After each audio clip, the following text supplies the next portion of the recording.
Like, no mouse. Which How do I do that? Uh, the opening 'Cause you also reminds me vaguely of yeah, this is vaguely giving me vibes of One Step Clean. yeah, that's what I said. Bryce, is it not letting you stop your controller input or your keyboard inputs?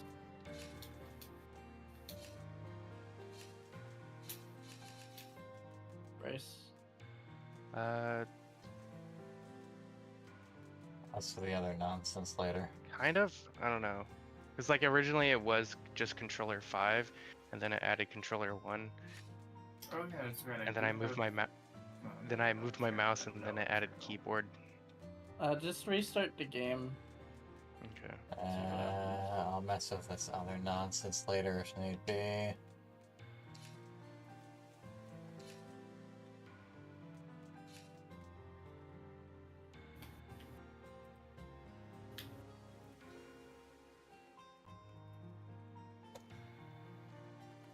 Look at this game all fancy with its ampersand. Alright, so will this be a problem? Because it has 2 inputs in for controller number 5 and controller number 1. You might need to go into settings and disable Xbox/PlayStation controller in one of them until it works.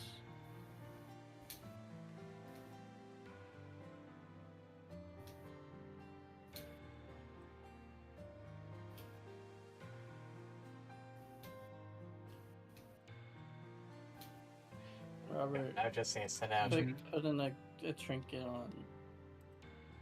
Oh. They're just cosmetic. Oh, I see.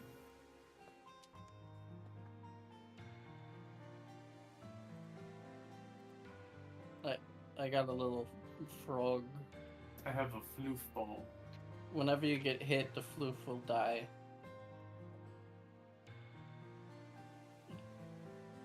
And not wearing a crown. Not fair to have the floof ball die. I'll wear a better crown. Well, fuck you.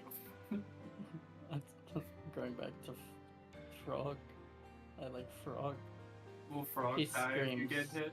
No, he just screams occasionally. Oh, good.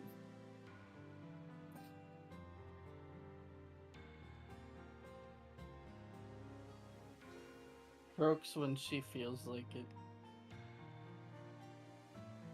Alright. Now It's my only- this little We're good. strange thing is flares up a little when I use my primary. Ah, Wow.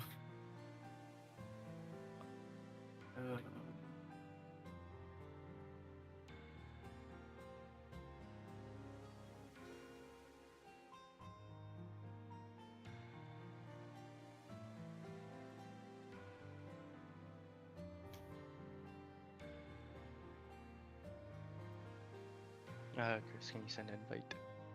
yeah. Thrown up. I will say that is the one mildly annoying thing is that I have to accept invite outside a game to go into game, so it doesn't You should be register able that I to want to shift use. tab.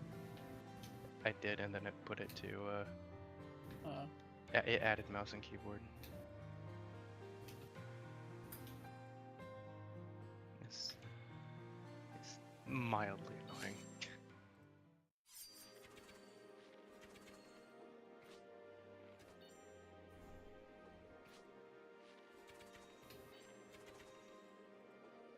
It should be fine. Ah, great. I made the foolish mistake of clicking back on the screen in order to you know, make it the actual window. Oh, actually no, that should still be fine. yeah, as long as you don't press Z. Oh, okay. Then yeah, and just invite again because it didn't put me in your thing. Thank you, my good sir.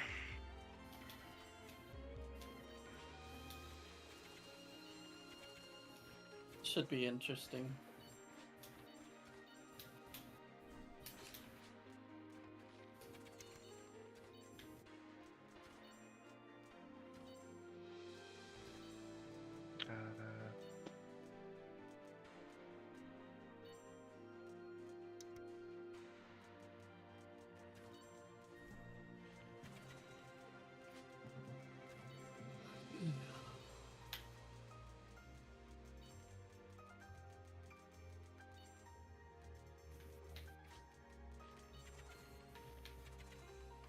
You can press RT to look at your kit, so you can read what your moves do, because there's generally a rotation. And when everyone's ready, we just kind of wander over to the right.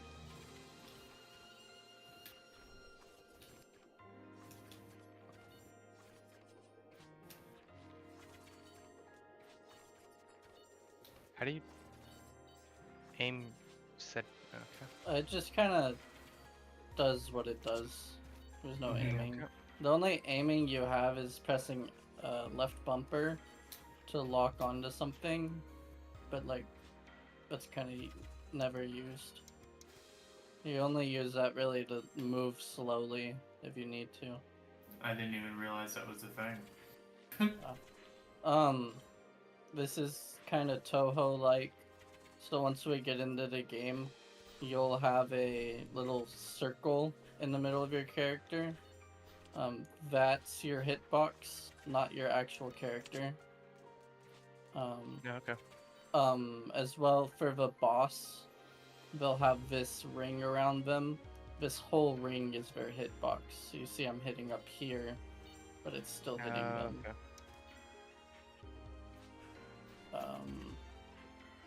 That's the basics. Everything else, it doesn't do a great job at explaining what's happening, but I'll try to guide, as well as within a couple runs, you may or may not understand what's happening. So, Until hard mode, and then it's all bets are off again. yeah. So yeah, just vibe. If you die, you die. It's not a big deal. Parallelly, sure.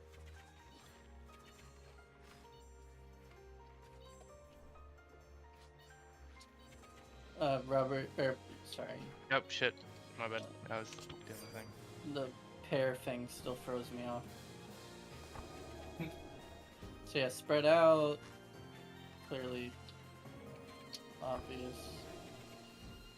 And it's okay for the circles to overlap, it's just as long as your hitbox isn't within someone else's circle.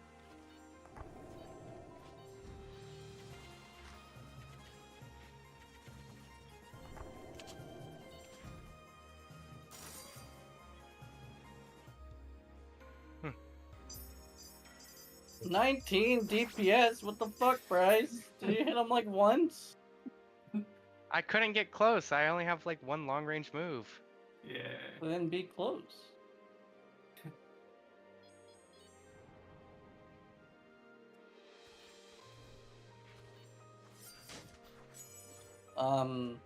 It's typical MMO loot, so only one person gets it.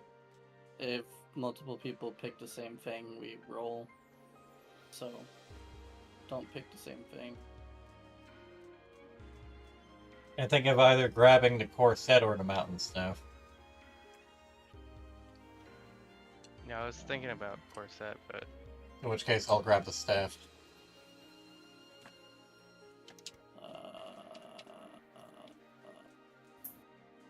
Both these are kind of dog shit.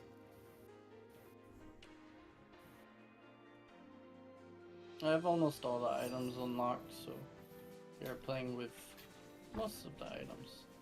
Knockback, you get moved to where the arrow finishes at.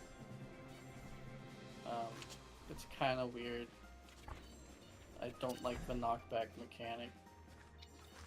Oh, by the way, the red,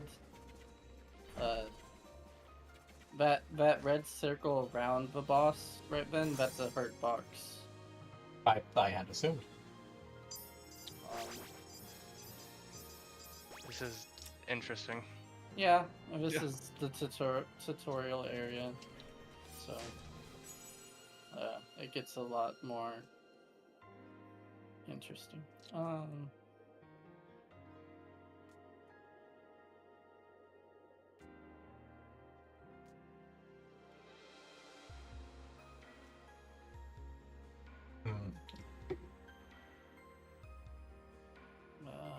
Right now, my only cooldown is like 6 seconds.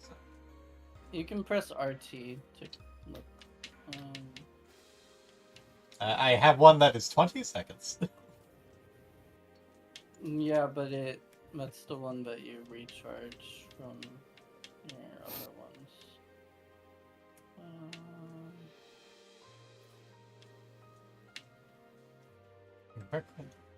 250 Robert, the Ghost Ghost Slam. Spear is kind of a bait. It sounds good. I don't think it's actually good. I mean, it does 250 damage. Is that per second, or is it over the course of? Deals damage when applied and upon wear off. Okay, But- so that would be like 500 per hit. No, because you can't. When you hit them again, it just puts the timer back to 5 seconds, but it doesn't do the apply damage again, because it just extends the timer back to 5 seconds. So, reason I decided was because I remember on one of the previous playthroughs with this one of the upgrades for my primary was basically don't do any damage, but like supercharge your secondary or Yeah. something. Yeah, I mean, if it. You makes know I sense. play Final Fantasy 14, Lily, just not currently. Be in the circle. Be in the circle.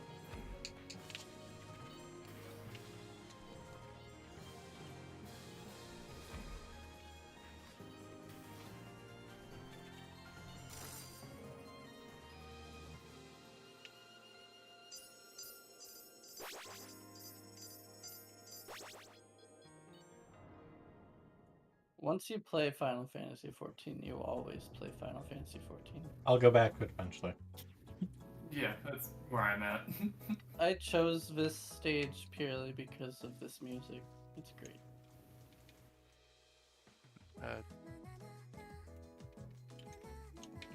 So, fortunately, none of us need to heal.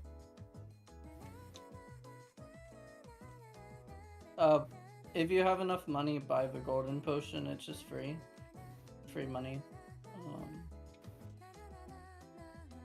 But Well, typically it costs buy 9 one and gives me upgrade. 5. 5 every fight. That Yeah, means, but like, It's just until 4 next fights. stage, though. Yeah, it's free money because it gives you more than what you spend. I'm spending 9 to get a boost to 5. Per fight for a whole next stage. There's like 3 fights. 4 Okay. fights. Okay, so stages are per 5, got So it. you get 20, Yeah. like 15, 20. And if you have leftover money, just level up. How do you level up? The level up button in the shop. Oh.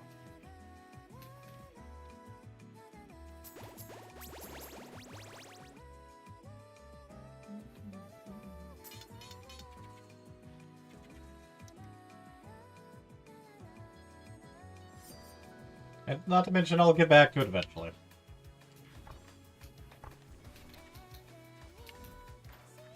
Oh, fuck. Chains. Ow. Get in the circle. Get in the circle.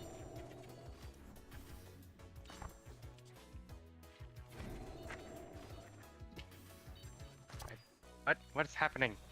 Chains. Drew up. Oh god. What? Oh god. Y'all What? both go down, and me and Drew will go What up. the fuck is... God. I don't know what's going on. We need to get into the... Okay. Like, I'd be in the circle and then I'd get hit, and then I'd... My in the my circle. thing that says that it makes bullets go poof did not make bullets go poof.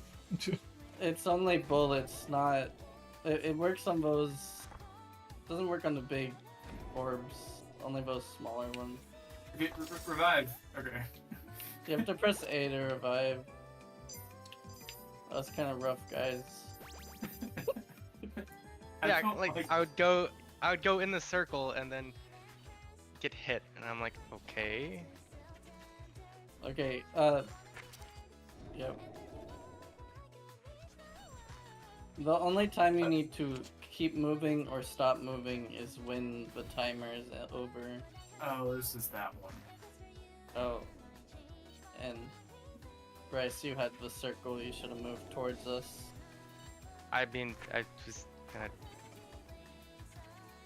blocked off by the other big circles. But yes.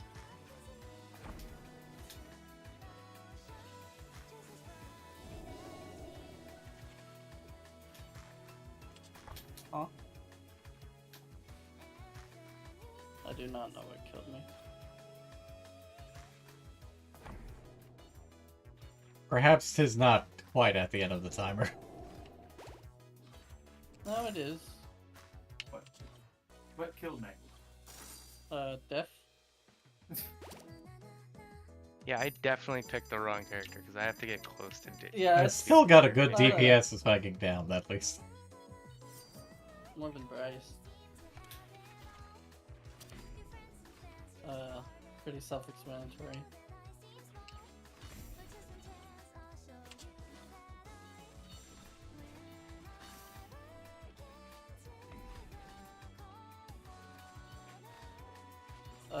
Drew, you're not that one. Oh, I may not be colorblind, but some of these look a little similar. It's gonna be color, circle, color. Oh wait, this is different than hard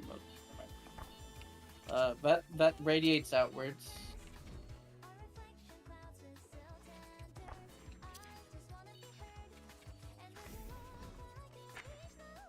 No! That popped too Good, good, fast. good, good, good.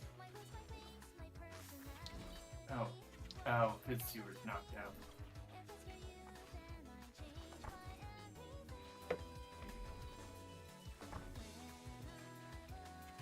No, let me get there. Ah!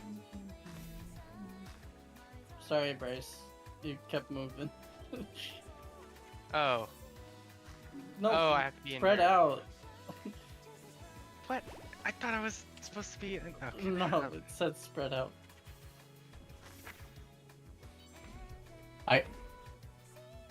What did I get hit by? I was in the There's correct no- thing.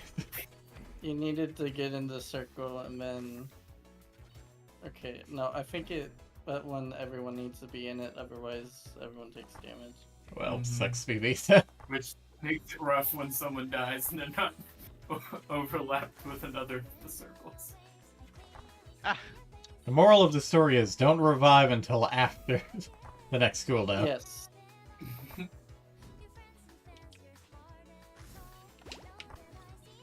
Timing your revives is important.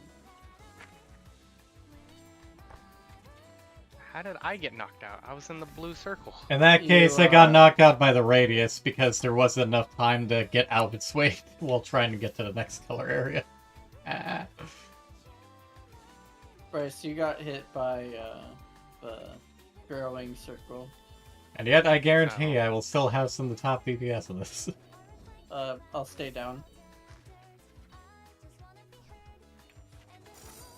Oh, there we go. You Not did the damage. least. You certainly How did did I- damage. How did I only do 61 DPS? I was doing... Okay. Whatever. I'm a special effects burn. No, dude, that I've never played the warrior class. It seems horrible. It really isn't good. It's terrible. Honestly, next time I should probably pick a long range like y'all. Well, Most of them most of are my long range. cooldowns are longer, so... Let me double check. Stonebreaker staff is really good for mage. No, that one. You should just do Stonebreaker, Drew. My cooldowns are so long. What's the Well, your primary recharges your special. Your general flow is use your secondary to charge your special, and then use your primary to reset the cooldown of your special, and then use your special. Bryce, I have no idea what you do. You can press RT to check the global cooldown of your abilities. Mm-hmm. Primary, secondary, special. Okay. I think red black ribbon is just kind of safe. Pick. I mean, considering the green flame, then. But,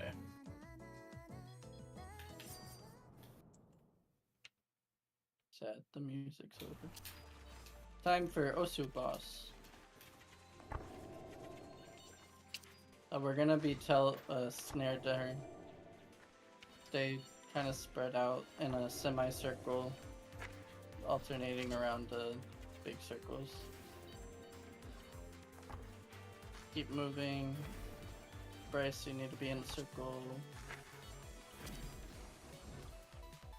Keep moving in the circle.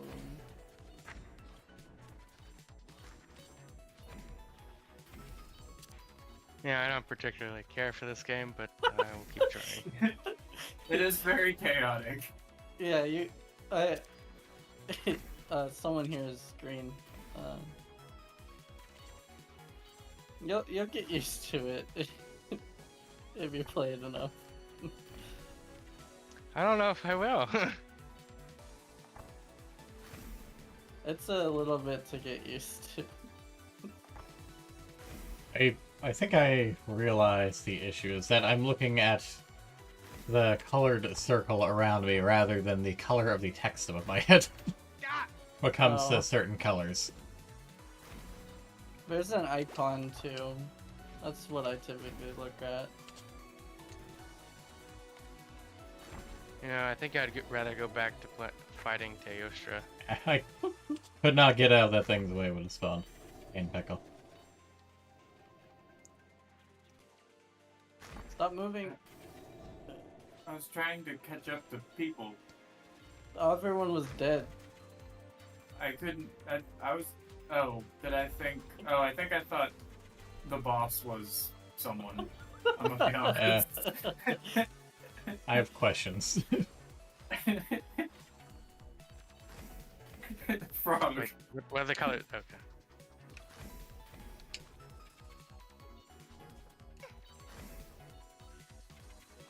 I don't like you, sir. Leave me alone.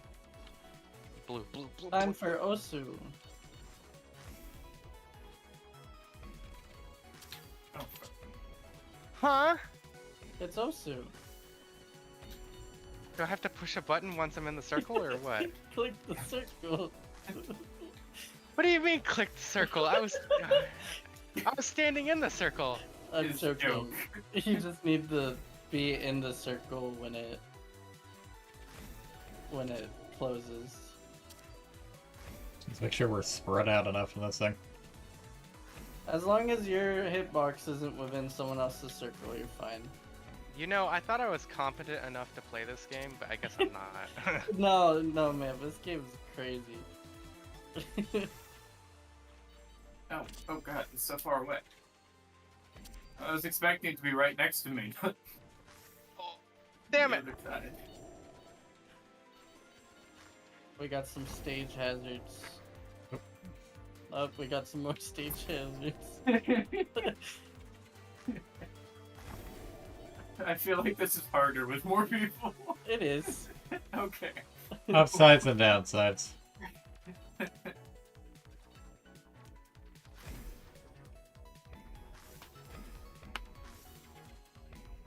I've never seen this move. There we go. There we go. Uh-oh. It's slightly less exact than like doing this with a controller, but hey, considering the alternative. It is much better on controller, believe me.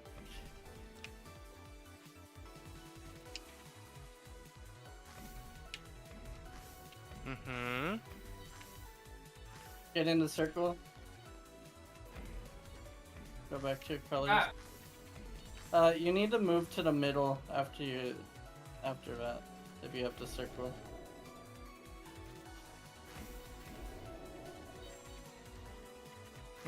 Please. Please. No! wasn't expecting sudden return to Osu. Yeah, I would rather play Osu. Fuck, man. God, this boss is taking so long. Or 2DX, man.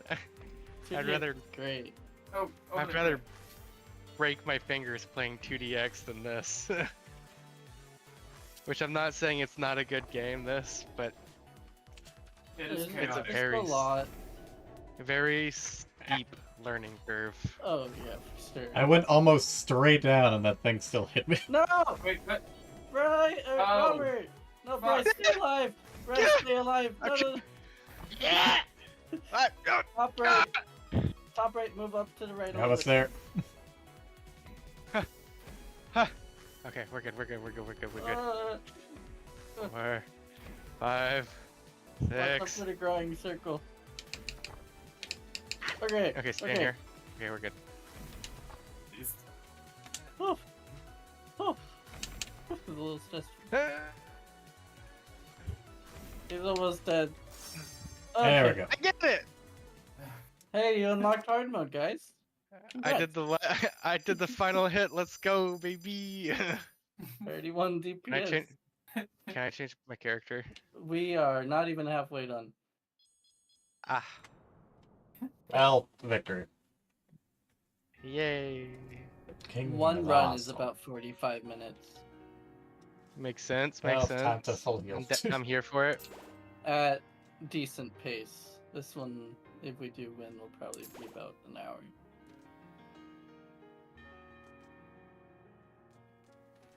Wonder how well the evasion potion actually works. Don't buy any potion but isn't gold potion.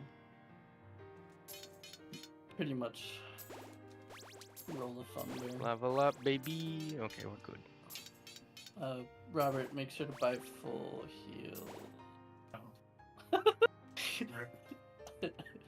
Forgot. It's okay. Oh, we have yet to leave, so you can still get it if you have monies. No, he bought level up. Well, I did. this will go great. Is it will. just me? Because for me it says I'm level 14, Uh-huh. and then y'all are like very low level. Oh, that Uh, feels weird. Stop moving! I was running from. Why is it oh, God. moving diagonally like this? What's going on?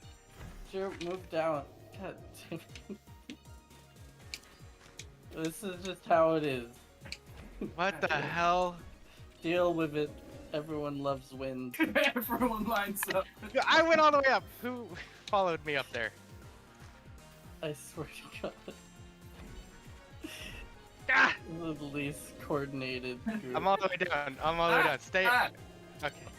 Stay on your level. Drew. Drew.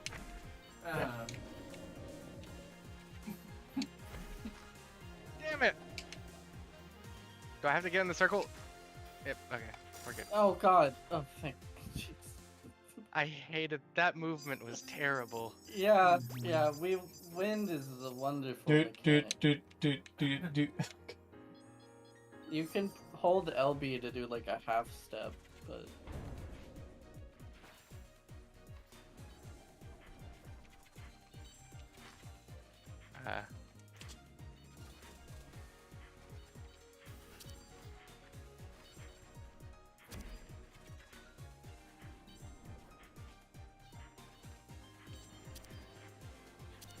Okay, I'm good. I'm good. I can just stay here. Yeah, I got rid of that dude. Fuck that dude. Well, that went well.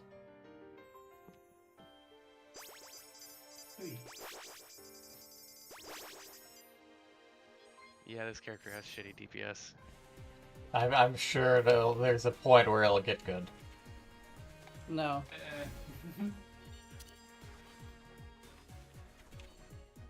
Oh, it's this boss. Okay, everyone follow me.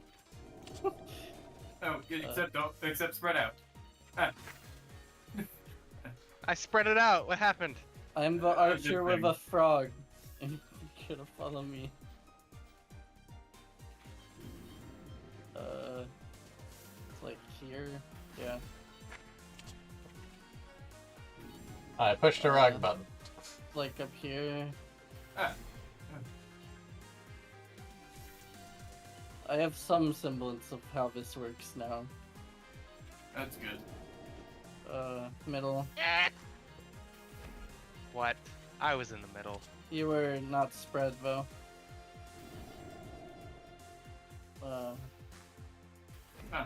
I wasn't sure if it was going to the middle or the right.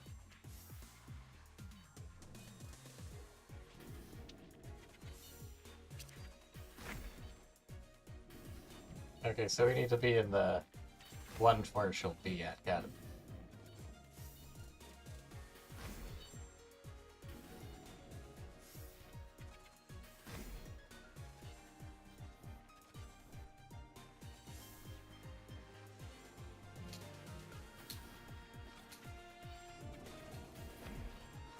What? Where I need to be? Not there. Right, Robert, you're controlling the cleave. Yeah, I noticed that. Sure, you're controlling Yep. the cleave. Realized that after the fact. Still got hit by it even if I was controlling it. No, because you were controlling the up and down, but the AI was controlling the left to right.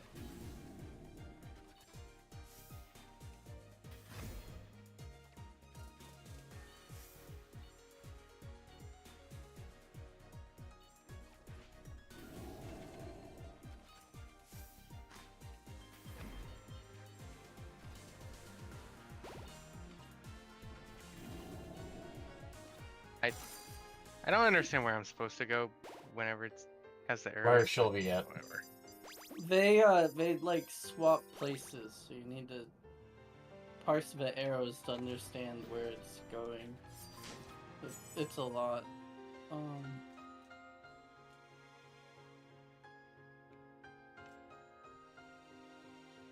Really nothing helping me out here.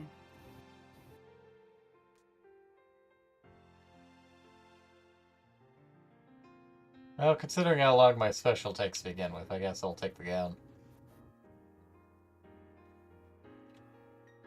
Can I Omega Supercharge? Honestly, I feel my like special? the Holy Greatsword is the damn near the only one good for me. Sure, you should be using your special quite often. Yeah, but it takes a while to get. No, It- your primary recharges it. Well, it charges the Unless special, but the you- cooldown is still 12 seconds.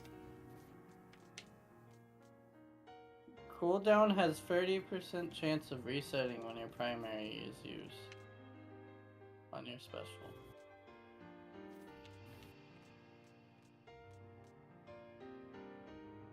Your main loop, like I said, is using your secondary to charge your special, and then using your primary to reset the cooldown of your special. Okay. In which case, who is our highest special dealer? Because mine is 400. You kind of have built-in charge. It's not a bad thing to have nightgown.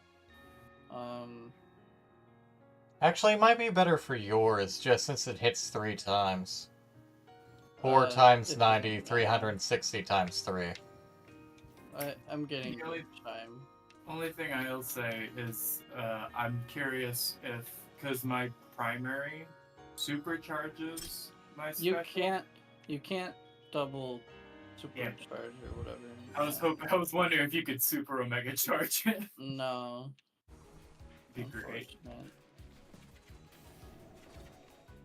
What? You need to be in the circle, Bryce.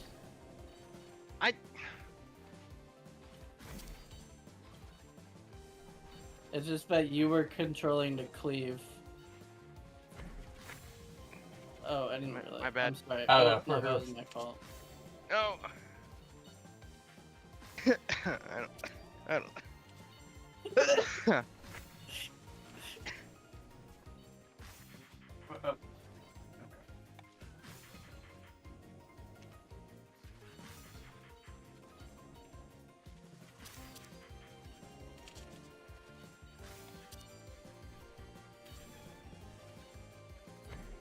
Ah, what? Wait, oh, shit. Keep, Okay. keep moving, just get I out. confused the boss for me. No! The circle.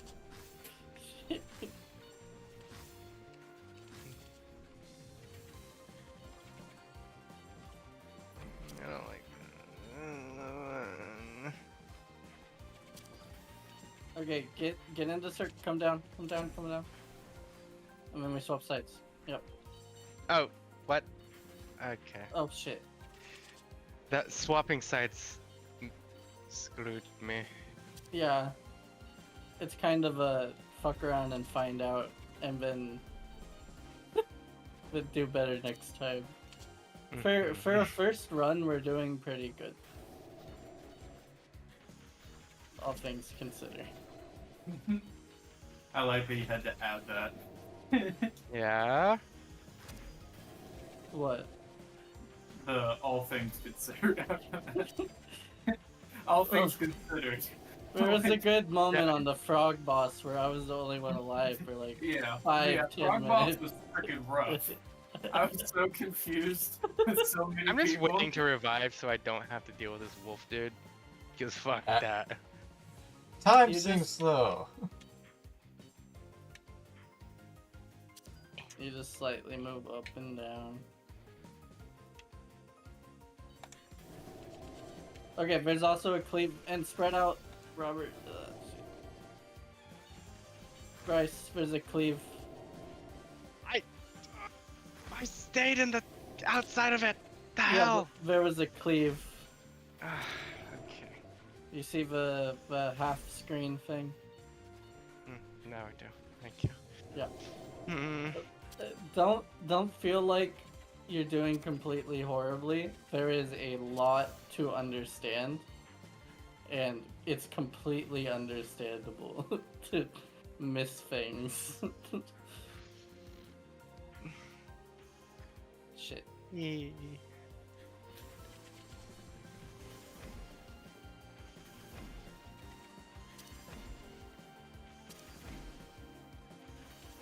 Okay. Especially with this boss, because he moves so quick. No. Ah. Yeah? Okay. We're good. I wish we were getting the cutoff screens like usual. Oh, damn, yeah. Those are great. No. Oh boy. Keep in mind, the orange ones aren't active. Only the blue ones are active. Okay. The orange ones are telling you where they're going to be. Y'all need to spread. You need to pick a corner and... Yeah, I didn't realize we were pinned to a corner until it was Oh, just shit. too late. Yeah. I didn't realize we were pinned inside the box. Almost dead. Yeah, me too. Not us, it. We've all There we all go. been almost dead for like Oh, gold Ever. scale. 422. Whoa. You did more DPS than I did. I've gotten 0 items to help my build. Red Doing Doghouse.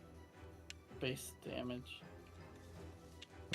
Hello, full heal, my old friend. Yeah, make sure to full heal Bryson, but Robert.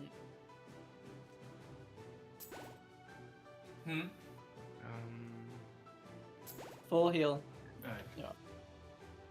um, You now use Flash Strength Blaster when you use your defensive.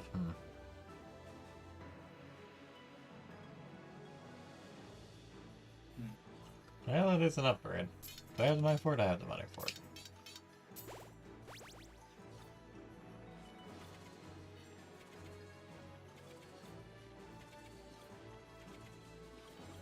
I have tempted to buy a few levels, just since I am the lowest level, but Level is a 1% damage boost. I'm per aware of that. level.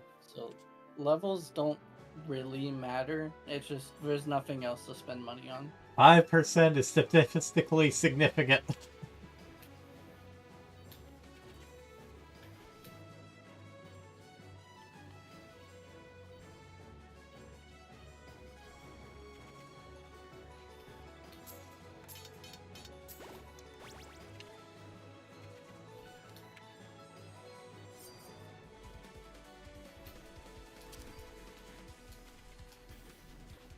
So it's gonna spread out. Yep.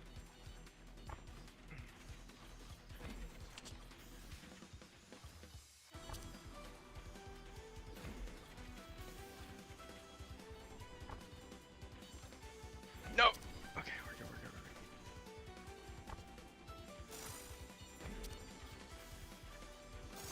Holy shit! Did Damn no it. one take damage?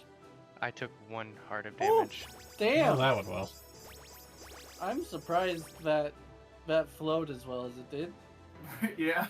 And I did. Oh, I did almost 600 DPS. we love duo fights. Those boxes will shoot like that. The boxes shoot up and how do I horizontally and vertically.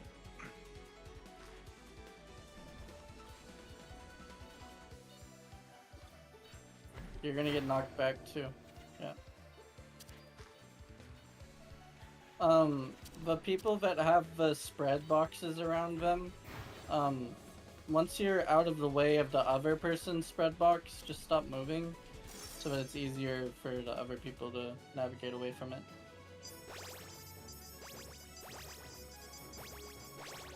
I have 77. I am becoming the DPS. Yeah, I've got dog shit items, man. How do I? Oh, fuck it. It's time to schmoove.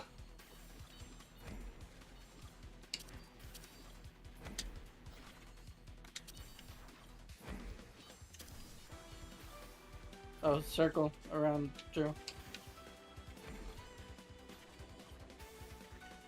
But oh, did I?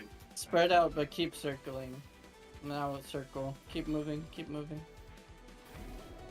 Now we need a spread. Go into sectors. We can't. We're all stuck in. Yeah, you can. Okay, it wasn't active. I didn't realize. Hug the forward laser. Hug the forward laser. Drew. Okay.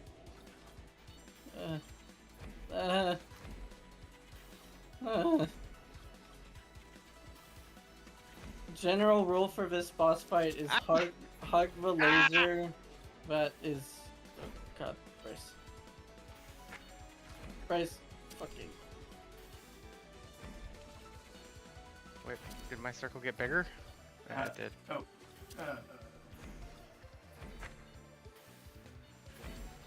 Bullet cert. Drew. You can move for it. Yep. For this one, the blue lasers are safe, and then it turns into red. Oh, okay. That could have been bad, or worse. Every time you open a chest, you heal 2, just by the way.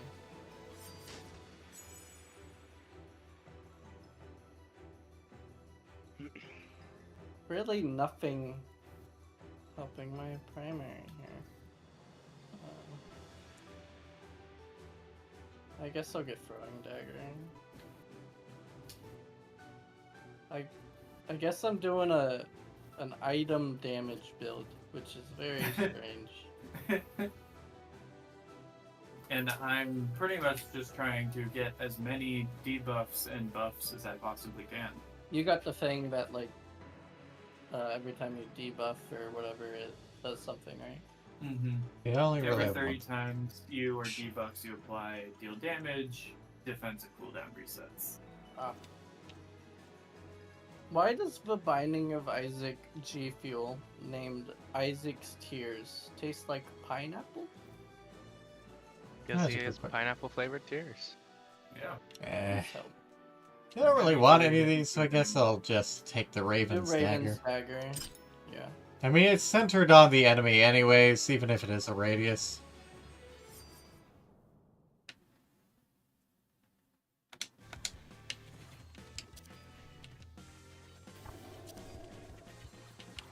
Get away from me!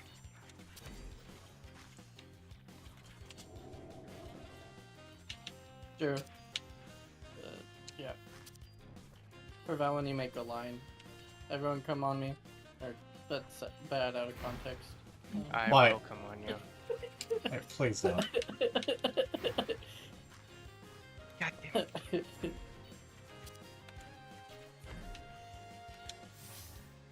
Oh.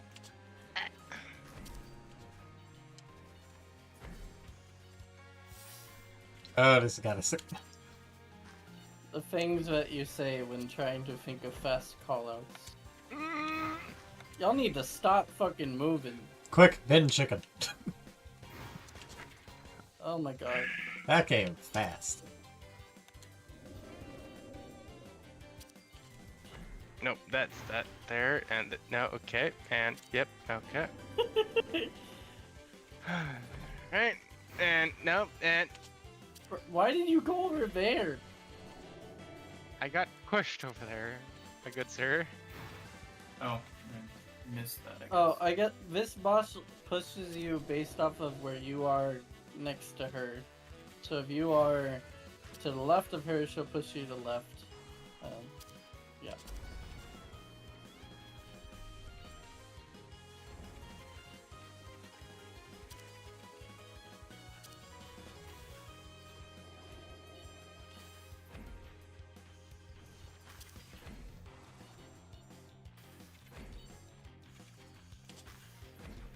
Oh, okay. Like I said, once you're out of the way of the other spreads, just stop moving. So that the people without spreads can navigate around you.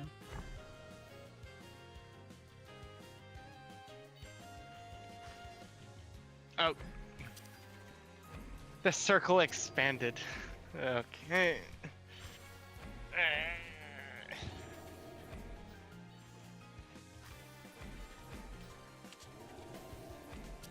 I'm having We're a on very this fun side. time, Chris. Also, your defensive, your Y, should give you iframes.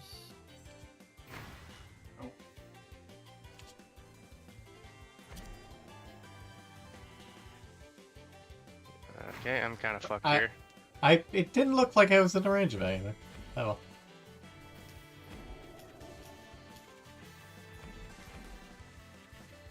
Mother fucker. Whoever was coming closer towards me when it said spread out, fuck you. I don't know. You were on the wrong side of the laser. I was not. Yeah, you were. Oh, Like I was. I didn't realize that laser was rotating. I'm waiting bottom until side. after this nonsense to revive. You need to look at where the laser's rotating and go to the side that it's not rotating towards. There's a box, Drew. I was mostly focusing on making sure that no one was in my range. I missed the box. Yep. Just On the bright looking side, at- I hit it with the Omega hit, so that's another 120 damage off it. What the fuck is this? Or 1,200 and then some. I have never seen that. Well, I guess I'm here Kind now. of. Oh, it's just 2 spread boxes. oh, okay. So it's not like guaranteed hit just from those. Okay. Tops. Yeah. There we go. Oh, Man, I'm just, Good- I'm good just bear achievement percent. hunting now. man, it's mainly your class that you're not doing any damage. It's all good. We No, are I on was the saying- final stage, The boys. pale Like- keep. Like I keep getting a achievement after achievement, baby. The final stage. Makes all of your abilities larger. Gain 1 max HP. Oh, that tempts me. Make sure to full heal Alas, I can only take one of you. and spend all your money because this is the last stage.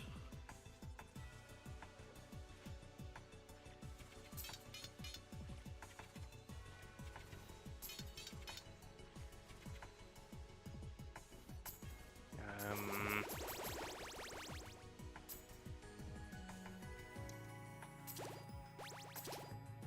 These next 3 bosses are pretty easy.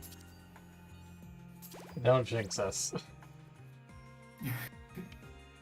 No, they're actually pretty Don't easy. jinx us.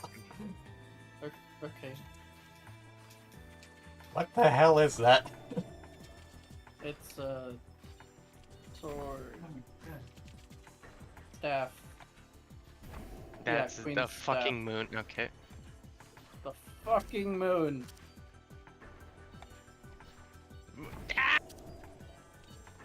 Yeah, the cutoff. I pissed on a moon! Hey, I'm finally doing damage. Nice. Good God, dude, I did so much less damage than everyone on that. Yeah, you did the same amount as me. Drew, cleave. Ah! Leave me alone, leave me alone.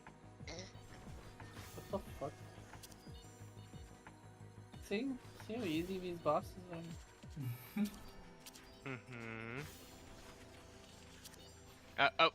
Okay, thank you. Thank you, sir. Okay, yep. It's literally just moving up and down. Although it is kind of a DPS check because that thing keeps moving. Except for, you know, the fact that I have to keep getting further and further away, and the further I get away, I can't do damage. We get tethered to him. Be careful.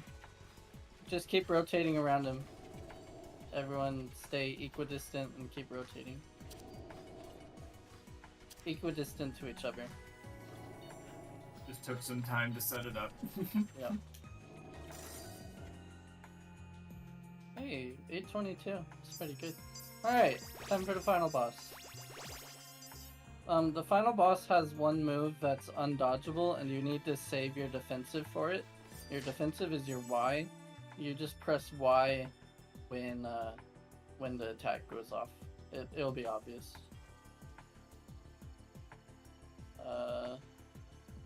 Damn, Demon Horns would have been so good if it didn't end when I used my defensive. Or so since I'm using my defensive as a power boost. Yeah. Well, to be honest, I don't ever gonna do- use my defense, so I guess I do demon horns. Yeah, but you're gonna use your defensive in this fight. 'Cause I'll you probably have to. forget about it. I'll probably forget tell about you. it, so. No, I'm gonna tell you. Okay. And how long do you have to stand still for the Iron Greaves? Like half a second. Well, I mean, it will, raises my so defense. above your character, it will show the boot icon. When it will have a timer next to it. When the timer ends, that's when you stand still, and then it will tell you when it procs. Yeah.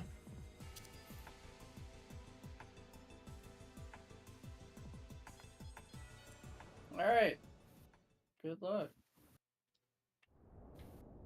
Boneless pinnacle.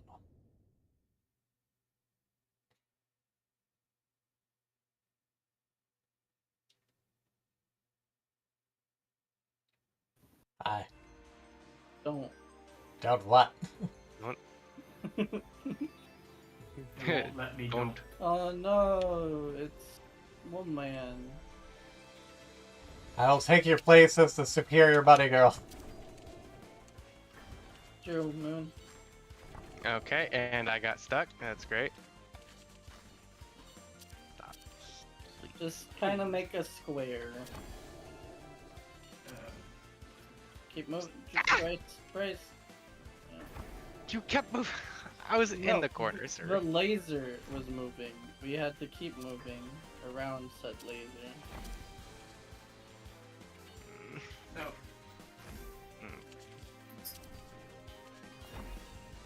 Okay. You need to be on the side of the laser that isn't moving towards you. Mhm. Watch out for the moons above. And then spread out. And it's just gonna cycle through this for a little bit. And there's also a cleave in that section. So we need to keep rotating around. Over here, guys. To the left. There's a cleave.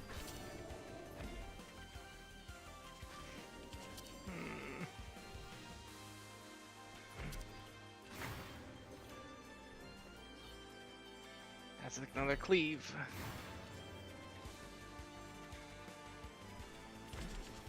No, I didn't see the pushback part of that.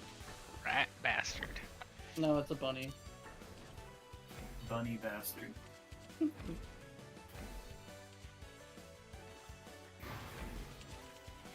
I don't like this.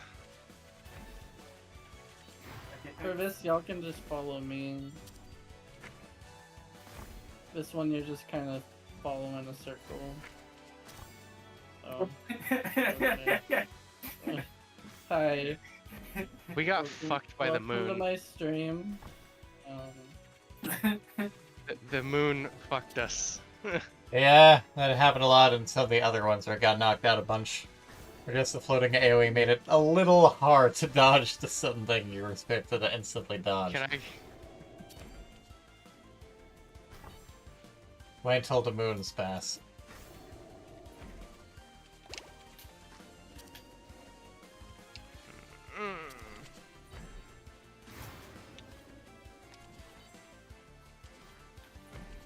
Ah, God. Okay, I get it. Final phase. Take 15,000 damage and then some, Mitch.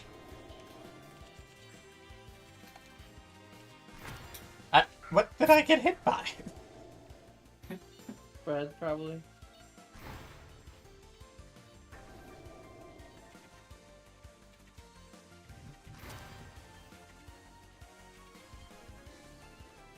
Here's the thing you need your defensive for, so don't use your defensive. It's like, well, on the bright side.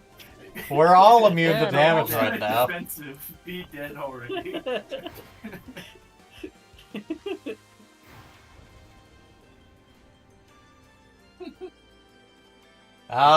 There's a tagline. Oh gosh.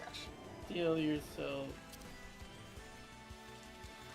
God damn, someone just did 13,000. Yeah, that'd be me. I can't avoid that. What the fuck? I don't think I've ever seen that high of a damage. I did higher than that earlier. I did like 1,700. That's crazy.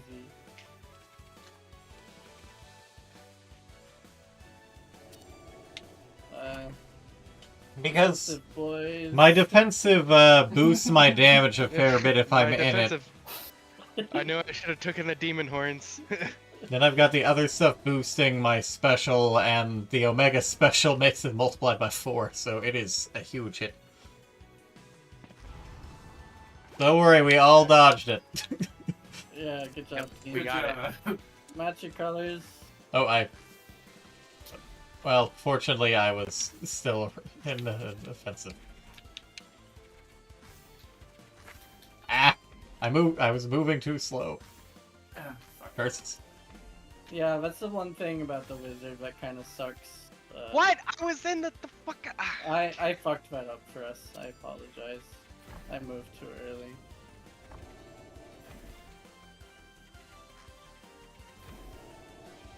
All right. Well, I'm gonna go pee. I Oh, would not. okay. I would not suggest that. No, yeah, he's but I'm dead, so. Oh shit! I used my defensive. Just don't die. I mean, he does have 3 lives, so. Quickly waning. True.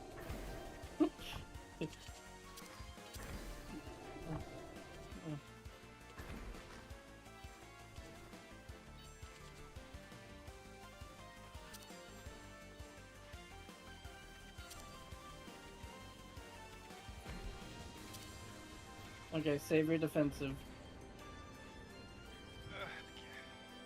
I'm saving it. I'm saving it. It's been saved. Good job. I take another Let's go. 16,000. I think we're getting DPS checked right now. That's not good. I had to use mine. This got hurt. Oh, I got shielded. Yeah, we are getting DPS checked. I've never seen this before. Ah! Go! No! I should. It was on cooldown. Feels bad. Oh yeah, we are most certainly getting DPS. Defeat your foe. We are screwed. You just take damage. Yeah. Oh. Okay. Alright. Do better. You say that, but I did better than you, technically. Because you got items that actually worked with your class. Holy shit, 16,000 damage. I did not get any items that worked with my class. Alright, fuck Heavy Blade. That shit's ass. I'm gonna try the arrow. Bryce, do Druid. Druid, you summon a spirit. With your special, you just spam that, and then you spam your secondary, and that's about it. That? Yep, And secondary. and that's What how is you play my- that. So my special is a fairy, and then what does that Yeah. do? It makes a little field around them that does damage.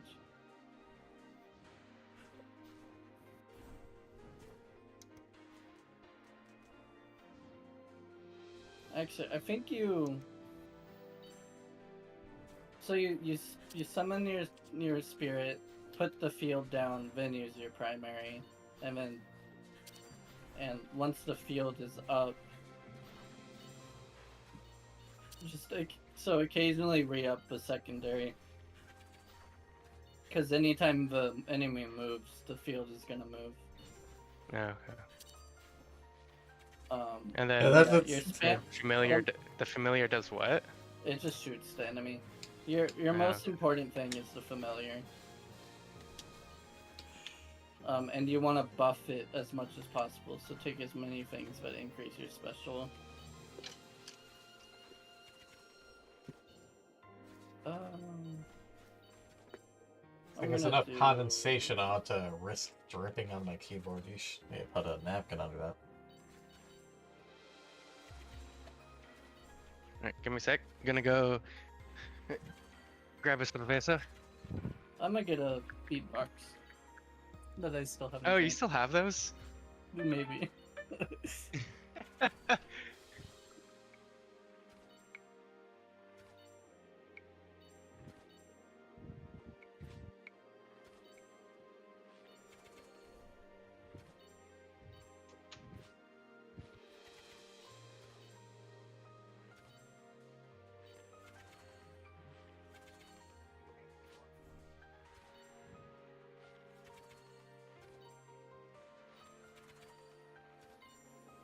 This beatbox has a high likelihood of fucking me up because I have like had nothing to eat today. What could possibly go wrong? I mean, you'll be fine. You got fat on you. No, I don't. Bitch. It doesn't work like that. How dare you? I've been working out. I have lost 0 pounds, but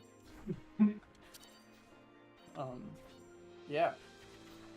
I really don't understand how I haven't lost weight. Probably something because with you're muscle. working out. Yeah. Yeah. It's just kind of annoying. Mm-hmm. So I was mentioning about the. I know. Yeah. My main measurement at the moment is checking how much arm fat I have. Mm. Oh, Like okay. seeing if there's any I mean, flab down there. And it's getting smaller. That's a thing. so from there, it's probably gonna go to your gut. What you Yeah. gotta do, or the next thing you check is your gut. I check my gut a lot. A lot. I mean, for lot me, of it. I'm kind of, sort of, getting fat. because of the amount of beer I drink. So Oh, it's starting boy. to form in the gut.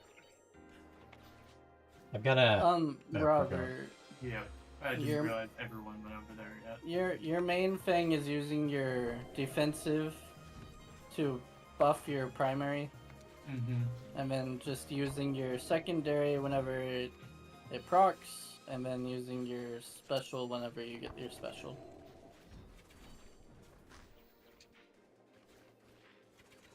Look at this! People are understanding. Nice. And you know, it's also easier whenever I don't have to stand like 2 feet in front of them. So Yeah, Druid is nice. You just turn your brain off and summon a thing. and- I do use need to get Druid, something for cooldown though. n- Should I get the Volcano Spear since, you know, I pretty much use the primary all the time, or... Volcano Spirit. No, that's garbage. Okay. Pretty much all of these are garbage. Well, if they're all garbage, then... I guess it doesn't matter. I'm Dancer. I'm gonna grab Red White Ribbon because I give War Cry.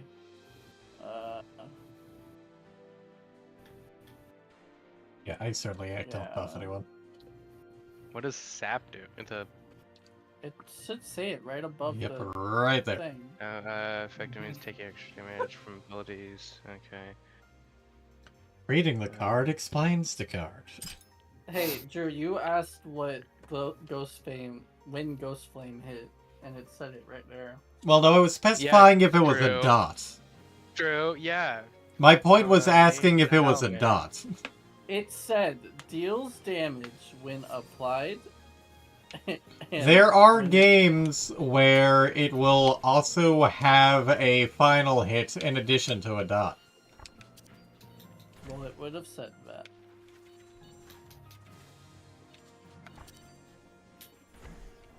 And again, people with the spread just spread out from the other spread and then stop moving so that other people can navigate around you. Good, good. My question is, how did I only do 87 there? Jesus. Alright.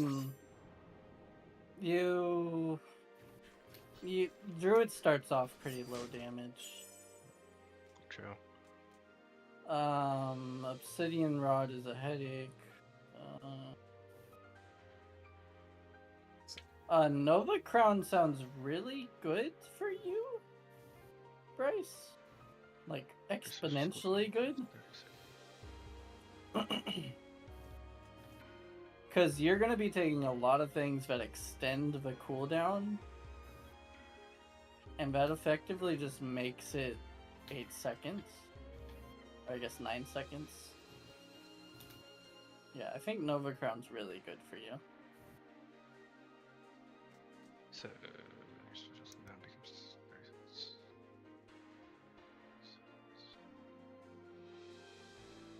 Basically, every 8 seconds, your special charges down to 1 second. And then charges, which does 1.5 times more damage.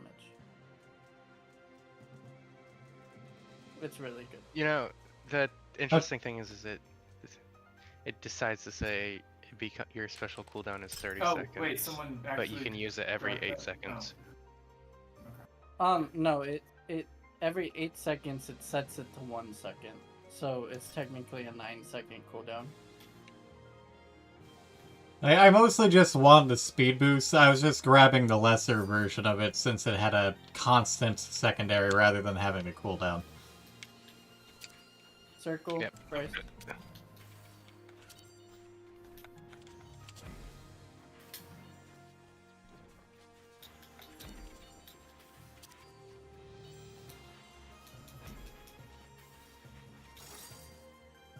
Very good.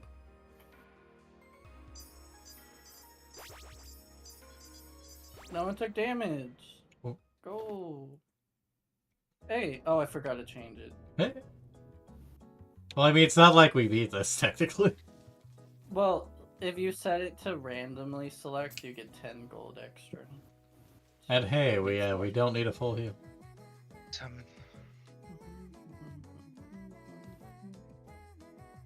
Oh, gold potion, by the way.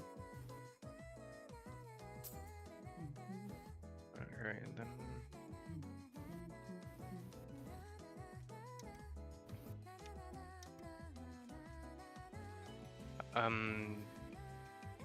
Wait. I don't really. Chris, is this good? So it goes from 120 damage to 500. screen share? but- Yeah.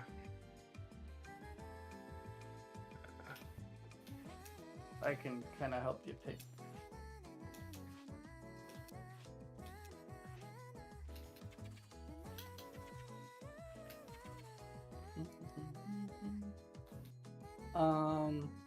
The Emerald Astral Seal, that is nice. It doesn't What's provide a the- field, but now instead of the Astral, just damage of all abilities are increased by 5% at all times. Ability and loot effects that temporarily slow your movement no longer affect you. What's the secondary price? Special? No. Go back to the primary. I was thinking this, but the cooldown is up to damn near 3 seconds. And then secondary.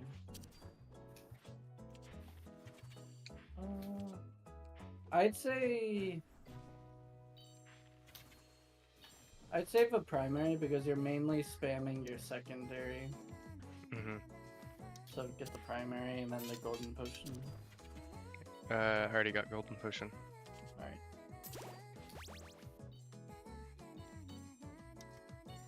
If y'all want an easy achievement, stand here for 2 minutes without moving. Okay, in which case I will set a 2-minute commercial break and use the rest. In that case, I'll eat my Takis. In that case, TikTok.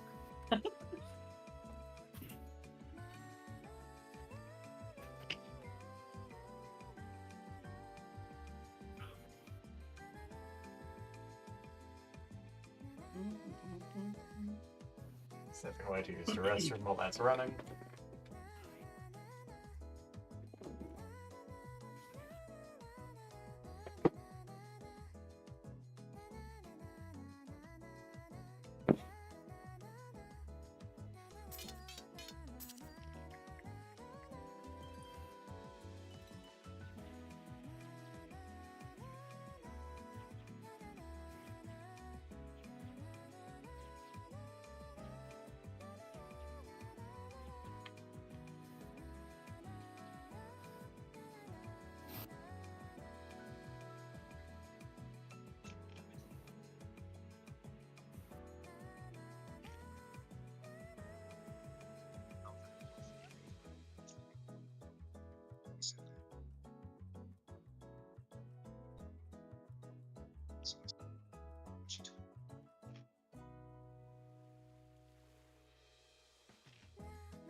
There you go. Sure, you got it. I got it too. Oh, that's what it was? Yeah, I think That you got shrine it. thing? I think you got it when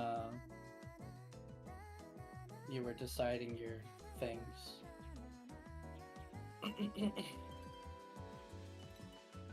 Alright. I like how Snare is just a speed boost. Most.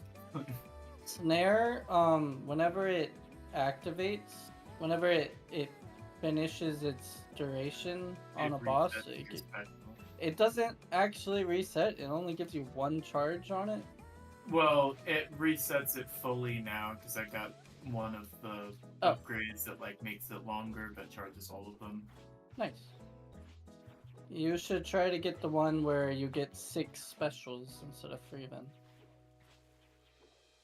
I think it's the purple one. Mhm. Joe! I think he went poop.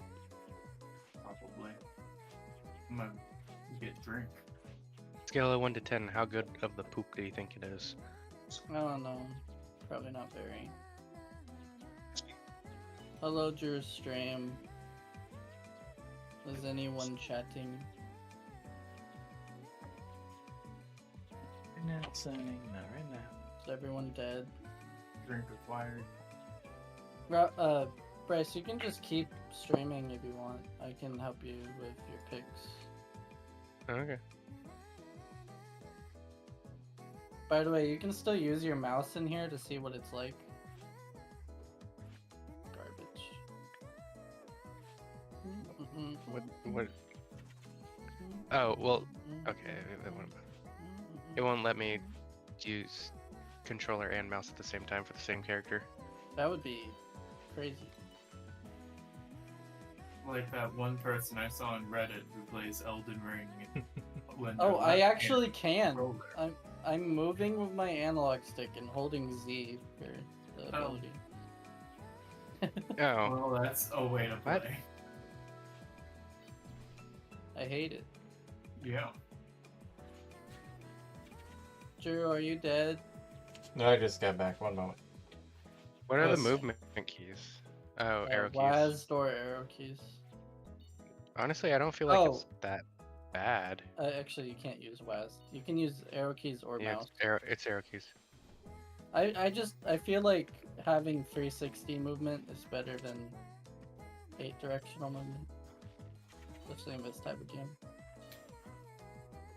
Although you Let's can see. move like tiny little increments with What's the keyboard. achievement called? Because I don't see that You got got it. anything else. It's not a Steam achievement. Oh, okay. It's just in-game unlock. It gives you a new set of items. Just sending some messages to Gray and Lily. This will probably be my last run before I switch on to other Steam stuff. Damn! I see how it is. Ugh. Excuse me for trying to have a consistent stream schedule. I mean, you already fucked that with the Roblox stream. Well, that was in addition to, rather than taking the place up.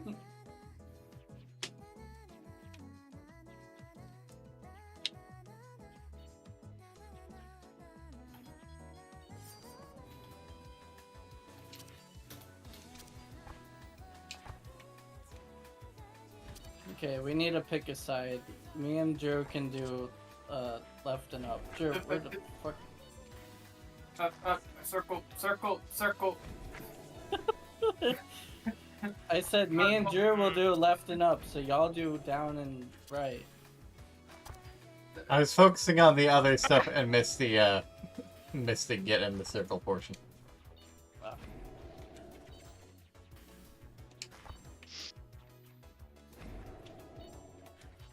I hate this. Yeah, that one's a bit rough. But I Could've been somehow worse. still did damn near the most damage. Yeah, by one DPS. Keep moving. Stop moving. Keep moving. Everyone come in the middle. Oh, What? okay. Why did I Bryce get didn't move fast enough. No. I did move. I moved fast enough to the circle. Well, Or I moved to y'all. well, there was also a standstill condition, so you needed to be faster.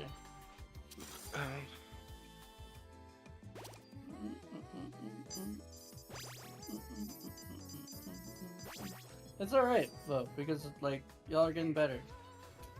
That's all this game is about. Getting better.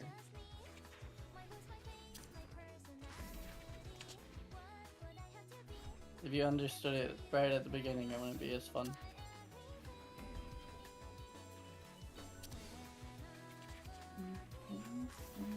I mean, considering we got to the last boss, regardless of difficulty on the first attempt, I'd say we did pretty well. Uh,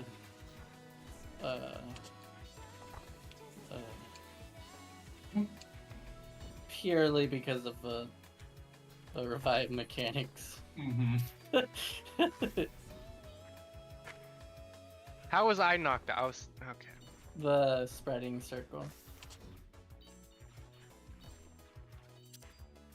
So it's just like, how do you not get hit by it?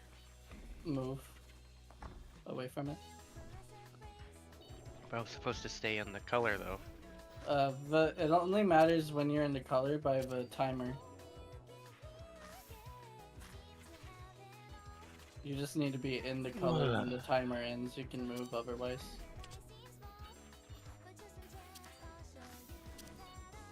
Timer very important in this game.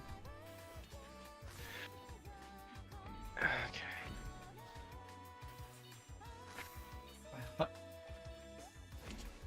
Well, I should have been in mashing circles, but well. You might have been overlapping with Bryce's dead body. Here's Bryce's dead body. Because the ones where you also have a circle, you need to be within everyone else's same color circle. And if you were within Bryce's circle that wasn't your color, you would have taken damage. I mean, that'd make sense if it wasn't his color, then, you know. You see how we also have circles, so I'm gonna take damage because of Bryce. I went outside, but... I have Okay, vanished. I fun. shouldn't have taken any Yes. damage. I forgot about that slow freaking Yep. middle thing. It's a lot to take in. Again, we're doing relatively good.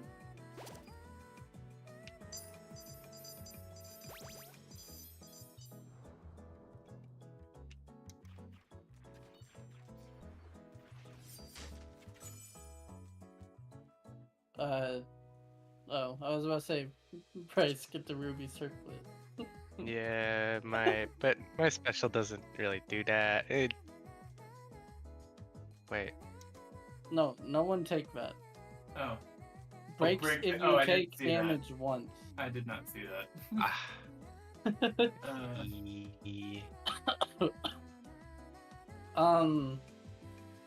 Bryce needs the Gemini necklace.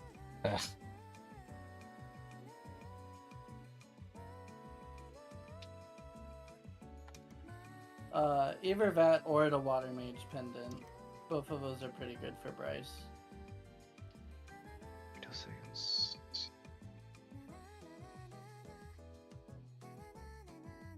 I'm gonna go with the necklace, probably. What do you Drew, are think, you though? still mage? Yes. Yeah, Bryce, go with the pendant. Alright. It will tell you when it's ready. You stand still and then use your special. It will tell you when you get the flow int. That's a pretty big one for you. Where But is I it, like, just, yeah. above my character? or- Above your little hotbar on Oh. your character. Okay. It will be that little necklace icon when you stand still. Okay. It will tell you. Yeah, see? And then you have the flow int, which is right here. Okay, I'm just... I lost the button after I left for a bit, so I just need to double check. Bryce, you pretty much want to wait until you get that flow int to use your special. 'Cause that's a big one. Guys, we're doing the rotating again.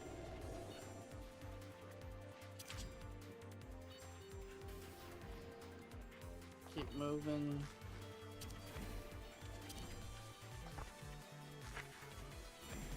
Oh, that one was... Stop moving. Yeah, and I got fucked on it. Why am I so slow? Did you Did I get the take- grand skin? Is that... Did it slow you down? Yeah, by like 20% or something. Dude, I'm so slow.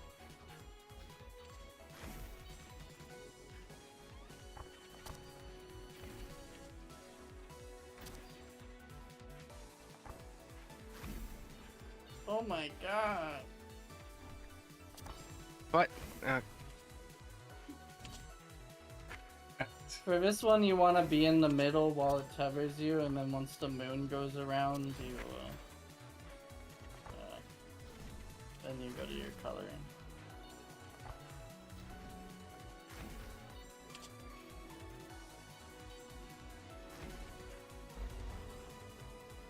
You see how slow I am? Yeah, you are incredibly slow. That does not seem like no 20%. I have not gotten hit though. Well, Oh shit! Fuck! Ugh.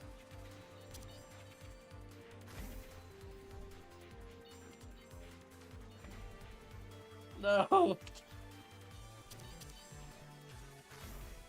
Ugh. I should not have been knocked out. I was in the proper area. Like this story. Like, I'm the one with a stream. I'm the only one who the chat can get. Well, everyone can see all of you, but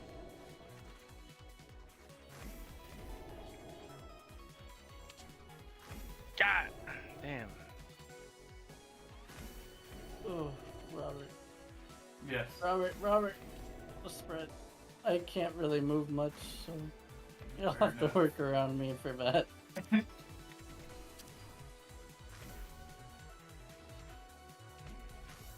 Oh no. Ugh.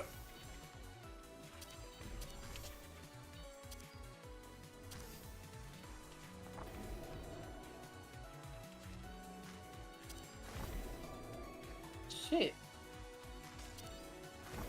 That moon was just like, fuck you. at least now I can afford to be more liberal with my defenses. What? Oh, I blacked out. Oh, I started looking at the wrong thing. Understandable.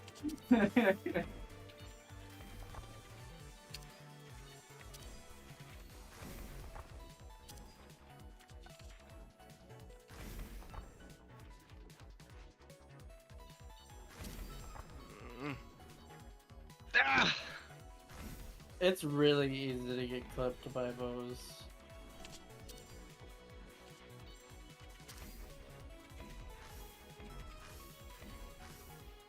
Get in the middle.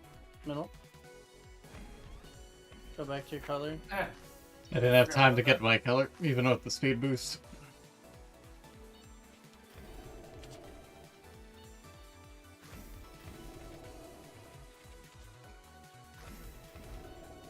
Frog, just stop existing.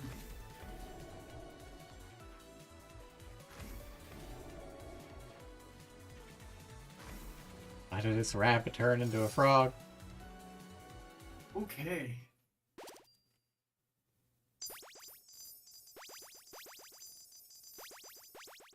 Wait, you got the music? Aw. Lucky. King's Arsenal.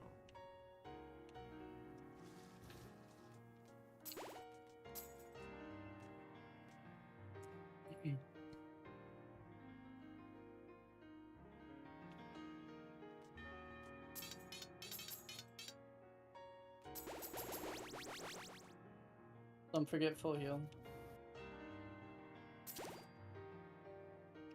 And then golden potion again.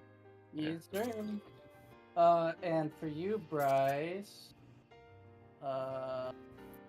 what's the special? Specials, garbage, primary. It's the same. It goes back to the original. And gives Yeah. you flash decks, which is garbage. Yes. Secondary. Yeah, I guess that one. Okay. Place down a field that is.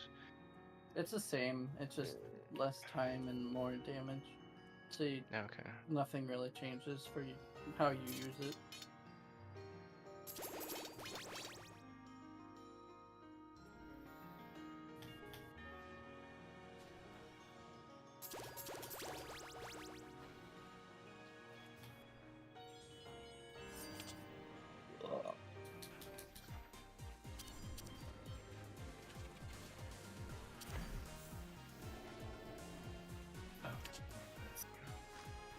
I hate this wind so fucking much. Thank you. Thank you, ma'am.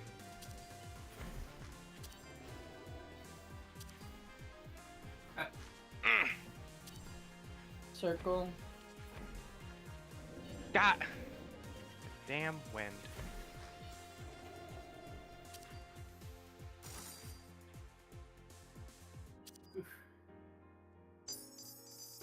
Finally, I'll have to aim this. Bryce, why were you going down and to the left? I was getting pushed that way, but also I was trying to go down to avoid stuff. It was, those were spread, and then you needed to get in the circle. Okay.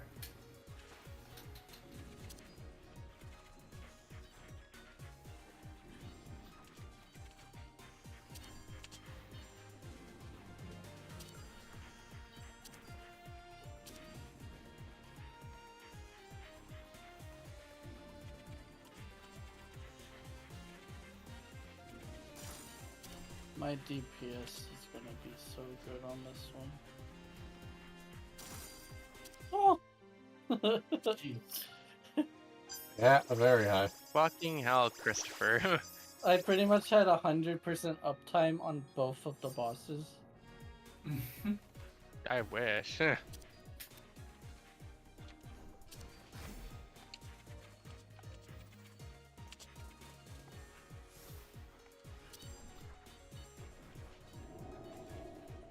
Right side. And spread.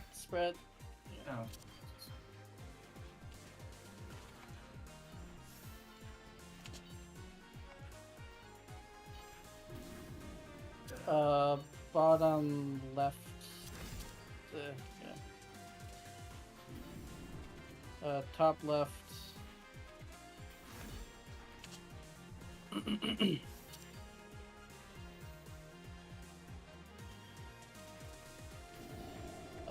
Middle spread.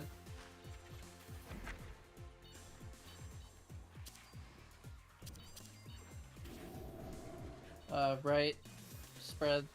Oh.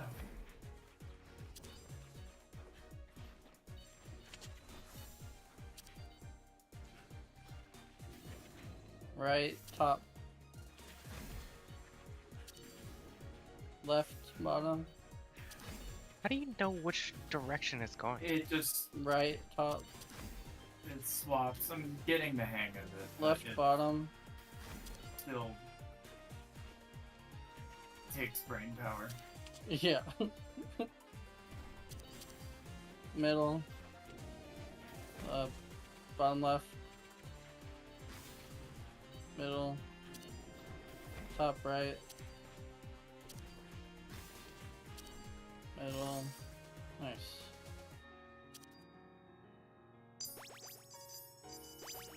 Our overall DPS is doing better, so that's really the bottom line.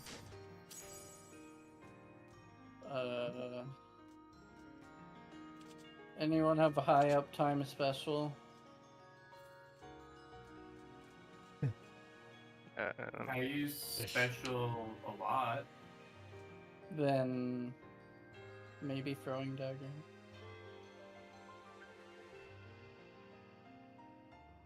Just as a wizard, I tend to take the exploit charm, but that's a Reaper Cloak. Many good options. Yeah. I wish you could toggle items on and off. Because there's a lot of like just garbage items. I still take the Reaper Cloak. Um, Since I'm using my defensive more often, and oh, it's above me.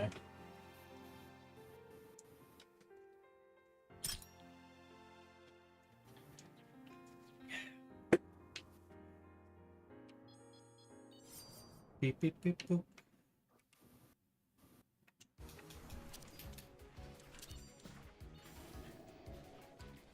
Middle, Bryce.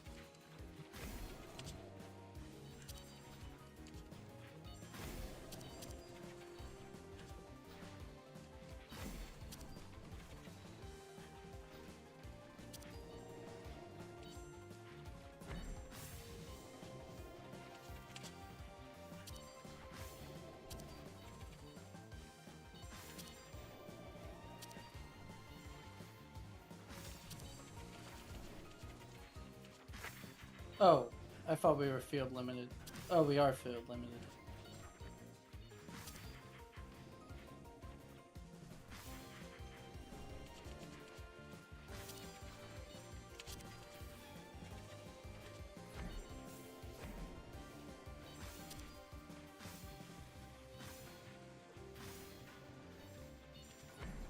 Oh god.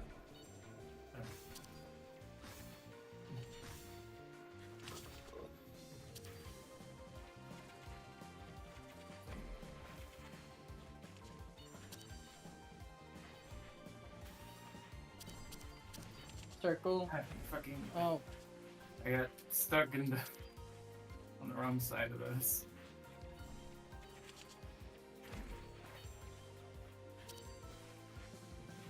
Okay, oh shit! I went back to the bottom. Okay.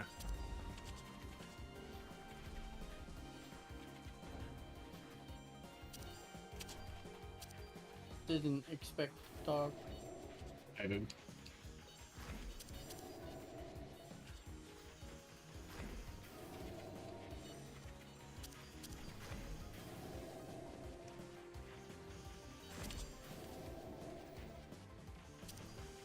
Robert, in order for me to do damage, we need to swap sides every time. Okay. Wait. Alright. Oh, True and Bryce DC. Uh, Oh, everyone I DC'd. I DC'd. No. Oh, I'm still here. I'm still in. I'm still in. Correct. Ah. Well, see if you can break connect. Oh, never no, mind. Oh, There now we I go. DC'd. Rip. Well. Well, that was a good run. Well, Yeah. it's weird that it just kicks you out instead of letting you continue solo or opening up like a side lobby. I'm still. That was playing. going so well. Yeah. Yeah, well, I was. Y'all can try reconnecting. I don't think it'll work. Nah, it's 1 p.m. or 1 a.m. for me right now, so. Yeah, it's I can watch the game, community hub, remote play together, etc., but not join.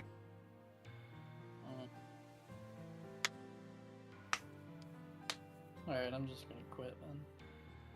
So it goes. So it goes. Lame. Well, we had 2 good runs, and next time we play, sure it'll go well.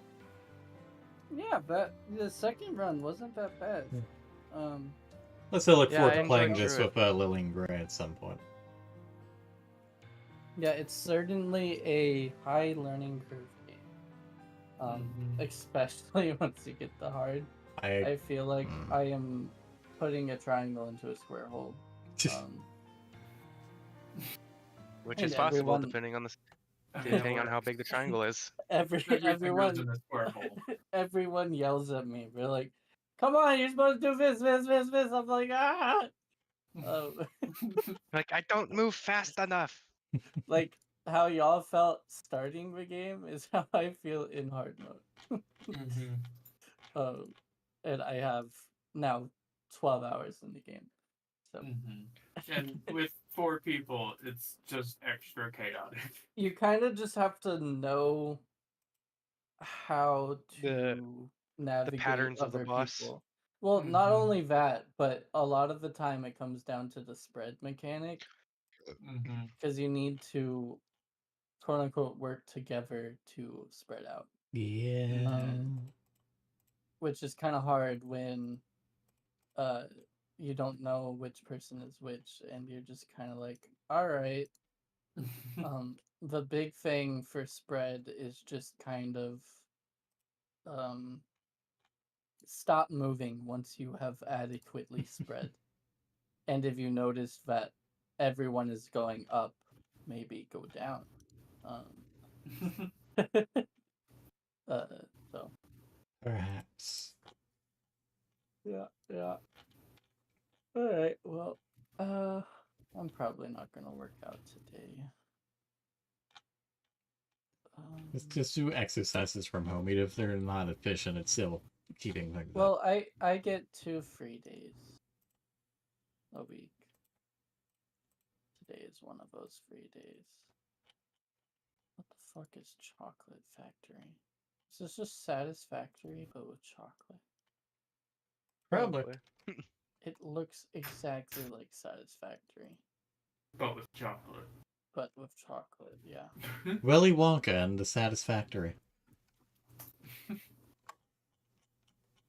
I'm probably Charlie not going to and play the game, but that would be the perfect stream title. Yeah, the top review is it's a Satisfactory clone. Just play Satisfactory. But what if I want chocolate? Yeah. Chocolate. Let's see. Oh, Is it like Chris, here? Robert, I like how we proceeded to stop playing.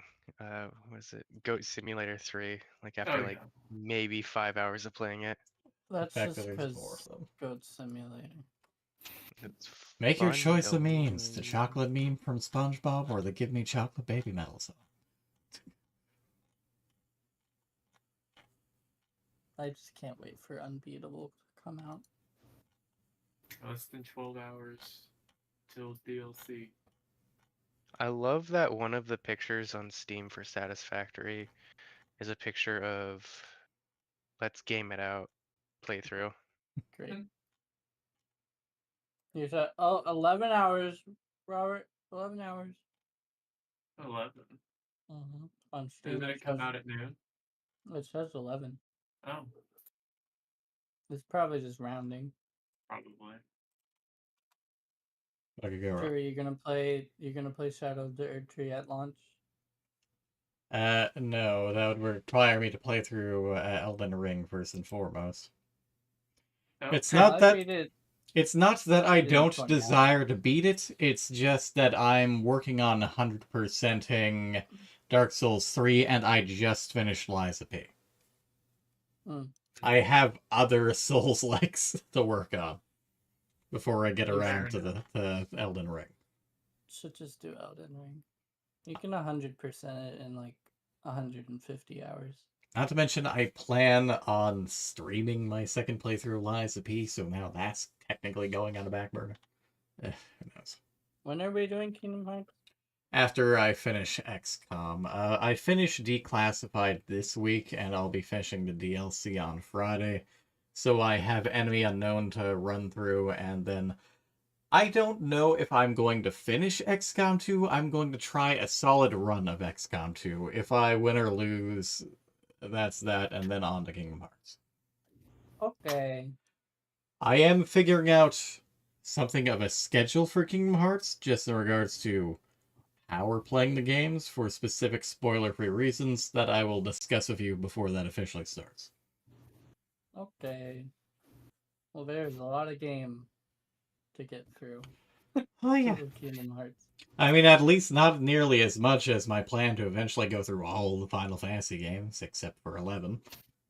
But including 14. No, yeah, Why? 14 alone will take a while. 14 is so boring for the story. How dare you? Well, okay, so the story for A Realm Reborn is boring. How Once dare you you? start up, like after that point, it's fairly interesting. I say it's so boring. Pray, as return I to the Waking skip Sands. every cutscene. Oh, yeah. You people. I just wanted to play the game. You can play Well- the game, but the game doesn't mean a whole fucking lot about the story. I just wanted raids. And that's what the rabbit. Then pay for the skip. But I didn't want to skip because that felt like cheating. You're cheating yourself. I wonder if I'm still paying for the subscription. Subscription for what? Final Fantasy 14. I think Is we it- just is that- bought like the X number is of months thing. I don't think it was the subscription. Ugh. And then, did you ever play Final Fantasy VII, that remake one? I need So, to. I I'm need to finish. I'm staying away Which from that. I one? don't quite like how it went. I appreciate some of what they've done. I don't like where they went, and I'm not sure I like where they're going. Not to mention there was that free microtransaction-filled nonsense they also shoved out. I mean, See, I never be actually honest- played the original Final Fantasy VII, so I don't really I'm not To be honest, judging I've it never off of played that. any of the Final Fantasies. I've just seen gameplay on them. The issue is that there were like half a dozen Final Fantasy VII games scattered around a bit, Mhm. not unlike Kingdom Hearts. And they had a connected story, and No, obviously there's the Kingdom movie. Hearts is the same fucking thing. Not, The story doesn't make sense with either of them. I'd say the story is not terribly complicated until you take fucking time travel in. Why Kingdom Hearts Yeah, 3? Why see? did you make everything so nonsensical? Everything was Kingdom fine Hearts until Kingdom Hearts 3. Not nonsensical and whimsical fun. I can explain well, I once explained the plot to someone of Kingdom Hearts in like 5 minutes, or like one giant Discord post, but anyways, what else was I gonna say? Oh yeah, the issue with the Final Fantasy VII remake is that it is a remake. Everyone was fine with episodic content if they had basically just released the entire series made new. The issue is that there are a bunch of changes. It is basically its own new game that literally messes with the timeline to change the story and changes around a bunch of characters and locations. It is basically its own separate entity, divorced from the original game. How the fuck Hmm. do you Alternate buy Final universe. Fantasy 14? You can either... Sorry, what about? I'm on the MOG station. I can't Mhm. find anything. Well, first order of business, did you subscribe to it through Steam, or did you subscribe to it through Square Enix's launcher? Square. Okay. Make sure you stay with that, because they're kind of separate. Oh my god. I think I've been paying for it. Yo. Good That's job. not good. Good job. Oof. I wish you were paying for my subscription there, though. Next estimated billing date, July 13th. Hmm. You know, they Yeah, make I've- tools for that to track your subscriptions. I had this happen once and only once with WoW before I made sure it was canceled. I've seen the ad for tracking your subscriptions, and I'm like, yeah, I'm good. It is ludicrous and delightful how much of Final Fantasy XIV you can play for literally hundreds of hours. Except you can't do anything multiplayer. Yeah, you can. No, you can't trade. You can on do Goat Simulator. shit. Yeah, so I guess we paid for the 180-day subscription, Mm-hmm. and it's just done 2 cycles of that. Well, Oh. good job. Yeah, I don't think I had mine on auto renew. Yeah, I didn't know. Yeah. How much even is that? Oh my god, I hate this UI. Good job. Yeah, it's terrible. Anyways, I'm going to pop out of here and into the main server to set stuff up for the rest of the stream. I will talk to you all later. Thanks again for your help. Okay. Sounds good. Bye. Bye. Bye. Wait. How much? Whoa, rabbit girls be upon me. One. Rabbit girls. Something.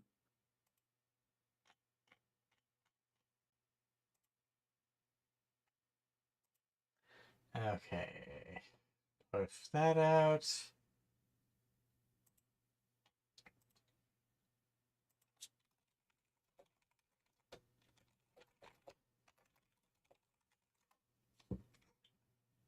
Right. First order of business, let's unplug the controller now that I'm done with that.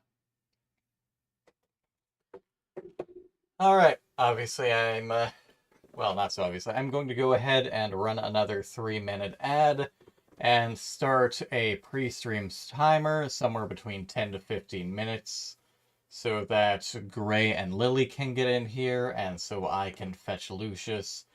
And from there, he'll go ahead and set up and get to the main event, Nightcall.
Ow, loud.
Hello.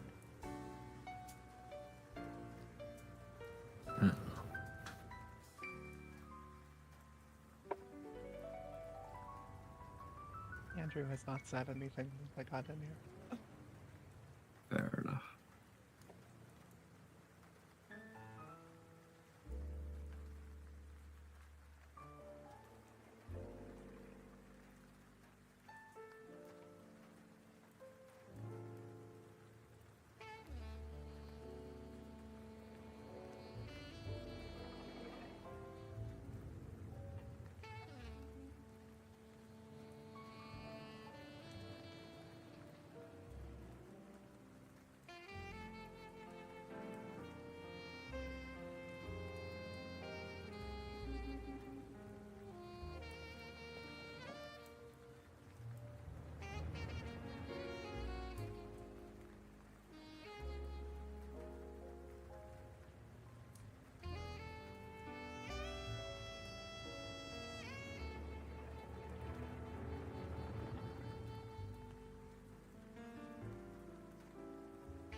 to wait. How are you two doing?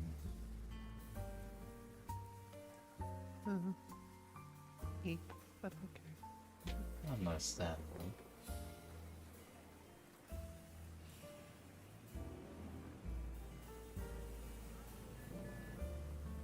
How was fun?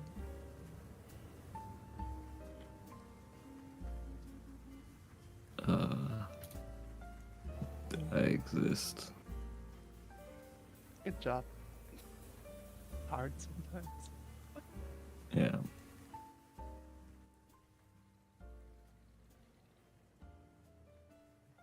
For one, I'm quite content to be in a world where both of you exist. No.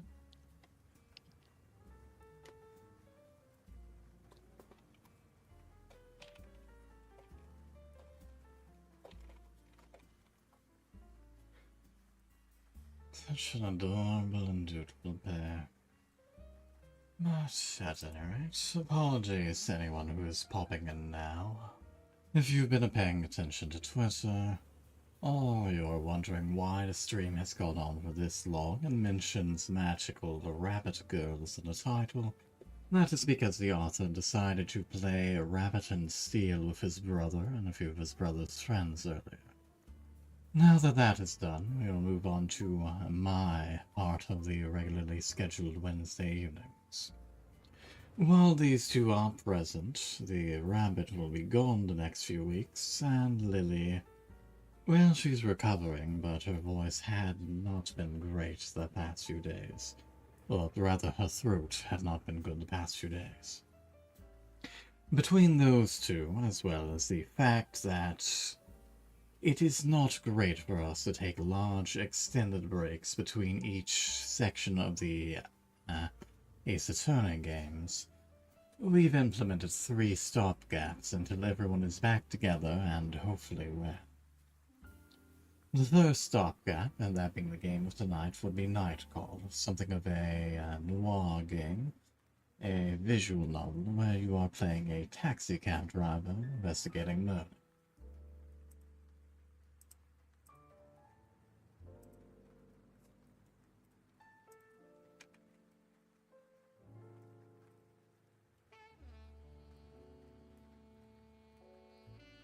Meanwhile, these two will be playing Try Not to Fall Asleep at their dance. Always. As you were saying, dear. I was saying, I feel like it should not be up to the taxi driver to investigate a murder. Well, at least they're employed. Not in solving murders.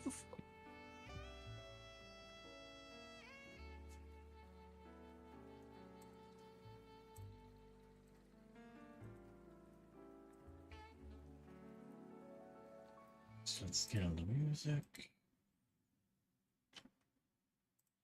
And pull up the game.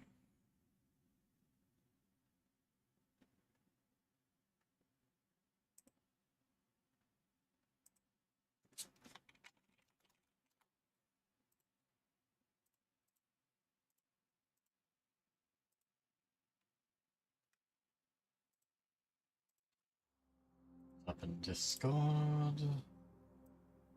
Size is an OBS.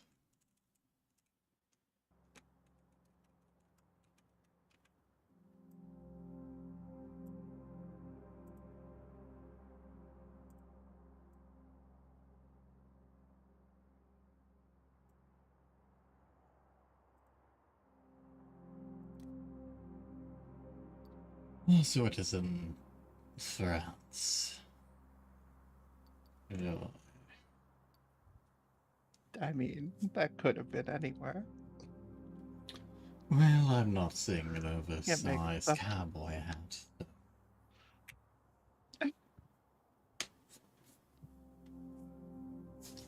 Good evening, Theo. Hopefully you're faring well. Greetings, Theo. This would be Nightcall. As I just went over, you play as a murder investigating taxi driver. How that came about, I assume we shall rapidly discover.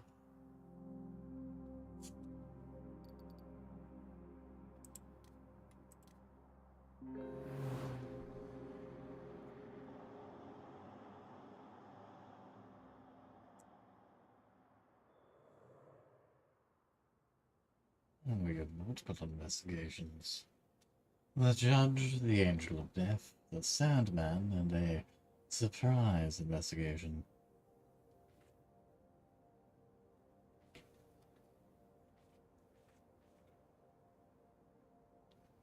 The game will randomly pick an unsolved investigation. Interesting, if not Okay. entirely relevant if you have the random investigation. The Judge. Victims have all something in common and the motives seem clear. Which suspect could have done it? Balanced case, perfect for a first run.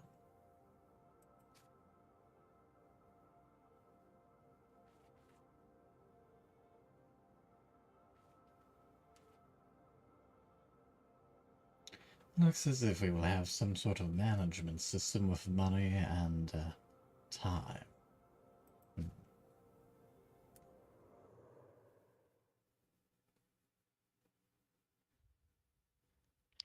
Basically, always just choose whatever mode they seem to think is the normal mode the first time through.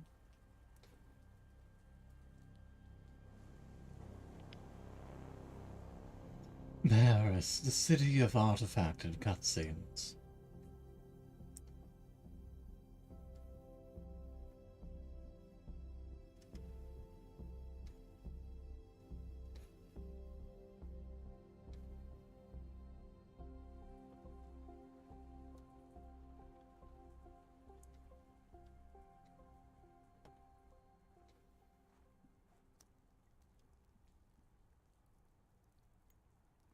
Taxi Parisienne.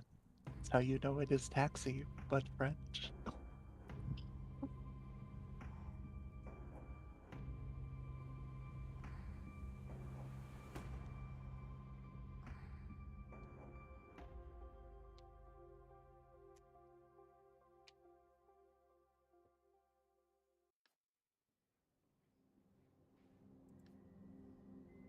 Yeah. Sir, can you hear me, or do I need to speak up? Yes, speak up, please. Is this okay with you? Is my voice loud enough? Louder. No, that's good. Yes, it's fine. I can't hear you. They're playing an aging rock musician. Sir, you just spent 2 weeks in a coma. The word bounces around in your head. In a moment to understand its meaning. Well, it's better than spending 2 years in a coma. Coma. The word scratches along your throat. Yes, you are the victim of an assault. The word resonates in your head. Victim. You're aware a serial killer is currently on the loose in Paris. You feel the contents of your stomach crawling up your throat. The judge, as the police call the killer, assaulted you. The bullet touched your liver and, in most circumstances, it would have been fatal. We chose to put you in an induced... Her voice becomes more distant. Fades. You taste a bile at the back of your ear. Your head is burning, and you hear a whistle in one ear. Your fingers move to your wound.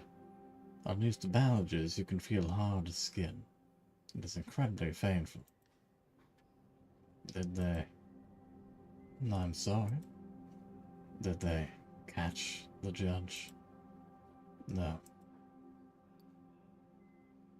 What about my passenger? He was dead before you even got out of your cab. The doctor is silent for a second.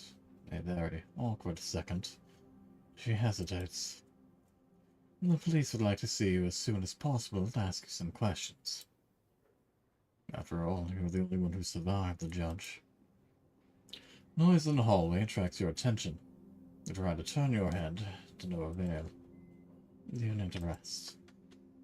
She leaves the room. Her voice resonates in the hallway. I don't care as the only witness sees. Another female voice joins in. A strong, authoritarian voice. You can't clearly make up what she's saying. A strange feeling washes over you. It's not pain, not fatigue. Some odd combination of the two. Before being in this hospital room, you'd never realized that anger was made up of a combination of pain and exhaustion. Anger. A feeling you knew all too well. Days go by, and a month later...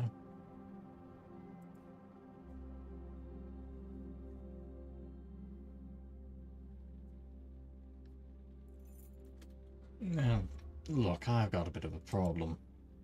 A real problem, that is. You have a pounding headache. It's your first night behind the wheel since the attack. Are you listening to me? You catch your boss's eye in the rearview mirror.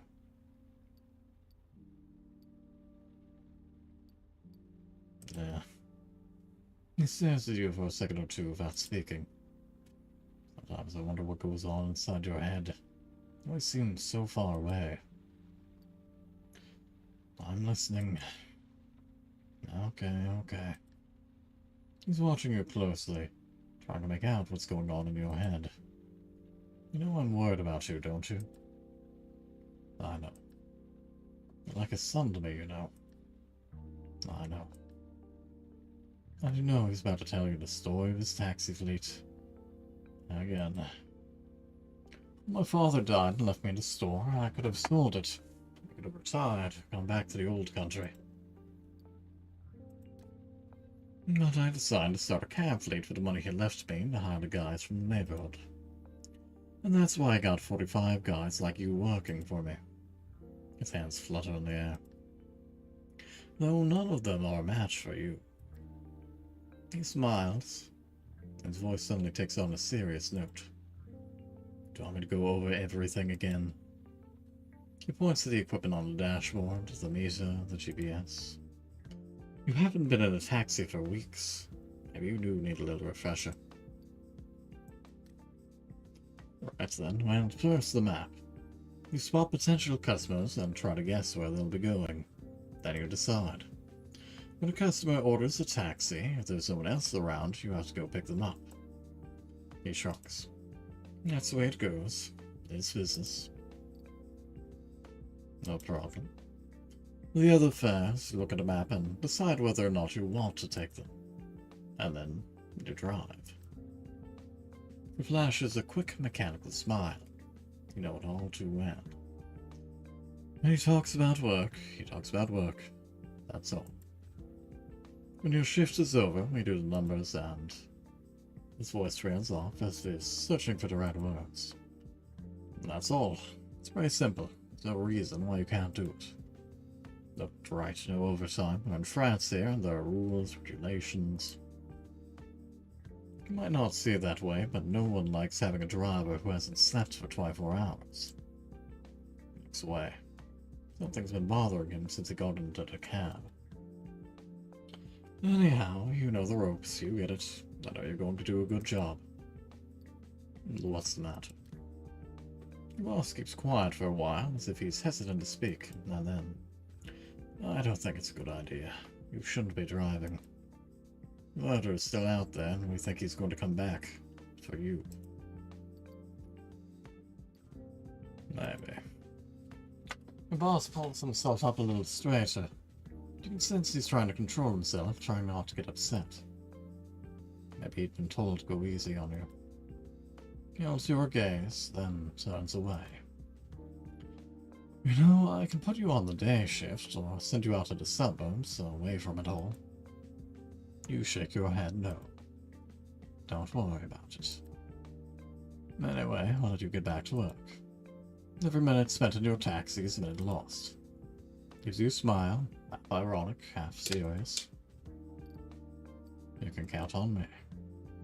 He scratches that invisible stain on the armrest. I know, that's the problem. He smiles. Your boss opens the door and exits the cab. Watch him cross the street and enter the fleet garage. With colleagues are milling about. Taxis are coming and going. They'll ignore you, consciously or unconsciously. You are branded. You sit there a moment, then turn the key in the ignition. The hum of the engine sends a tingle down your spine. It's impossible to describe how you miss that feeling. It's back to the night shift, back to life, despite the attack, despite it all.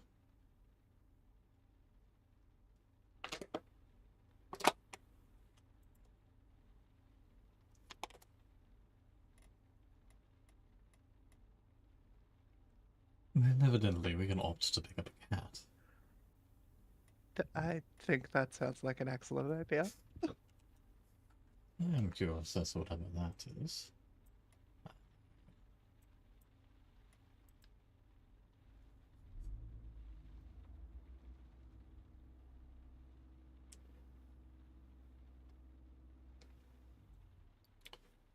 Okay. Despite all odds, it wishes to pay us a fare of €683. You pull up to the sidewalk and wait for your passenger. Since it looks like a no-show, you get out the cab after a minute or two to smoke a cigarette. There's not much going on in this small town in the suburbs.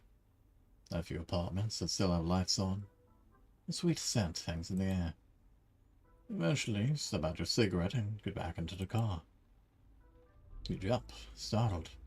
A cat has managed to slip into the cab. Sitting on the back seat, staring at you intently. You sit there for a moment, considering whether or not to shoot away.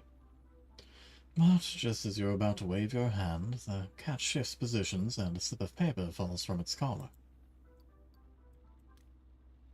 You pick up the piece of paper and unfold it. A fragment of a map of Paris, the Saint Lazare train station. Turn your eyes slowly to the cat. He seems to be expecting an answer. Are you going somewhere? The cat tilts his head to the side as if to say yes. You want to go to Saint Lazare? The cat tilts his head again. Are you a dog? The cat slowly nods its head no. Your hands clutch the wheel tightly. What the hell is going on? You turn around to face the cat. Okay, fine, I'll take you. You let out a sigh. Start talking to yourself in low tones as if to balance the conversation. Normal. This is all perfectly normal. You start the cab, but cast a glance at the cat behind you. You're the one who ordered the cab. You start to laugh. 2 minutes go by. You try to break the ice. Simple questions are probably best. Everything okay? Neither a yes or no, more of a plaintive meow. Are you meeting someone? No, that's not it. The cat is staring at you. The conversation seems to bore him. You seem to be well fed. Very strange, I must say. Did someone hurt you? A plaintive meow. You sigh. Your owner? Another meow, but longer and deeper, more heartfelt. You nod your head. What happened? Was it a man? No answer. A woman. Was she mean to you? The cat seems to be uncertain. Was she not around for you? The cat doesn't seem to understand. For instance, your owner was never home, you're bored, you want to spend more time playing. If cats could roll their eyes, he would have. Does she have other cats? The cat gives you a look full of disbelief. No, that's not it. You're independent. You like to be alone, right? The cat doesn't seem to feel like talking anymore. Turns his head away. Looks at the street out the window. You're not far now. After the next light. You point to a light in the distance. That's Lake Lazar. I'll be there soon. A few yards later, you stop at a drop-off area in front of the station. The first train doesn't leave for another hour. Where you go? The cat stares at you without making a noise. Let me guess. St. Lazare. If you were going to the suburbs of Paris, you would have needed to come into town. So somewhere in the northwest of France. Brittany? Your passenger glanced at you. Okay, right, not Brittany. The cat lets out a choppy meow. Who wants to get out? Somewhere by the sea, huh? The cat is looking at you and meows. A sharp sound, probably, yes. A very hungry, yes. For the fish, I guess. You check the time on the dashboard. It's time to go get a real customer. You try not to think too much about the situation you're in, and you hope that no one sees you talking to a cat. I'll just start saying the names of cities, and you meow when I hit the right one. Start to list cities in Normandy. The cat doesn't move a muscle. Cherbourg. The cat looks up. So is Cherbourg. Getting close. Saint Malo. Still nothing. I've got it. Deauville. Let me out the light. You're smiling too. All of a sudden, you're exhausted. Okay, come on. Time to say goodbye. You get out of the cab and open the back door. Bill has appeared on the seat next to the cat. It is enough for the fare. And more. Well, you are full of surprises, aren't you? I would ask you where it came from. You smile and lean over to pat the cat. It leaps out of the car and darts between your legs. You can just make out its shape dashing up a flight of stairs and slipping between the bars of a gate. You get back in the car. Look at yourself in the rearview mirror. Features are heavy with fatigue. Right arm is twitching. As you start the car, you remember you are allergic to cats, but you haven't sneezed once. You pull out of the station. Well, that was very odd.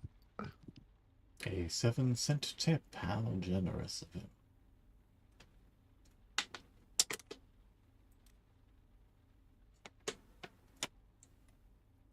I'm sure this is perfectly fine for our mental state, and that man appears to be wearing rabbit ears. But he's a bit far.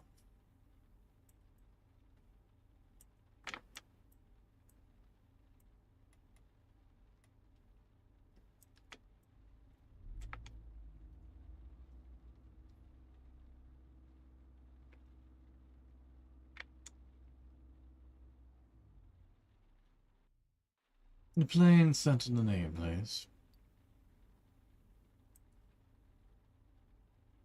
Well, certainly a good fare, 23.26 euro. Your passenger climbs into the cabin, slams the door shut behind him. Of course, his name's Dennis. Dennis going to Saint Denis. Although I'm merely assuming it is pronounced Saint Denis. I haven't a clue when it comes to French. He stops short, visibly sizing you up. But you know where it is? You nod yes. Avenue. The magazine.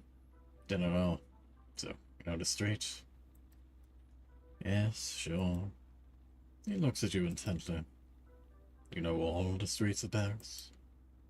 His question drips with disbelief. You know his kind well, the sort who'd refer to you as the Arab. Not bad-handed. Yes, I do, monsieur.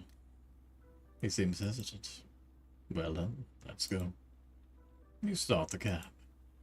The client stares out the window as if hypnotized. You watch him in the rearview mirror. His face is familiar to you. His accent, too, though you'd never be able to place it. Typical of some rural region, central France, perhaps. You take another look. That's it, you've got it. He was a contestant on one of those reality shows where farmers meet women. I've seen him on a show a few weeks before. You watched it from your hospital bed with a distracted eye. But something about it had bothered you. The show was a masquerade. Life in the country seen from a very Parisian and cynical perspective. Full of scorn and contempt. Okay then, you figured out who I am. His remark and his accent bring you back to the present. Sorry. You've recognized me, right? So you can make fun of me now? Make fun of you? He shrugs. Yeah, like those other people do out there on that there Tweety thing. Tweety. It takes you a second to realize he's talking about social media.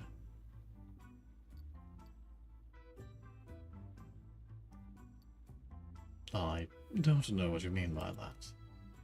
You mean, you don't know who I am? You hesitate before answering.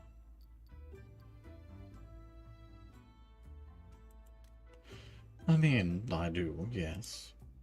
Some kind of reality show, huh? Exactly. But why do people make fun of you? He heaves a long sigh as if letting off steam. His drawl has become more pronounced. At first the show was okay, and then I started seeing my face all over TV. On other shows, I mean. And then I found out the internet is laughing at me too. There are those things, I can't remember what they're called. Moms, mams, memes. You know, those pictures that move all by themselves on the damn internet. You have no idea what he's talking about. Not politely.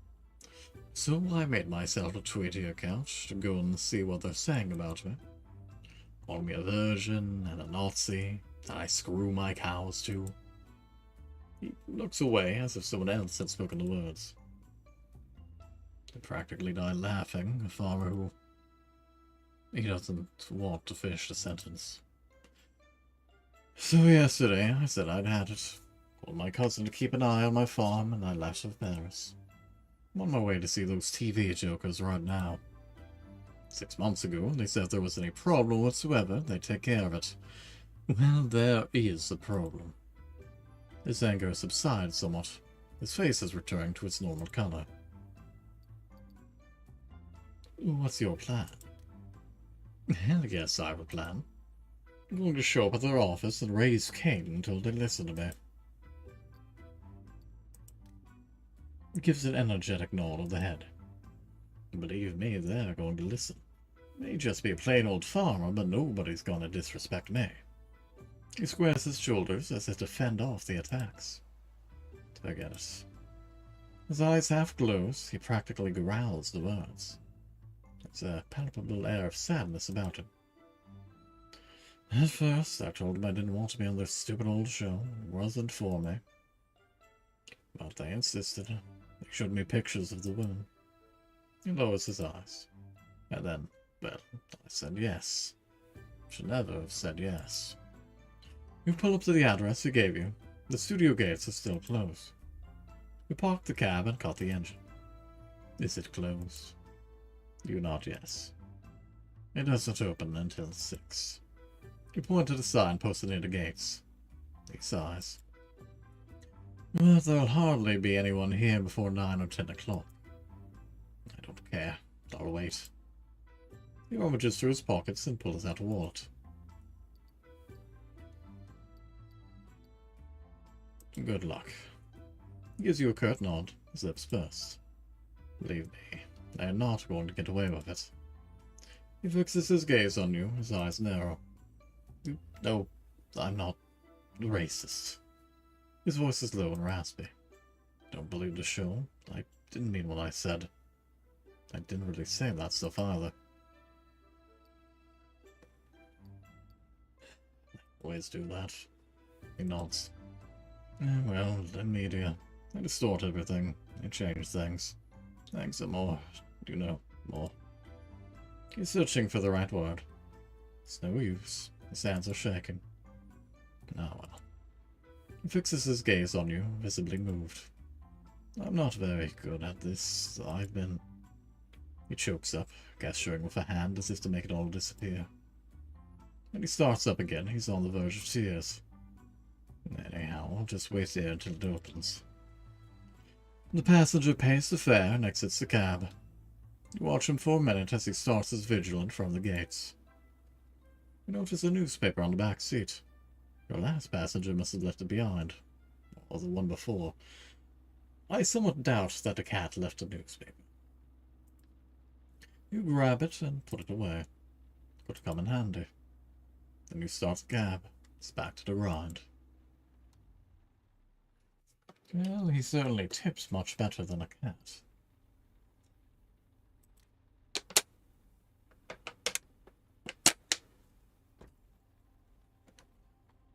The door suddenly opens and a woman gets into the back seat. Having a good night. For a second, you freeze. It's one of the cops working on the judge's case. She grins at you. The voice creaks. You remember seeing her at the hospital. Something already bothered you about her there. You know, it's actually pretty crazy. For weeks I've been saying to myself there's something off about you. Something not so nice.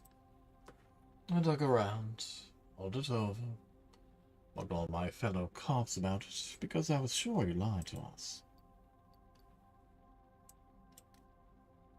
She has a cold sneer on her face. I'm going to be frank with you.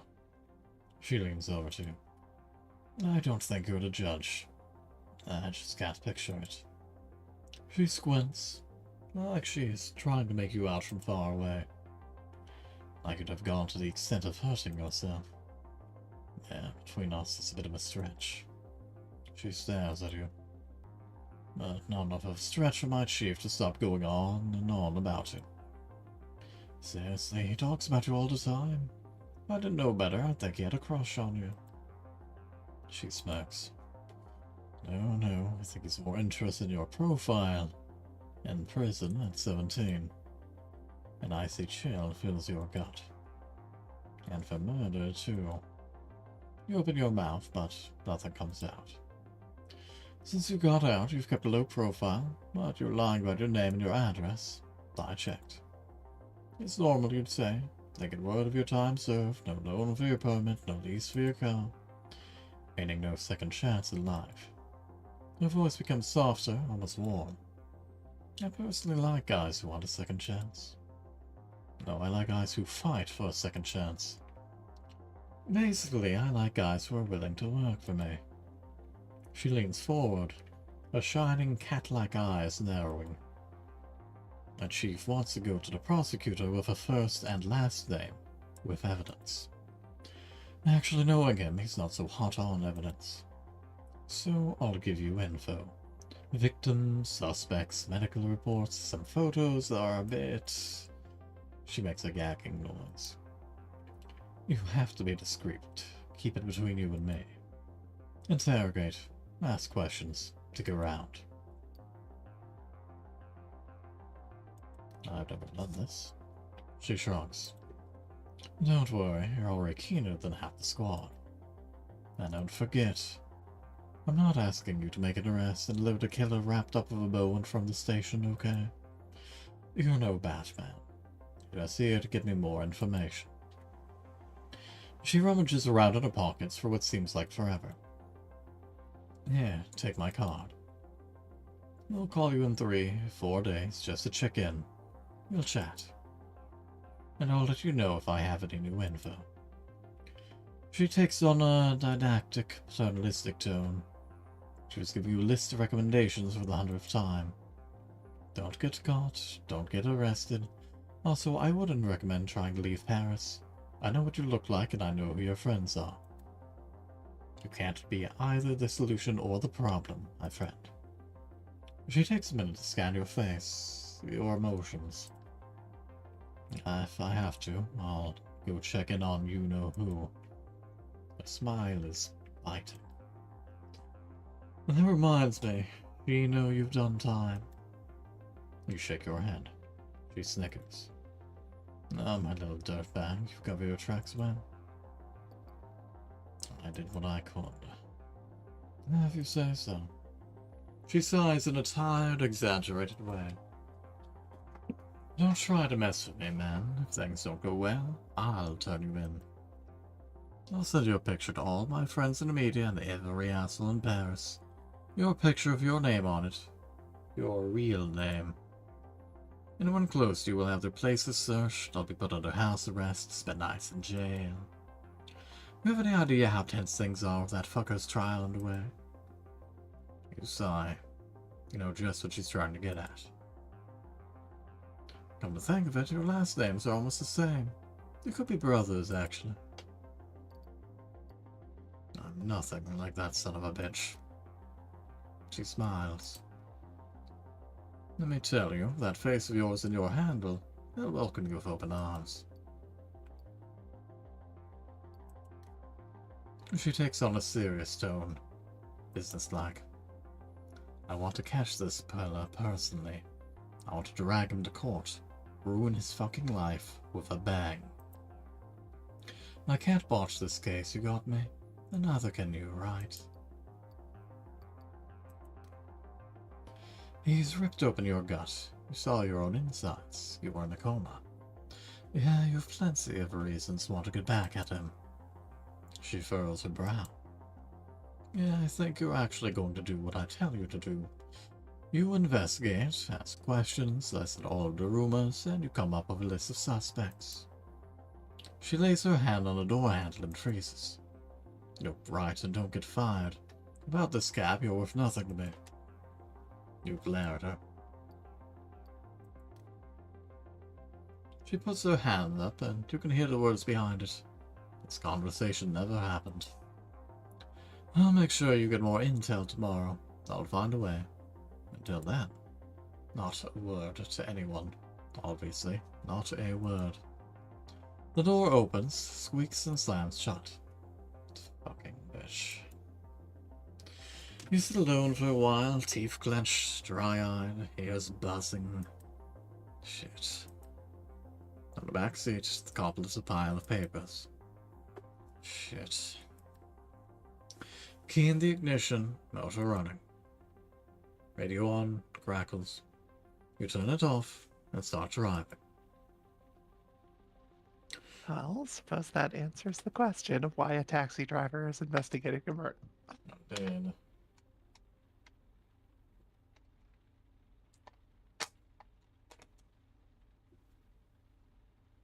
Dressed in the service of the bar.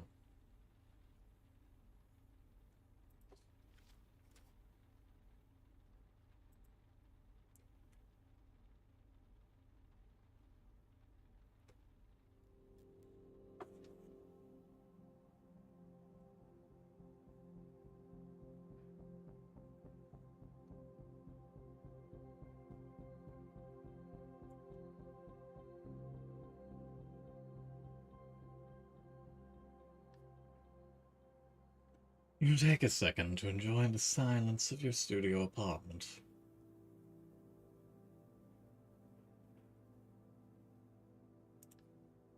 Outside, the city is slowly waking up.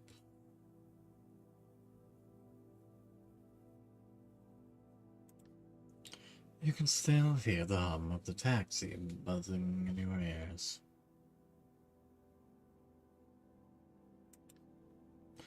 You throw the file as Bassett gave you on the table. On the wall, you hung up the big corkboard where you used to pin up photos of your nephews.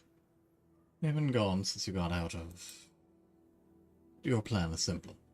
Jot down all the pieces of evidence and connect them to the suspects. The guilty party won't necessarily be the one with the most evidence against them, but one with the most compelling evidence against them. It's like you're building a story about each suspect.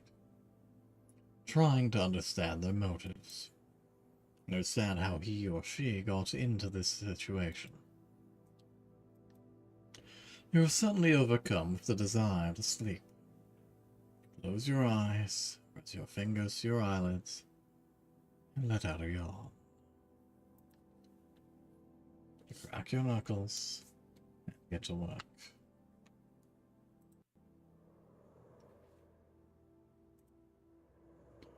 Our current suspects: Paul Marie Fragonard, height 1 meter 69.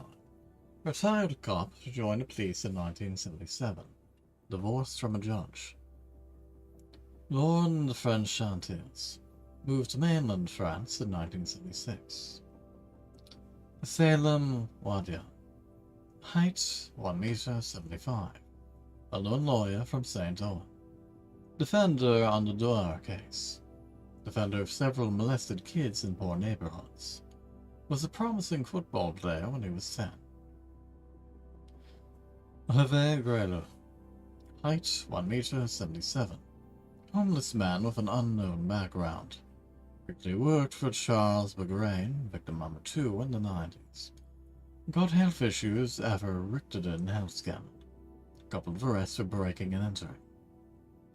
Thoreau Batas. Height 1 meter 70. Cop in Paris. Dad was a cop of financial defense. Died 2 years ago. Mom got health issues after Richteren health scandal.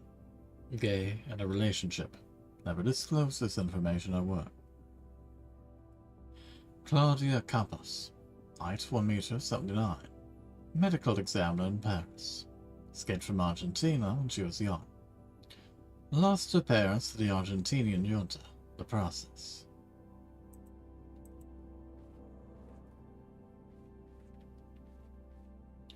How kind of them to only give us 2 of the autopsy reports.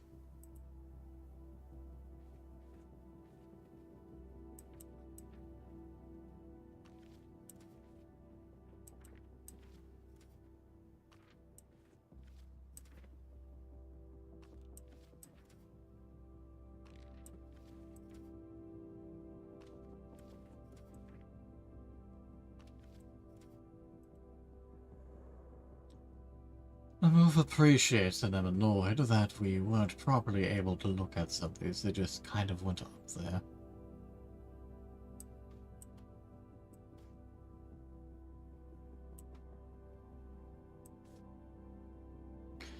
Victims killed with 1 bullet in the neck.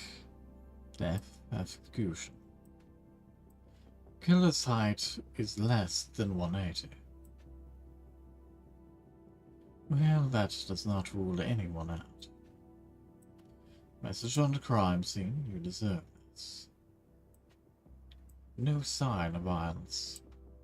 Killer left message in chalk on the first 3 crime scenes, meaning something may have stopped them on the phone. The weapon was a rare gun used in the 70s.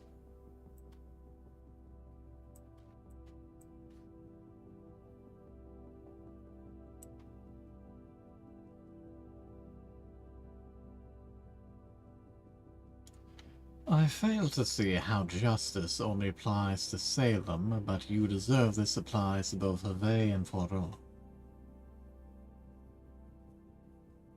But all right.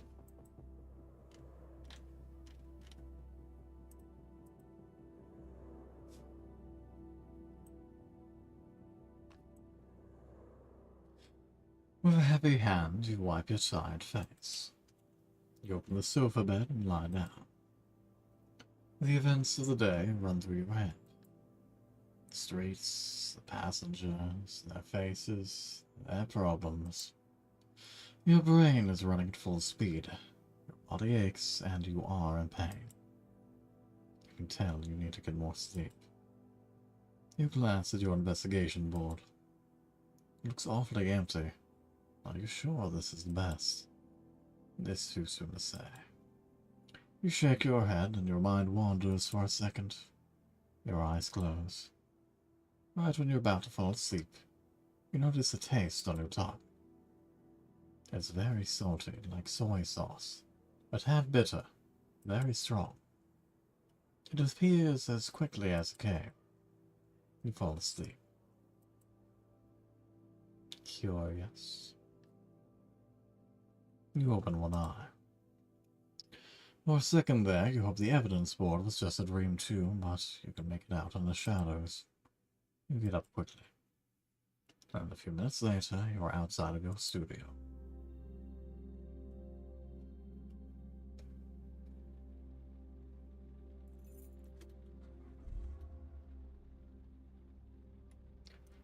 I guess now we can start paying attention to our gas. We had a newspaper last night, thought that we were able to take a look at it. Looks like it conveniently highlights any active suspects, as well as any scenes that we can take a look at.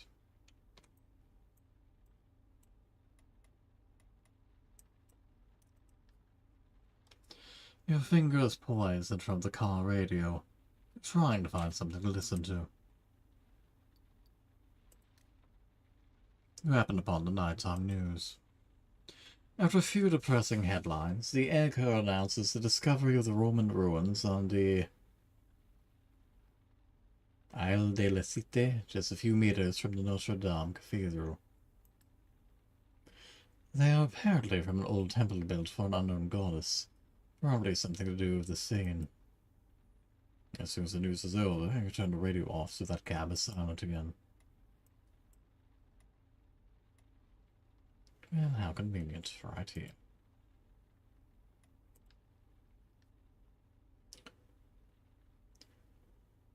You notice a cat sitting on the roof of it. Well, I was unable to read that. But a cat is judging us. That is quite a distance, but...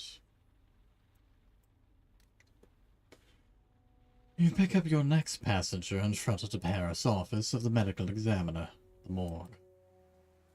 When she gets in, you're surprised. How can she be a suspect? Her face, beautiful and soft, doesn't go with her clothing, her style, or her attitude. She gives you her address, and you start driving. Her voice is dry, frank, and she has an accent you have trouble determining. South American, maybe. She seems far away, lost in thought. A few seconds go by, and she still hasn't taken so much as a look at you. Is everything okay? She almost jumps out of her seat and looks like she wants to disappear. Yes, everything is fine. An accent again. The one you can't place. A long day. In a manner of speaking. Some days are harder than others. Some days take more out of you. They're more demanding than others. A sad smile runs across her face like a shooting star. A second goes by. Slowly. Very slowly. Then the meteorite explodes. Your passenger breaks down.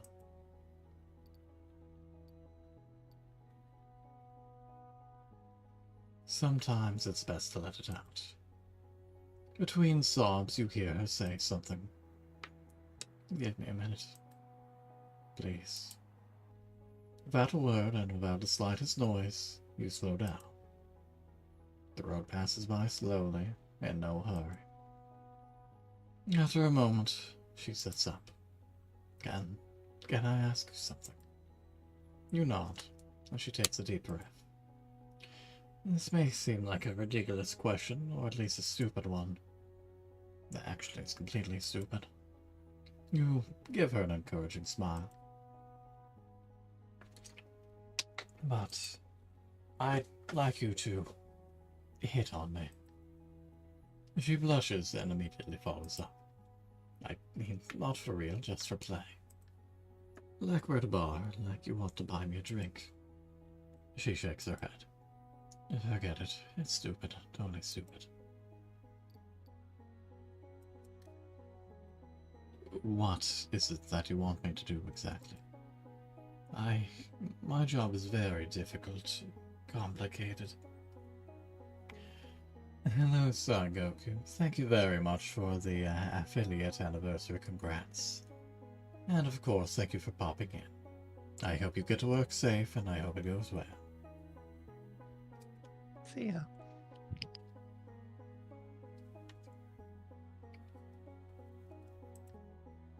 I don't get out much. I'm not much of a partier. And internet dating, not my thing. It makes me really uncomfortable. She sighs. Maybe I'm desperate, but I feel like being hit on. Yes, hit on, plainly and simply. I could care less if that shocks you, or if you think it's funny, as long as you play along. Silence. So.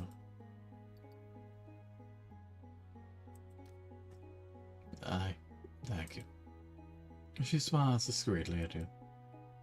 That warms my heart, really. I just have a few rules, if you don't mind.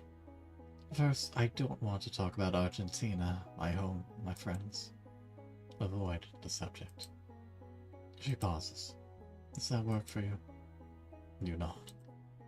Good. Second, I don't want to talk about work. I'm a medical examiner. Do you know what that is? Yes. I cut open dead bodies. I take out bullets, tumors, cirrhosis-filled livers.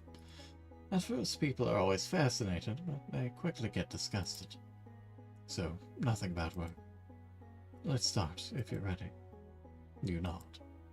We're in a bar. It's not very late. Not very late, but we're the only ones there. I'm alone at a bar, finishing a drink. I get up to leave. Silence. Please, go ahead. Hitting on a passenger, this is definitely a first. You've got to find a good line, something that'll set the tone. A polite line. Excuse me. Yes. Her voice is softer, her accent stronger. May I join you? Of course.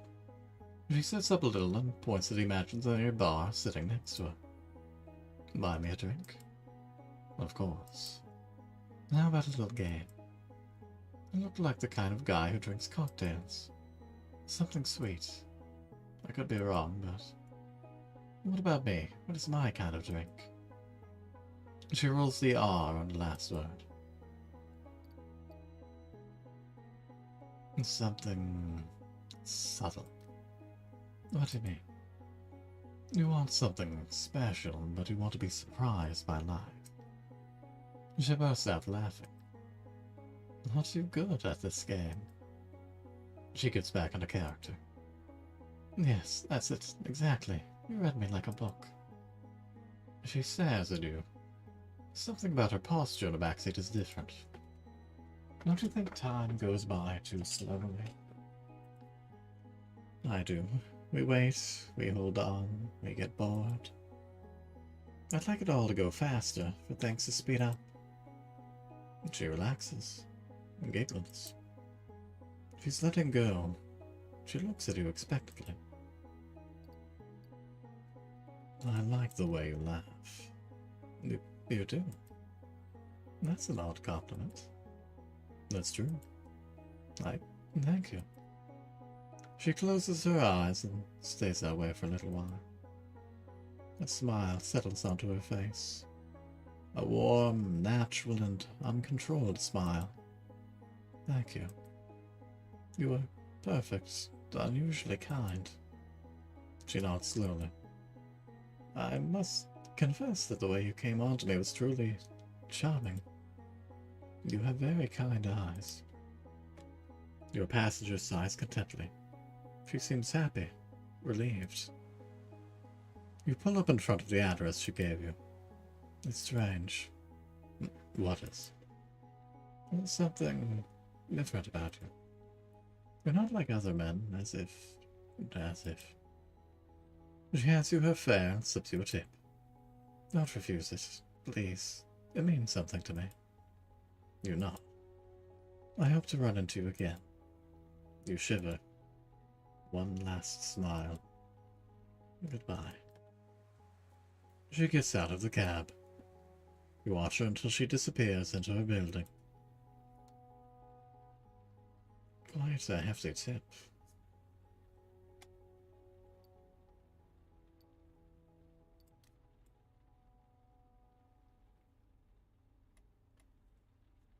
Always something to be careful for, but between her being a suspect and clearly needing a distraction.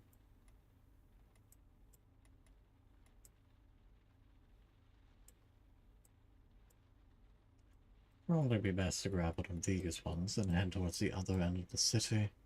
We can get back over there, all the better.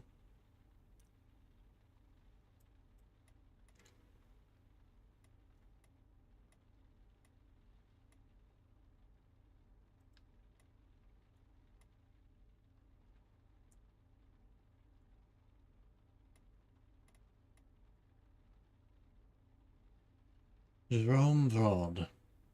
Blood hits. That seems just about perfect, actually. Can we just pick up more cats? For starters, I would require more cats to appear. I'm sure we can find some cats. Perhaps, but they do not pay very well. They pay in love. The last one did not let us pet it. Well, doesn't mean the next one wouldn't.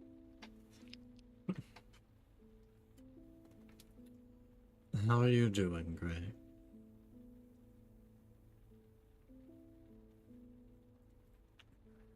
I was about to say, I'm unsure he ever came back.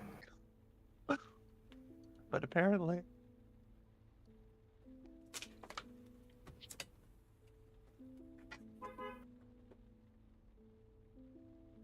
Beep beep. That answers your question. You are going beep That is beep. how I feel mentally. You are a sheep?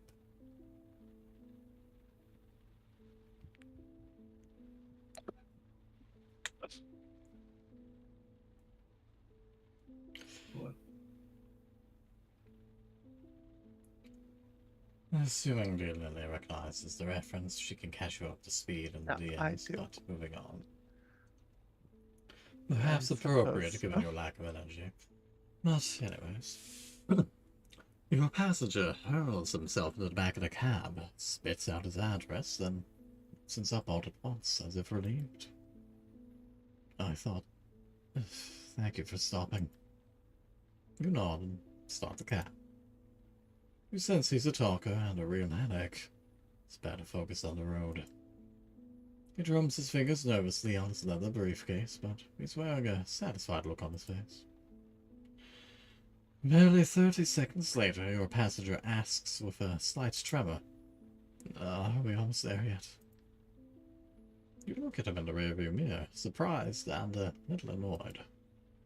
Usually it's the big brawny types who say stuff like that. Guys who think they're bulls in a cash cow world. But this guy, he looks more like a lamb to you. We just got going. He seems disappointed. Oh, right. Not a problem. Not a problem. His fingers start rat-a-tatting again. That's when you notice the blood dripping slowly down his arm. He's wearing a dark-colored jacket and you hadn't spotted it right away. Your passenger doesn't seem to be in any pain, though. He's staring out the window religiously. You watch him intently, trying to figure out what's going on in his head. Is everything okay? He doesn't seem to understand. Yes, of course. Why won't it be? Well, your arm is bleeding. It takes a minute to get your meaning. Oh, it's nothing. The building manager didn't know I was coming by, so he sicked the dogs on me. A faint smile flickers across his face, but he suddenly looks pale to you. Unfortunate business. I had sent a message to his wife, of course, but she broke her leg that morning. So she forgot to tell the husband. And she didn't exactly break it, the cab did. The one I had ordered to go into the office. It ran her over. Because, you see... Wait, I'm getting it overall. I had already gone in that morning, but I forgot the key to the safe. That is to say... Well, that's pretty complicated, actually. He gives a short laugh. I dropped the key, and it got stuck in the gearbox of my car. He stops. Not my car, actually, but an old jalopy on loan from the garage. Because my real car, so to speak, broke down on my way to Paris yesterday.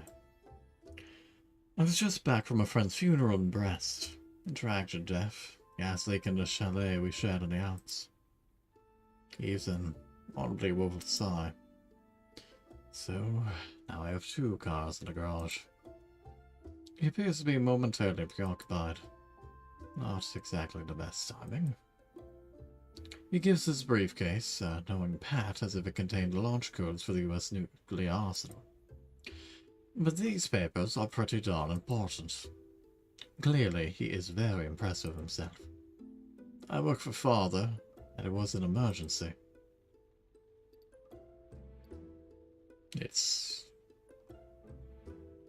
Well, let's let him go on. He heaves a sigh and starts muttering to himself. And yes, it did take 2 days for the breakdown on the highway. Then the flood in the first garage. Keys stuck in the gearbox of the car unknown, the accident with the caretaker's wife, the day at the hospital, the traffic jams on the way back. He swallows oddly. The dogs. He heaves a deep sigh. And then the fire alarm went off in the father's office. Just between you and me, I have doubts about the Picasso drawing out, but I haven't had time to look into it. He drops his head for a moment before adding, "But Father says we shouldn't talk about the Picasso." He looks at you, his voice brightens noticeably. "Why today? Especially since papers were not in the safe. They were in the trash." His eyes widen. It's crazy how big that building is. There are tunnels in the basement and dumpsters the size of this cab. He bites his lip. Not that your cab is a dumpster, I mean, don't get me wrong. But we often forget we live on an anthill. The garbage bins and pipes, the sewers. Not that I'm likely to forget the sewers anytime soon. I've actually visited them a few times, up close and personal. Did you know that 1 out of every 37 manhole covers in Paris has a manufacturing defect? Just imagine. What do you mean? Well, if you step on one, your foot firmly on the edge, the lid flips over and you fall in. That's me all the time. The luck on this man.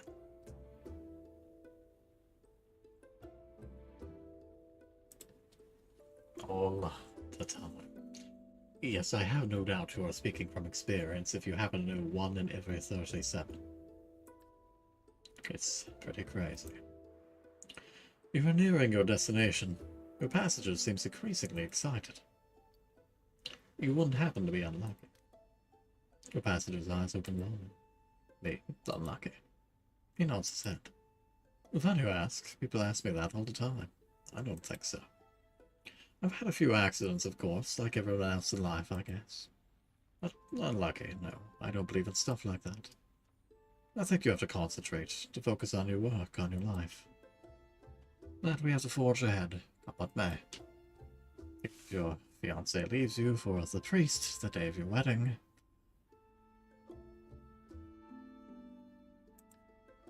He raises a warning finger. And before you ask, no, it's not bad luck, it's a beautiful love story. I'm happy for her. He buzzes.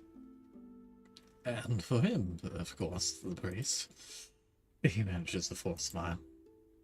You're parking from the address he'd given you, a large Haussmannian building, clearly home to a host of lawyers and notaries.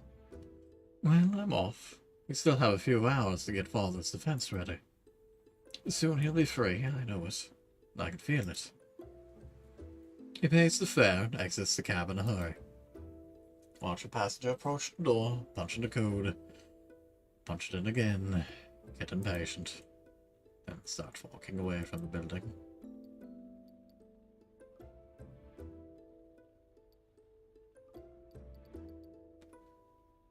Well, let's honk. You give a honk and your passenger walks over to the cab. It's funny, I can't give in. What street number did I give you? 112. Oh, right, it's 212 actually. It's still a ways away. I'm on in. Thank you. He climbs into the back seat. Sorry, I'm not very good with numbers. What do you do for a living? I'm an accountant.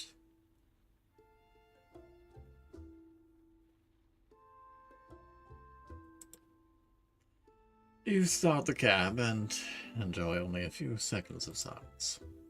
You've almost come to number 212. A firefighter decked out in protective gear motions you to stop. Your passenger leans forward. What's going on? That's the address. Out the window, you see an elegant apartment building in flames. A half-dozen emergency vehicles are blocking the street. Fire at 212. Your passenger is rummaging through his pockets in a dizzy. He goes pale. Damn, I have to go. Thank you for your help. He leaps out of the taxi and dashes over to firefighters, his briefcase clutched tightly to his chest. You start the cab. Not much of a tip, but truly the man needed the help.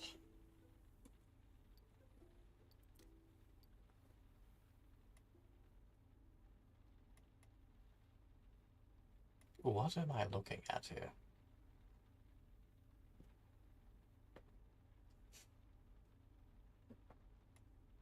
Well, anyway, it's time to get more gas. The like sad face thing. Yes, that is odd. The bell pump. Pull over and stop at a gas station. Not a soul in sight. The fluorescent lights irritate your eyes, and the smell of pee is wafting up from the space in between the pumps. It's self-service here. You pay directly at the pump. The mini-mart over there, it must sell newspapers. The person behind the counter must see and hear things. Be worth asking a few questions. This place is as shady as ever. You're careful getting out of the cab.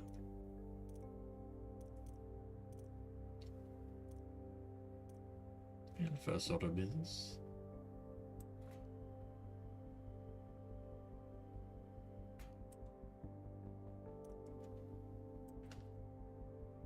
You walk into the mini-mart. The guy behind the counter looks like all the other guys behind the counters you've come across in your lifetime. Yeah.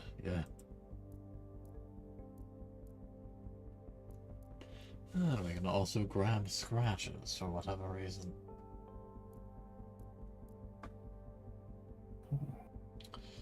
I'm curious as to whether or not on the side there is a scratcher.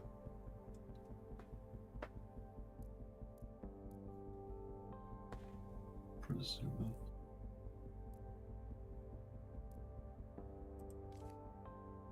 Yes it is. Well, you won 50 euros. You stay silent for a while.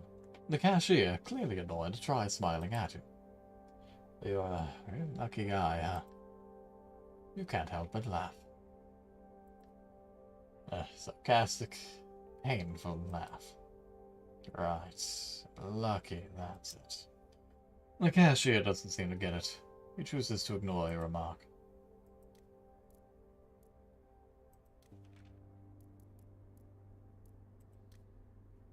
I was wondering. You immediately bring up the serial killer. The cashier looks up, obviously excited by the topic. What we found out, we will find out later, apparently. You curse automatically as you put one foot out into the freezing cold.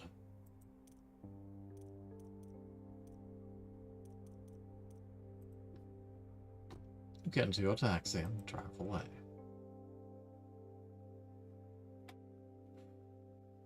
Is that Santa? I have several questions, but first we must read the newspaper. You pull a newspaper out of your glove compartment and start leafing through it. Eventually, something grabs your eye. It's quite an involved article about the infamous police leaks affair. Who, why, and how all that confidential data was released to the public. The Justice Department is now looking at corrupt and violent cops who are known to be out of line. Concerned associates applaud how transparent they are being. Yet the more you read, the more you get the impression the journalist does not agree with their methods. You turn the page and stop. You've read about a third of the newspaper. You stop reading and go back a few pages. You thought you saw something. 2 years ago, a bunch of confidential police documents were accidentally released. Documents about Ronan Bassam, Charles Bograin, and Simon Rodsher Ban them, please. The judge's first 3 victims. Intriguing. You only have a third left to read. As soon as you get to the page, you stop. You instinct, that's clearly a typo, tells you to look at. It's a rather positive critique of a bar called Solace. Perhaps that was not a scratch of the first one, perhaps it was something for the bar. Make note of the information of interest. In your line of work, that kind of thing can always come in handy. You shut the paper, it'll end up in the trash tonight. If you remember it's there. Otherwise, you'll spend the rest of its days in your glove compartment. Also, once again, someone please ban that person.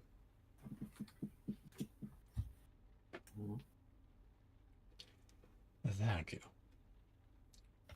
And thank you, Sonic, for pointing it out. Seem to be getting a lot more of those showing up recently.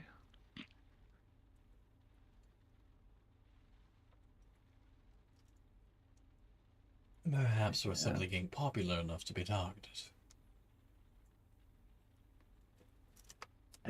Maybe.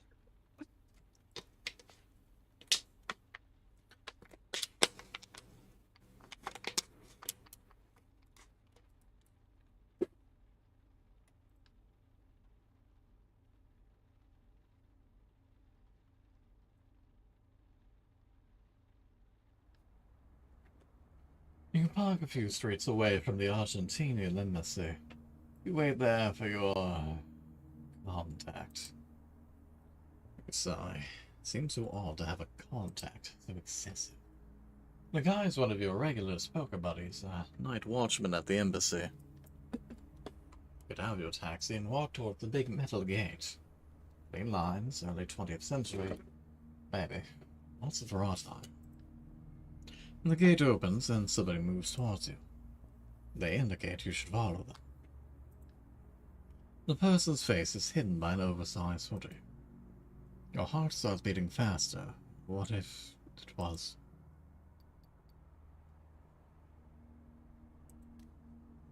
You walk into a narrow, covered passageway, probably the entrance to a parking garage. The man turns around and lights up a cigarette. The lighter lights up his face for a second. A young man with curly hair, pale skin. He looks young, very young. That'll be 250 euros.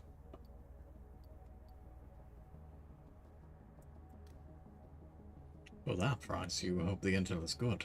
You pay. Listen up, because I'm not gonna say it twice. The Roger is definitely a colonel from the junta, one of the few who wasn't arrested and put on trial. He's responsible for torturing dozens of political opponents. He tortured and killed them. You know, we don't like him much here, but the rich Argentinians in Paris loved him. They really respect him. Respected him. The difference doesn't seem important to him.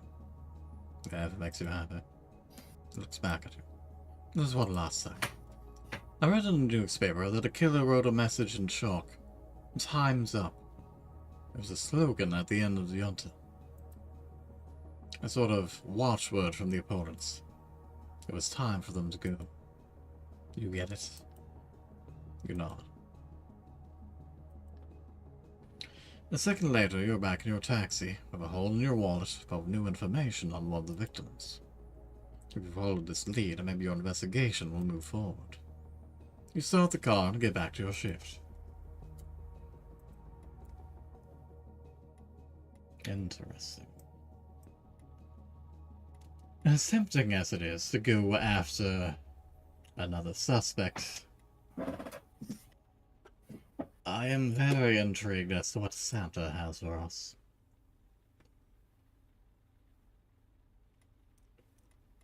It is bizarre that that's a thing, although the entire thing with the cat was pretty bizarre as well.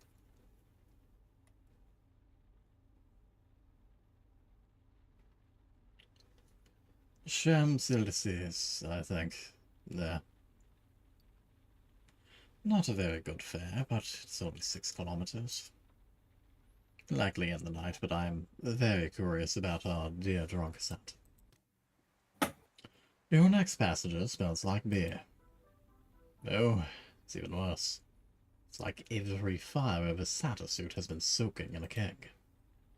Come on, dash away. His breath is 96% brandy. Your eyes are starting to sting. I'm parked somewhere near the Champs-Elysees. Shit. The name of the street is...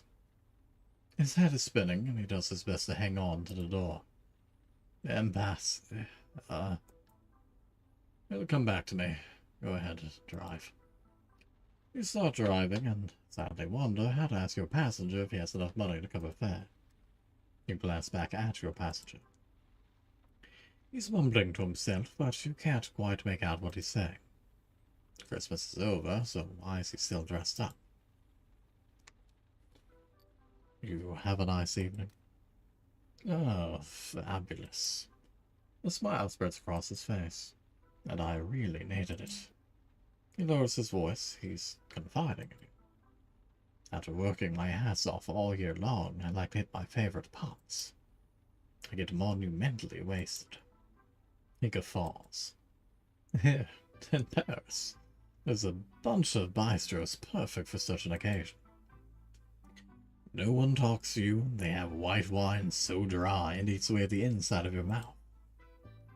So many types of brandy, pear brandy, cognac. He closes his eyes to the light. Sometimes. I need to go briefly. I'll probably be back in a short while. Alright. Stay safe. Don't perform any crimes. If you run into a very drunk Santa, then run. I'll keep that in mind. It seems unlikely, but you never know. Alright, bye. The chance is never zero.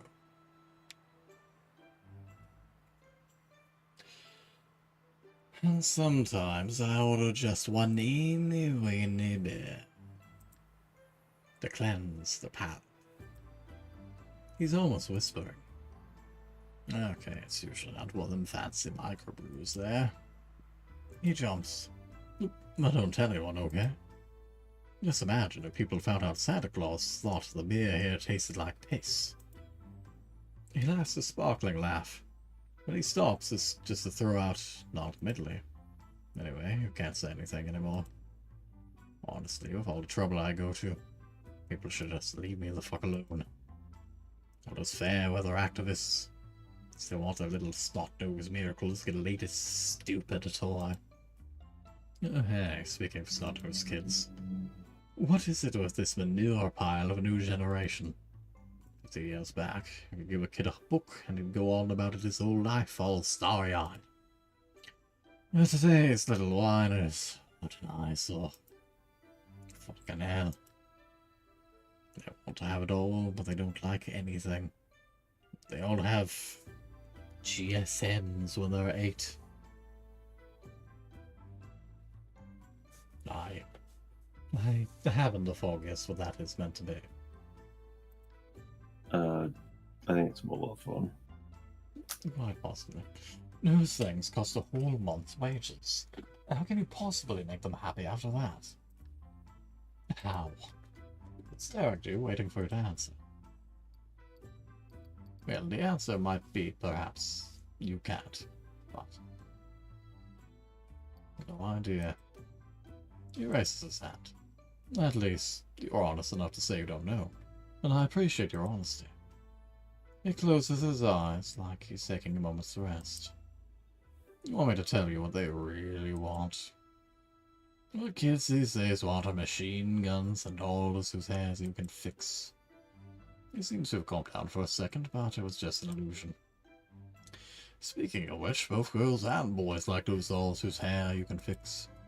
He twitches his mustache in silence. Back when I still made toys for kids, I can tell you they couldn't care less about them. Don't give a damn. You just want to have fun, play, laugh. Parents were losers. He's over to you, rife with anger. Fuck, that's the real problem, I'm telling you. The elves are losers. Idiots. Putting kids into this world. Those guys haven't got a clue. Am I right? Am I right? I mean, have you seen the state of the ice cap these days? Have you? Huh? Because there's not much of it left. He pauses. Now, I can't say it's all bad. I don't have as many polar bears coming into my yard. That's the piece. Vicious. Mean. I'm not sad to be rid of him. He heaves a long sigh through his beard. Before, things were different. Fierce form at the corners of his eyes. Shit. Can't talk about the past without crying like a little girl. He throws you a sideways glance. No need to stare. You don't even have the time to react, and he starts back into his rant. I remember you, you know. Tell the truth, I remember everyone. Every single person. You were an angry one. So terribly angry. And your letters, your handwriting, holy fuck were they hell to decipher. Don't worry though, they'll settle all that for me. You could hear a hint of disgust in his voice when he brought up the elves. Otherwise I wouldn't have time to do nothing. You were just furious. Like someone punched you in the stomach. Your brother was giving you hell. To someone wrenching your gut. Man wouldn't. He suddenly thinks of something and stops talking. His gaze wanders outside. Anyway, let's talk about something else. You feel relieved to have some distance from that subject. You can't forget the pain. You jump when your passenger suddenly starts talking again. Wait, I think we're almost there. Slow down a bit, kid. He searches outside for...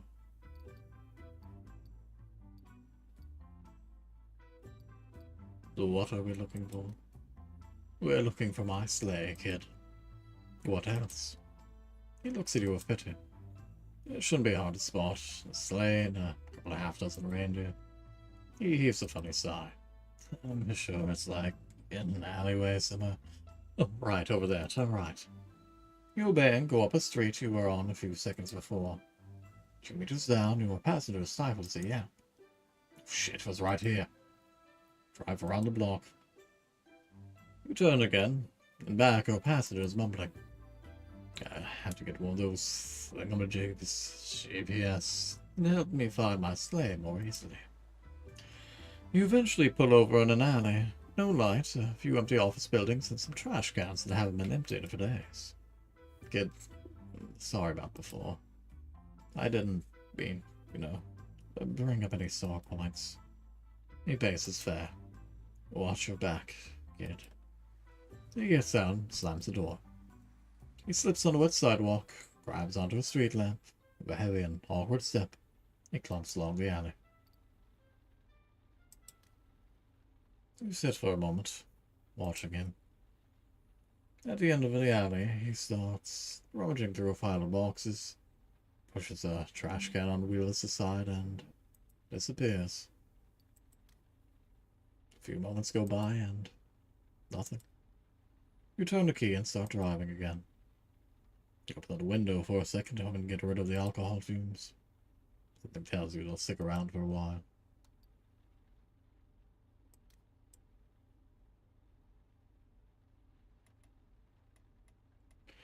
Well, looks like we can have at least one more go for the night. Or we could drive home. Not sure what happens if we run out of time. Let's not risk it.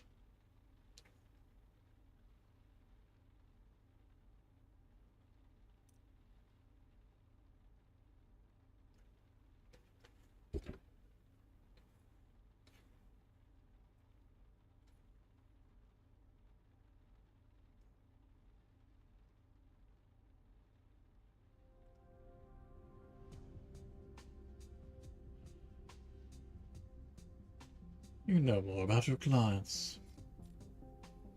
You're charmed, Claudia. You've met Jerome.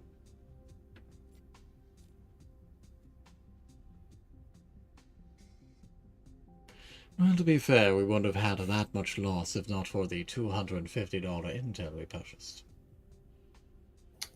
Yeah.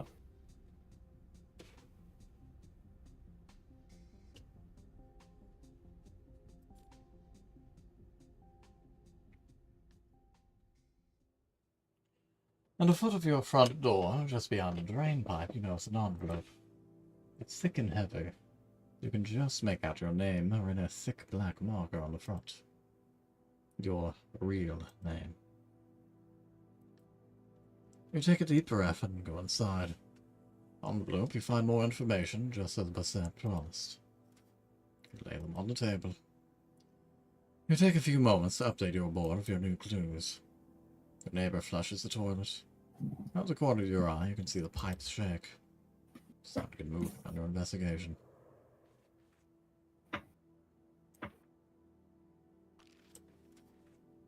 Here we go. Police reports on the first few victims.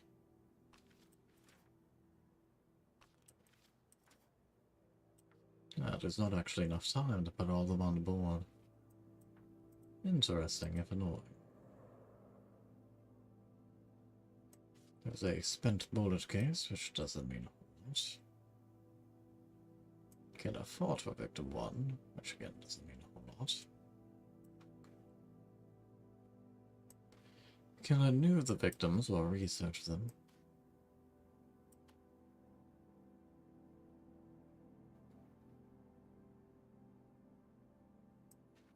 Victim 2 was killed in the only spot about CCTV.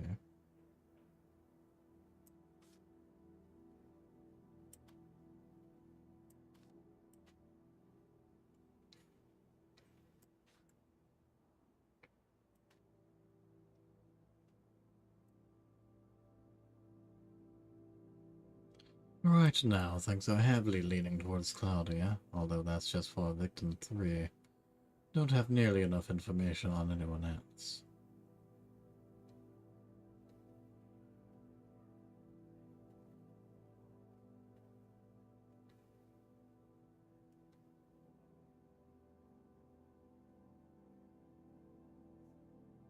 Just as easily Hervé or Salem. I still haven't the slightest why justice is meant to directly relate to Salem. And specifically him.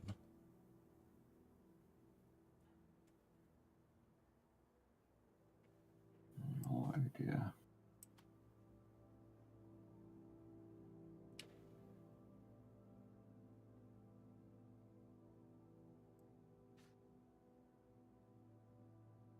The police report says that the killer's height was greater than 1.80 m for the first victim.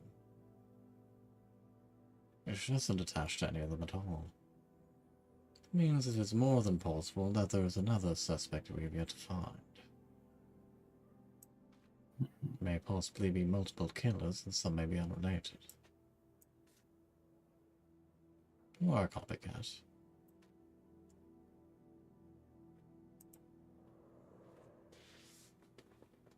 It's quite irritating they can't actually put that up.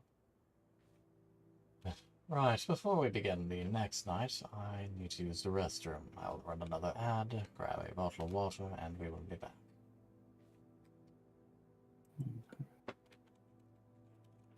Perhaps you should grab some water and milk yourself, help to keep yourself up.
I return.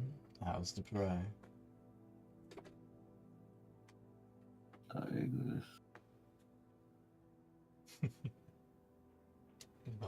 thing.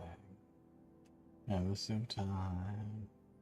Completely surrounded by soft voice.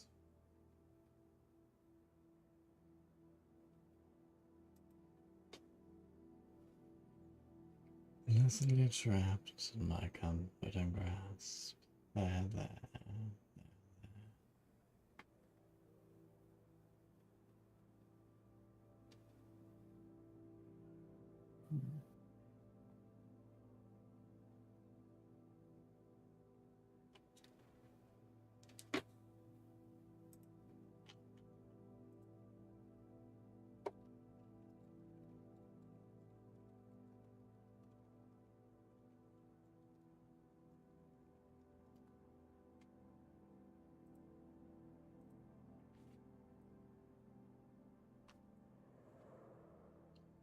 With heavy hand, you wipe your tired face.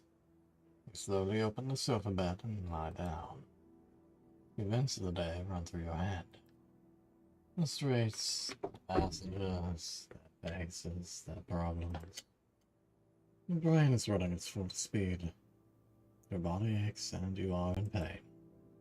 You can tell you need to get more sleep. You glance at your investigation board. Your investigation is taking shape, little by little. Who would have thought? If only Beset would give you a little more time. You shake your head and your mind wanders for a second. Your eyelids flutter once and you're asleep.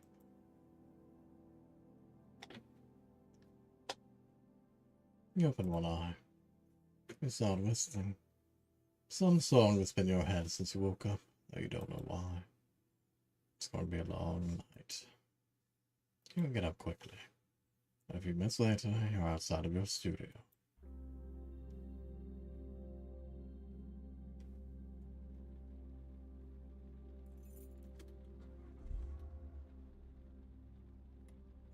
It is quite a lot more eyes. Question being how many of them will want money.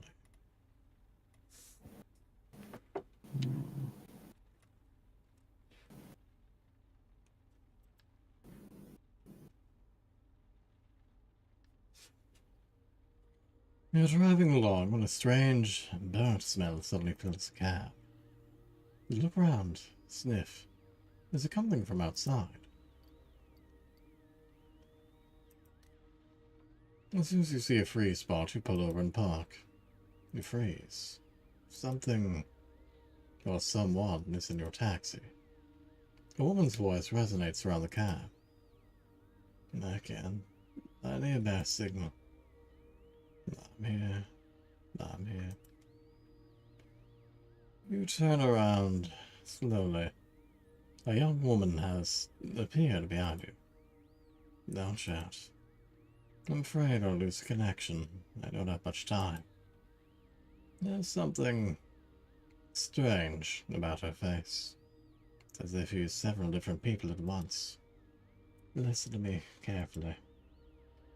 I come from the future, and you must know that you met. She stops moving like a computer glitch. She stays this way, still frozen. And then she suddenly starts moving again. They're extremists. Totally crazy. Some try to get a hold of anything remotely technological only to destroy it. I've gathered heaps of screens, keyboards, lamps to burn them. The fire lasts for days in the sky. Some days the sky is filled with toxic soot, black ash. She shrugs. I'm lucky, I guess. I can remember what it was like before. The children though. I feel no sorry for them. They're so lifeless. Sad. She looks at you. You look surprised, but the image of her flickers, shakes. She raises her head to speak to someone outside the cab. What? They're getting closer. I don't know if I can stay much longer. I have to tell you one more thing. A few days ago, we got our hands on some newspapers from your time. She looks down. Everything we read seemed trivial, and it felt so good. We laughed about it, even though deep down, I miss those debates, stories, the editorials. She lowers her voice, especially the horoscopes. She doesn't say anything for a few seconds. You wanted to tell me something. Tell you something. Her face lights up. Yes. While we were reading through newspapers, we found some crucial information related to your investigation. She closes her eyes. Now, don't try to. I can't tell you much. But I need you to write down what I'm about to say. She disappears.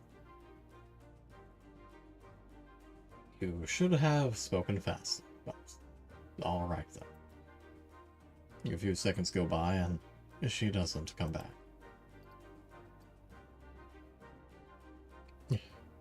Are you there? No answer. The silence reigns in the cab. A terrifying silence. Only now do you notice a strange smell floating in your taxi. A hospital smell. You park as soon as you find a free spot. You attempt to get a hold of yourself. The radio starts to crackle. Despite your interference, you make out a young woman's voice. I'm sorry. I can't come back. You hear someone scream in the background. They're taking our antenna apart. Shit. Watch the files. Not those rats, the other ones. Her voice sounds far away for a minute, then closer again. We had enough time to send you something. I don't know if it could be of any help, but it's under the seat. Under the seat. No answer. The voice suddenly stops. Radio starts playing like usual again. You turn your eyes to the passenger seat. How could she possibly have put something under the seat? Plus, you had the car washed, if you had. You lean towards the passenger seat. You feel around. And your fingers happen upon a file folder. You pull it out slowly. Scribbled on front in thick pencil are the words, "Thank you, Jay." You open it up. A newspaper clipping. The paper is yellowed, worn. At the top of the article, a date. The date is 2 years from now. You stop breathing as you start reading the clipping. You inhale. You smile. This will help you.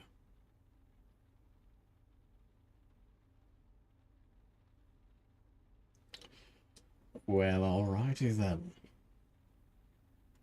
First we have well, really the most standard cat you can meet, and then perhaps a drunk, perhaps Santa, you know, brother. And now we've met a woman from the future. Truly. Yeah, I expected this to be a little more grounded. I can certainly say I was not quite expecting this. I am very intrigued. Somewhat confused and surprised, but very intrigued.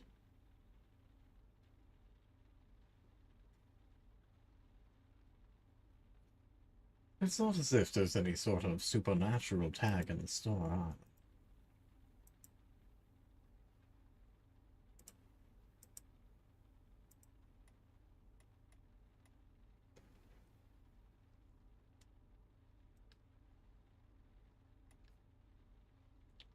Somewhere in all the buildings around you, a dog is barking up a storm.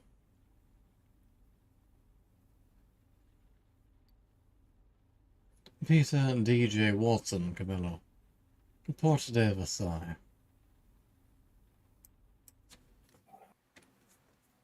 The door opens and your passenger collapses into the back seat. His eyes are hidden behind a pair of large, dark glasses. His clothes reek of sweat and booze. A lover. He mumbles his destination and you start driving. A few words are exchanged, the weather, taxes, traffic. Then, there it's coming. The inevitable conversation about the killer. Some bits of information, rumors, things overheard. Make a mental note of what you've heard. Who knows, it might come in handy. Your mind wanders, and your eyes vaguely scan the store windows. The sodium light coming off the street lamps feels like it's dripping into your brain. You're falling asleep. You need a bit of music to keep you awake. You glance at your passenger. Do you mind if I put a little music on? He waves his hand as if to say, who cares? You turn the radio on, pressing on the dial to find a station you like. Maybe it's rock ballad, too soft. Behind you, your passenger's snoring. Barely, but you can hear.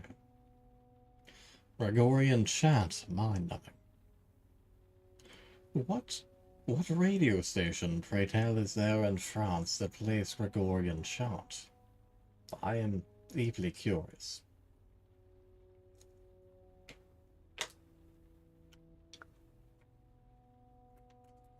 But also not the thing to keep you awake.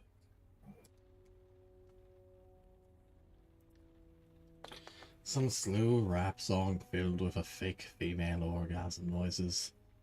Not with a passenger in the car. Two journalists discussing new evidence in the investigation into the judge's murders. The information they share, salon talk, nothing more, seems important nonetheless. An ad interrupts the torrent of words and you change the station. Classical music again. The flute grates on your ears. Electronic music. You like the rhythm, but just aren't in the mood. Stop. You lift your hand from the dial. The music plays on. Not bad. Turn it up so I can hear better.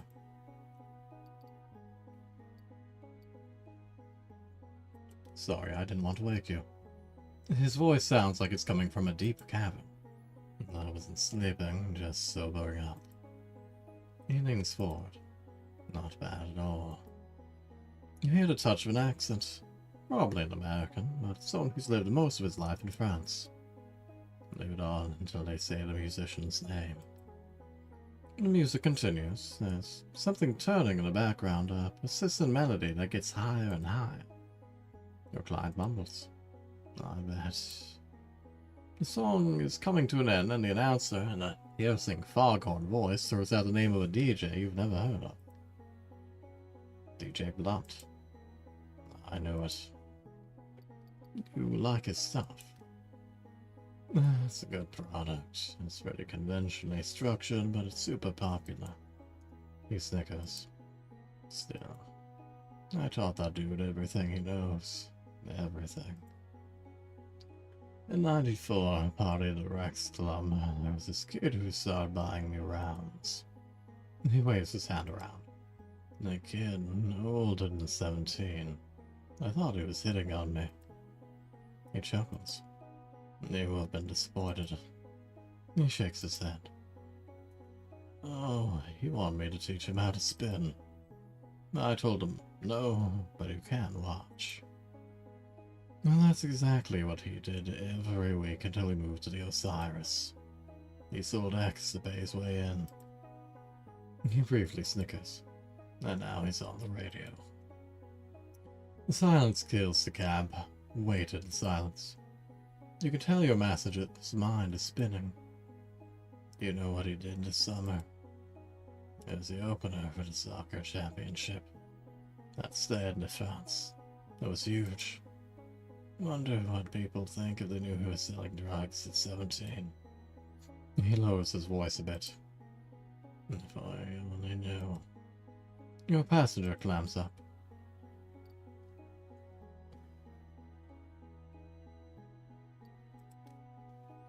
You stare at your passenger, notice little details revealing how old he must be.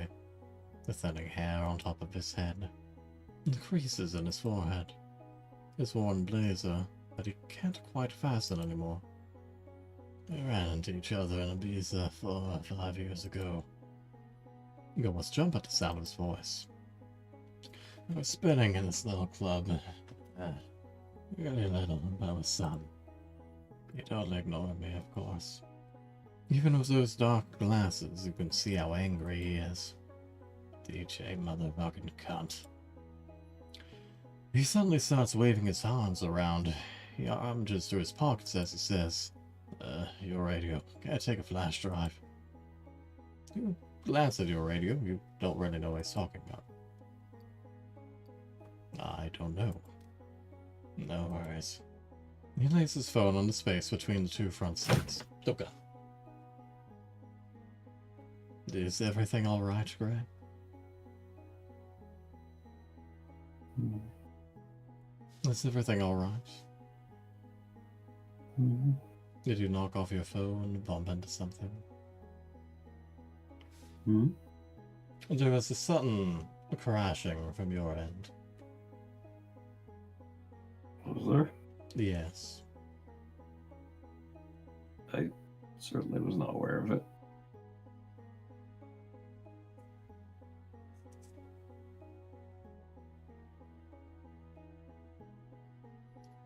Take a moment to make sure that everything is on your desk, nothing is on the floor, you don't suddenly have a bruise on your knee. No, everything's fine. It was really just we'd sitting here. Alright. Listen to this. It's what I play tonight. It's mine. He sets his phone to play. But, you know, people were barely dancing. A drum machine playing a hard-edged beat in the background. They were talking, taking each other's picture.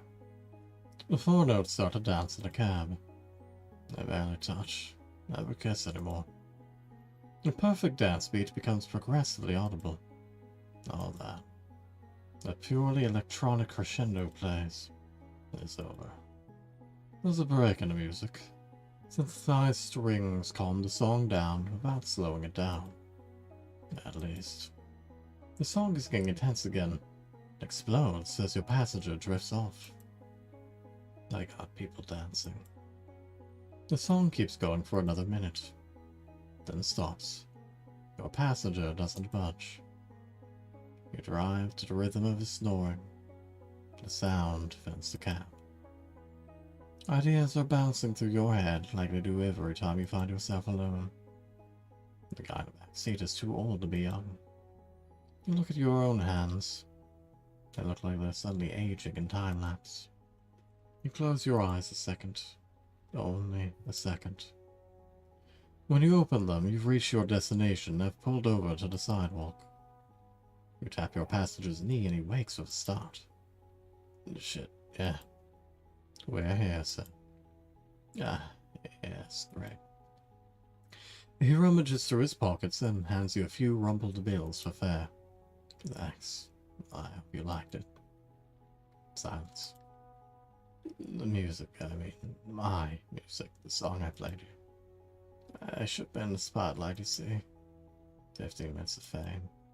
Just a minute. He stifles a burp. You hear him mumble as he leaves the taxi.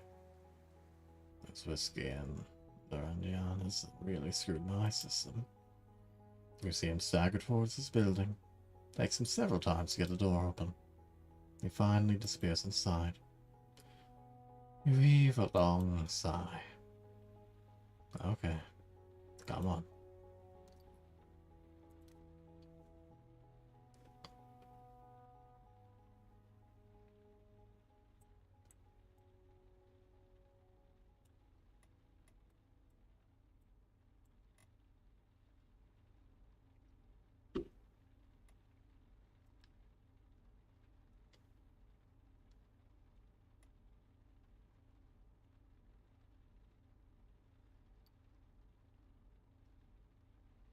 Melchior de Rosas, Palais de Congrès. The next passenger gets in your cab like an old man returning to his armchair. Oh, grunts and groans. After what seems like several minutes, he settles himself in a delicately and fastens the belt across his chest. Looking in the mirror, you notice the man's age with surprise. Can't be older than 25. Howdy. You got the address, right? Palais de Congrès. Bingo. Let's roll, dude. You smile to yourself and turn the key in the ignition. After a few minutes of silence, you hear your passenger moaning softly to himself, apparently in pain. Hmm. Do you have a good night? You see a smile beneath his hood. Fine. Good. Feel like I got hit by a truck carrying a herd of elephants and scared as all hell, but yeah. Yeah, I think it's good so far. You look back at him. His eyes are hidden beneath his hood, but his whole body is curled in on itself. He looks terrified. Are you sure you're okay? Just pretty sure jealous. He laughs so convincingly. Who am I kidding? I'm scared out of my mind. Literally. Scared. Technotopia 9. That's where we're going. Every biohacker, transhumanist, and futurologist with his cryptocurrency will be there. I'm giving a talk. A closing talk, in fact. Sounds like a big deal. Oh man, it is. Someone even saw Mitnick there yesterday. I mean, the caller himself. The name means nothing to you, but the passenger looks positively starstruck. Me showing off my work, the who's who, man, the cream. A huge grin splits his face an instant before he groans again. He digs his elbow deep into the seat. All it took was a little brain surgery. You're recovering from brain surgery. I certainly hope so. He points to his head. Although we only completed the procedure a few days ago, too early to tell at this point. That's the real reason I'm so fucking scared, I don't know if I'm honest. I did this myself. He gestures towards his current state.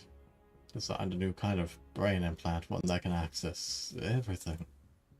The unlimited learning potential of the metaweb, a mind gate between my brain and the cloud.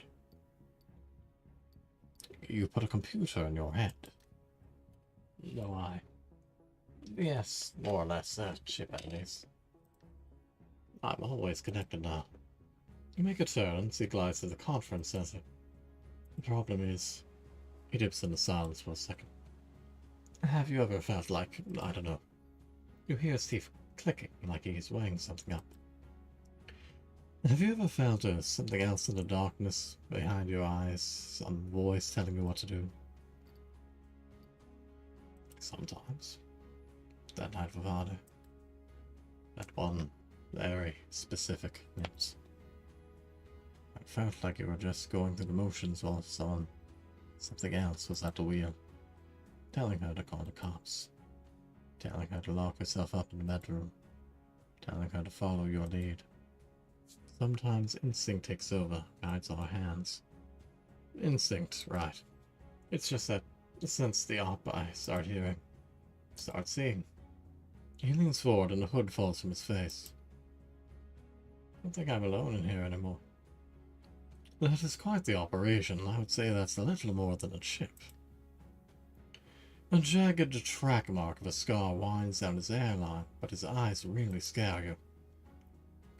One is completely dark, pupil blown. The other is milky white. The figure unfastens itself and exits in one fluid moment. You watch it disappear into the crowd before turning the key and driving away. Honestly, I wouldn't be surprised if that someone ties into the person from the future we ran into earlier.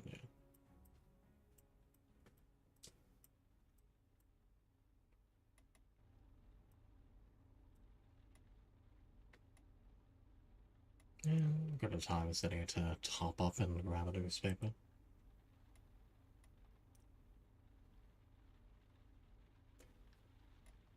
Two cats are fighting under red light. You can hear their piercing cries through your closed windows.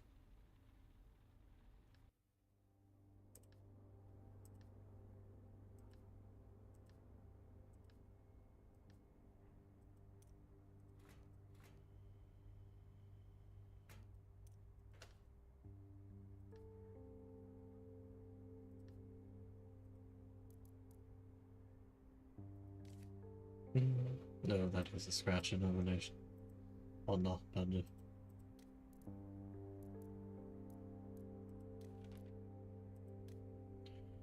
the serial killer business is crazy.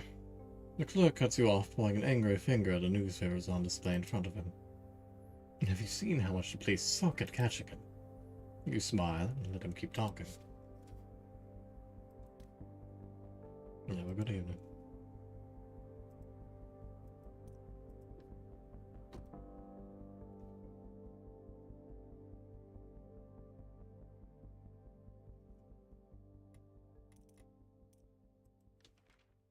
You pull a newspaper out of your glove compartment and start leafing through it.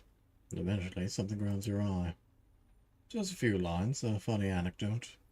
A man disguised as Santa Claus had to be taken off the roof of a building by firemen. He was highly inebriated and stated he did not know how he had gone there.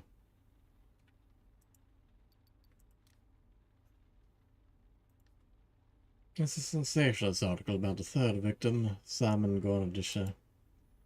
He is thought to have escaped Argentina in the 1980s because he was a member of the process towards their dictatorship that had been in power. Pretty important information, albeit stuff we already had. As soon as you get to the page, you stop. At the short article mentioning the strike led by a handful of employees at Confesseries de Marais, a luxury candy brand. Employees demand better wages. The owners, the Group Diamond, are threatening to relocate the factories abroad. You shut the paper and end up in the trash dive.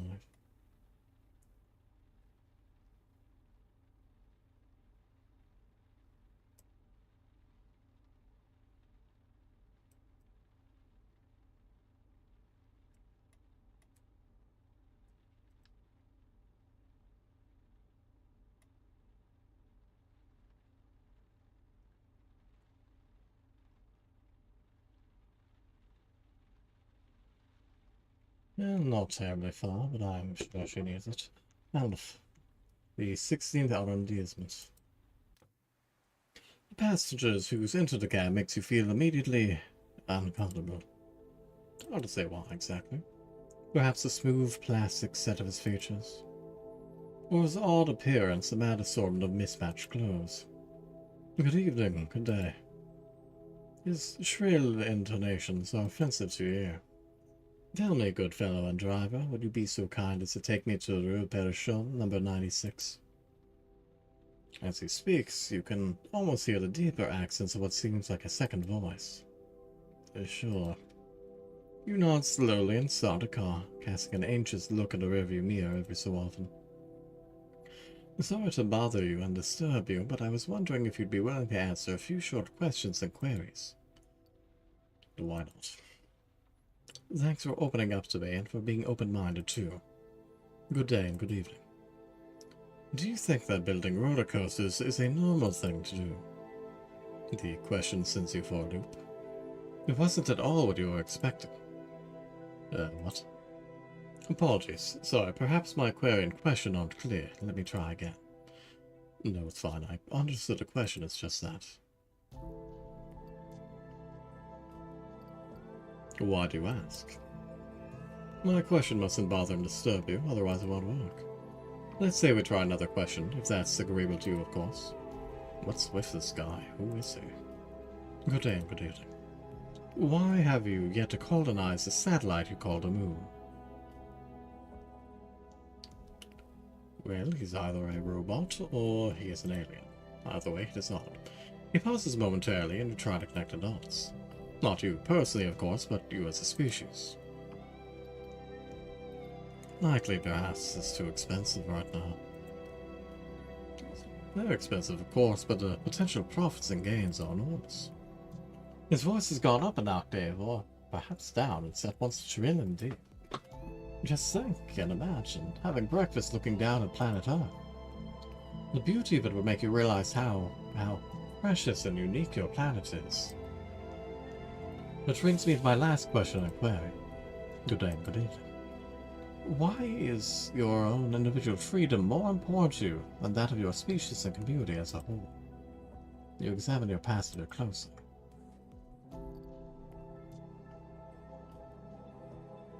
Because we're selfish.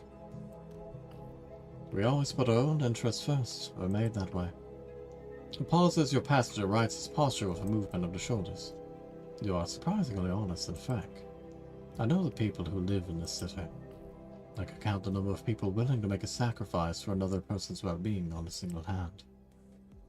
Suddenly, you are unable to speak, as if the words were trapped inside your throat.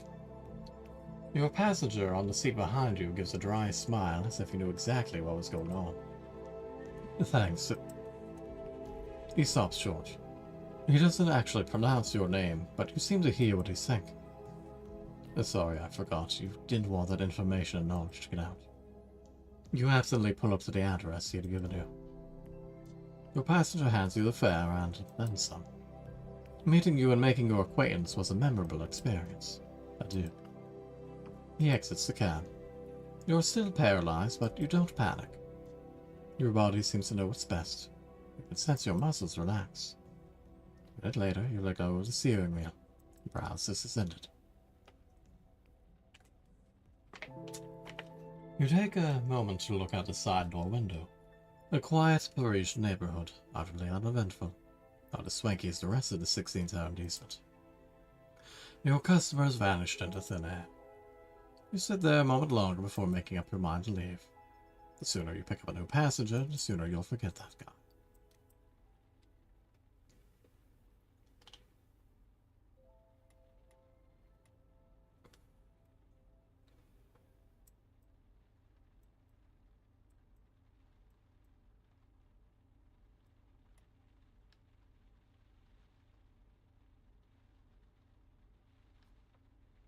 A police car flies by and practically cuts you off. Flashing blue light blinds you.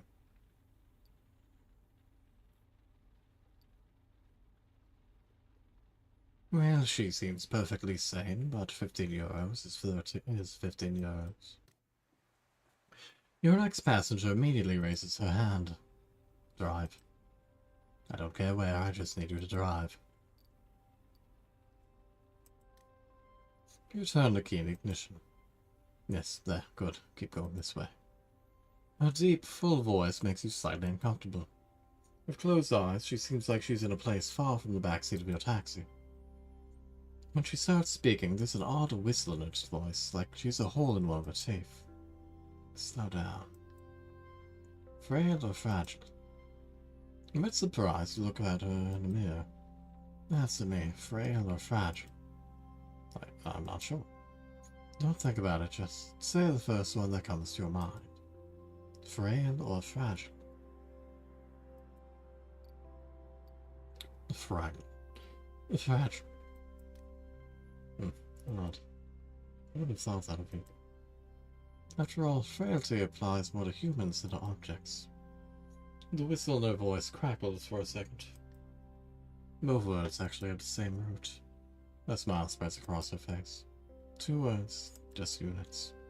Life went on. Her words mixed once again. She pauses.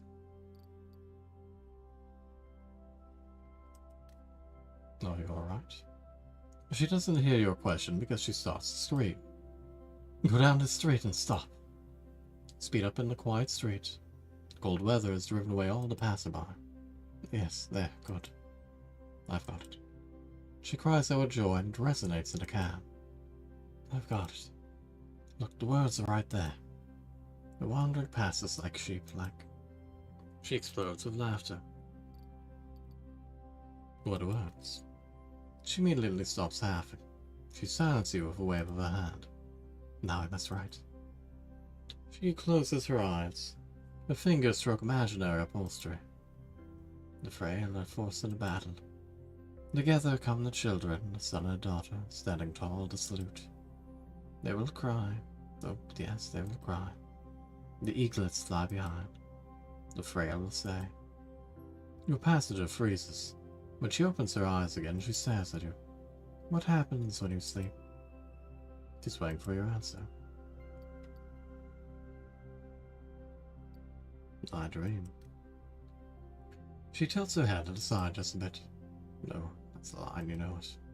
What happens when you drive?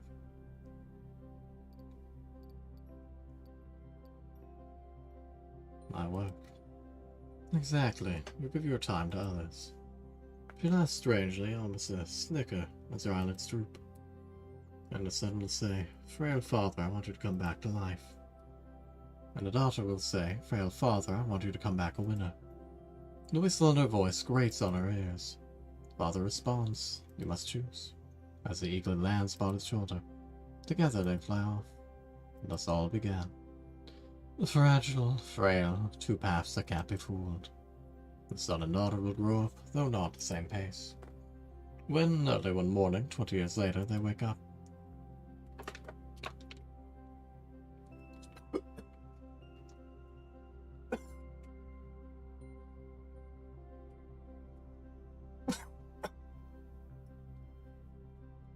One moment.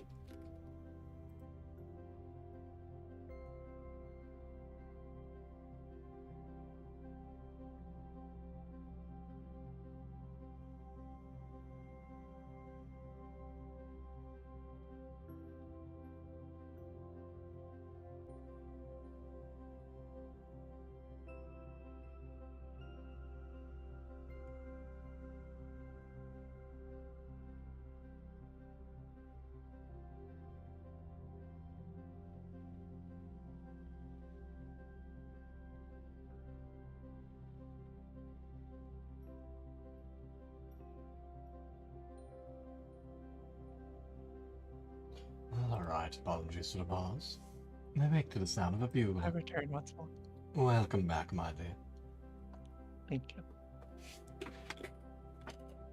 You have missed Santa, a time traveler, and a woman or man who might have been an alien. Great. Sounds like good times. The time traveler was not ambiguous. Uh-huh. The sand will be beaten, churned, and clubbed, until he wakes from a 1,000-year dream. A dream without sails.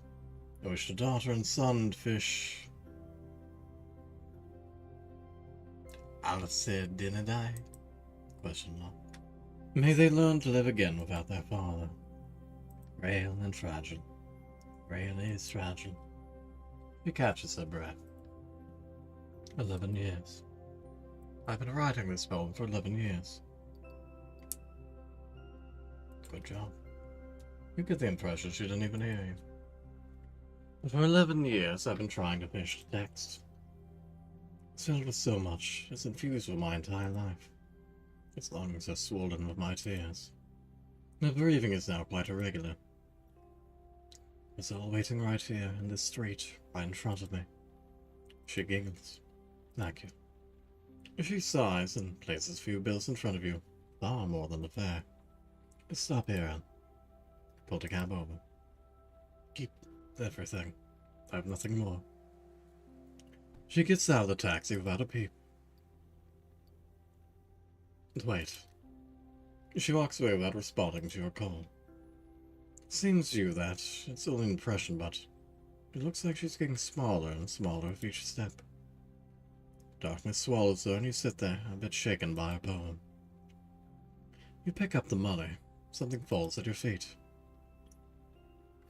You grab onto a small, shiny white seashell with your fingers. You look at it for a second without saying a word. 11 years. The idea makes its way into your brain. You take a minute and drive off.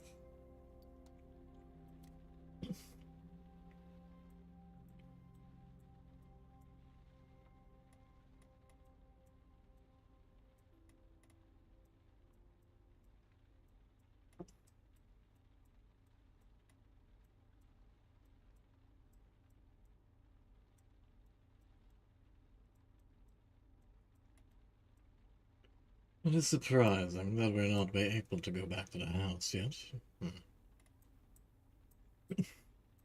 Wonder if there's some minimum.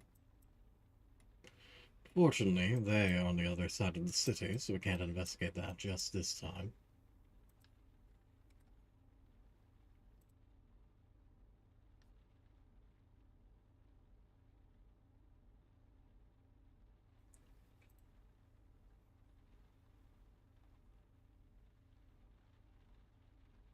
Phil that just failed bourgeois. Charles de Gaulle, make it snappy.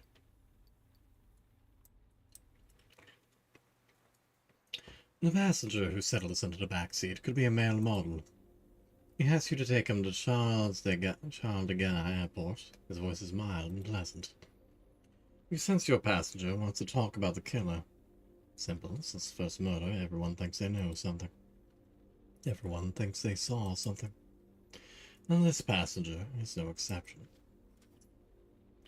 You watch him in the rearview mirror as he adjusts his clothes, checks his breath, obviously prepping. You drive people to the airport all the time. Bring along a suitcase or a bouquet of flowers. The passenger doesn't have either. He's looking at himself in the rearview mirror.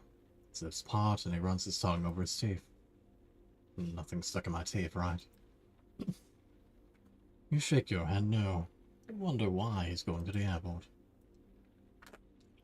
You're wondering why I'm going to the airport, aren't you? I could tell you're curious. I can tell you, but it's a secret. His voice has changed as if he were about to deliver a speech. Women today are too smart for us men. Too smart. They're onto us the minute we try to hit on them. He crinkles his nose as if there were a bad smell in the cab. There are dozens of books on how to get lucky, on how to score, but they all make the same big mistake. Do you know what the mistake I'm talking about is? They're written by men. I don't see why that's a problem. After all, deer don't write books on hunting, do they? He smokes. No, let me tell you. All those books about hitting on women never tell you where the best hunting grounds are. A theatrical pause. Airports. You're looking to pick up a woman at an airport at 4 a.m. Good luck. It's brilliant, right? Women in airports are lonely, emotional, and available. On the street, they're always in a hurry, don't have any time. At movies or museums, they don't want to be disturbed. But at the airport, he's clearly very proud of himself. He remains silent. He crinkles his nose and sniffs again. Is it me, or is there a funny smell in your cab? You sniff too. Sorry, I don't smell anything. He shrugs, then goes back to his monologue. Personally, I prefer older women. Single moms who are at the airport to pick up or send their kids to their exes. They're waiting at the unaccompanied mileage counter to get information about a late flight or a gate change. I'll go to the counter, look at the flight information, pretend to be worried. My sister, I say. I'm waiting for my little sister. She's never been to Paris before. I'm going to take her to the Louvre. She wants to work in fashion someday. She's already very talented. Hope everything is okay, that she had a good flight. She means the world to me. She's my half-sister, but I love her like a sister. A smile. Takes another sniff, glances around the cab, then picks up where he left off. The half-sister line works every time. Divorced parents, remarried. Every time. He bursts out laughing. Oh, this guy seems like the worst. Indeed. A word of advice, though. You have to get there early. Make a day of it. Keep an eye on the domestic flights, the delays, the companies. It requires a little preparation, but I usually go home with 20, even 30 numbers. In 6 hours. Not bad, eh? Well, how many of those numbers are expecting a little sister? Another thing, I wouldn't recommend Orly. The counters are a disaster there. Have to go back and forth between the different levels, it's exhausting. And the neon lights, they ruin your eyes. Well, Orly is definitely the way to go. The domestic flights terminal. He rubs his hands together. I can feel it. Today's my lucky day. It's going to be amazing. They're going to fall for me big time. You can't resist. You give a slight cough and say, "Excuse me, do you mind if I ask you a personal question?" No, of course, not at all. I think I'll understand my game plan. Can I ask you a personal question? Do you ever shut the fuck up? What do you do after all that? After what? After you get the numbers. Ah, very good question. I rate all the women I talk to. give them stars on a scale of 1 to 5 according to appeal level. I go home and I start sending messages, first at a 3 stars. Drops his voice at knowing tones. At the easiest, the best looks to easy ratio. Same thing the next day with the 4 stars. They usually play hard to get, they see themselves as real beauties. He sniffs with a look of disgust. And then, the 5 stars the day after that. Just leave them hanging a little to get them to doubt their own attractiveness. It's rule number 1 when you want to pick up women with my little strategy. Lower their sense of self-esteem. The cab pulls into the drop-off lane. Your passenger pays the fare and exits the cab. You should take my advice. It's a piece of cake. You just need to come up with a good line or two. They all fall for it. It's really bizarre, that smell of shit. It seems to be following me wherever I go. He walks away. Under the sole of his right shoe, you catch sight of a dark brown spot. The passenger disappears into the airport. You roll down the backseat window and start up the cab.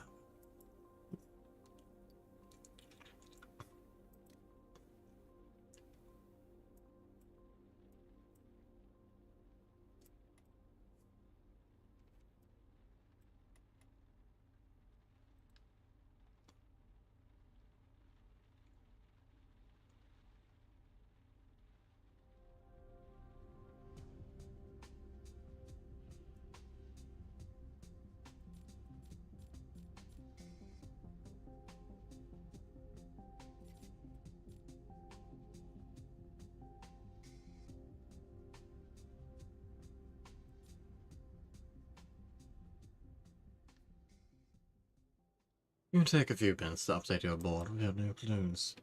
Steps in the hallway and they stop in front of your door, then move away. You crack your knuckles and get to work.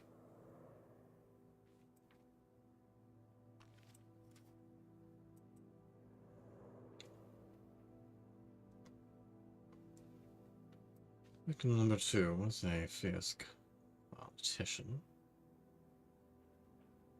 Victim 2 Can we called... get that dude arrested for just being generally awful? Alas, I do not believe we can. Victor 4 was responsible for the Richtenden scandal and was never tried.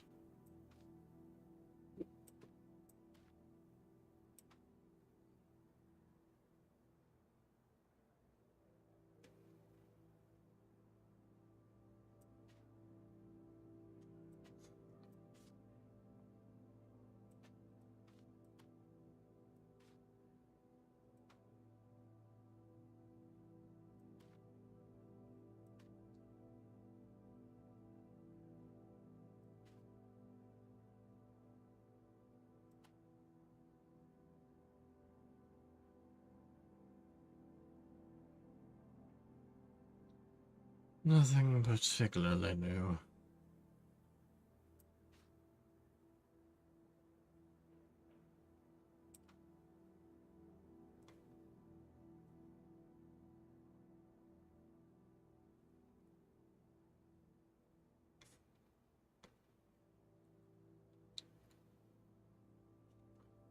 At the moment, it seems to be leaning largely towards victims to suspects 2, 3, and 5. But we still don't really have anything fully connecting any of the victims.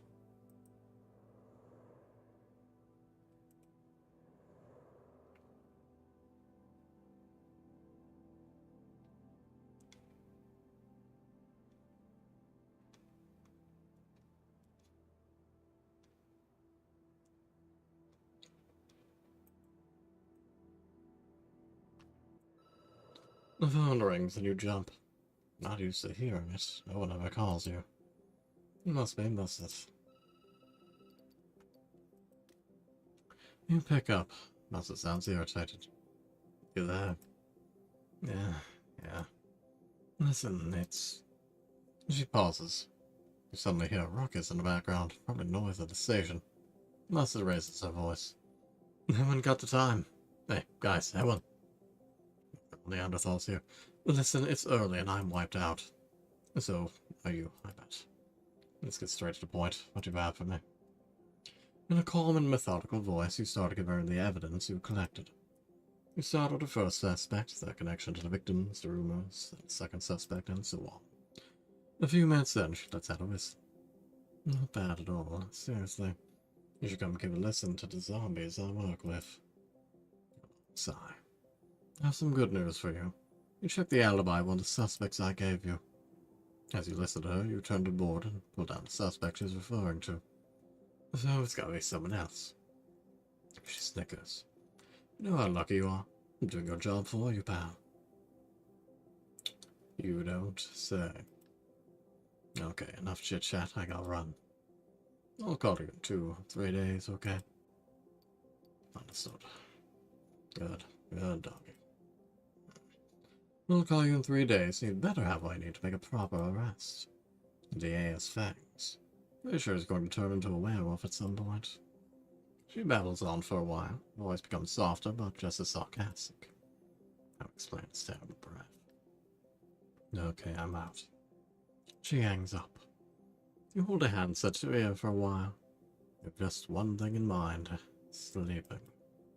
And forgetting it all.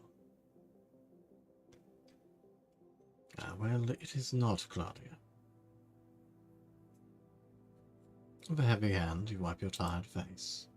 You slowly open the sofa bed and lie down. The events of the day run through your head. The streets, the passengers, their faces, their problems. Your brain is running at full speed. Your body aches and you are in pain. You can tell you need to get more sleep. You glance at your investigation board. It's slowly filling up. You wipe your hand over your face like it'll help sleep come. Your fingers are shaking. Stress probably. You shake your head and your mind wanders for a second. A second later, you're asleep. You open one eye. It's pitch black outside. Time to work. You get up quickly. And a few minutes later, you're outside of your studio.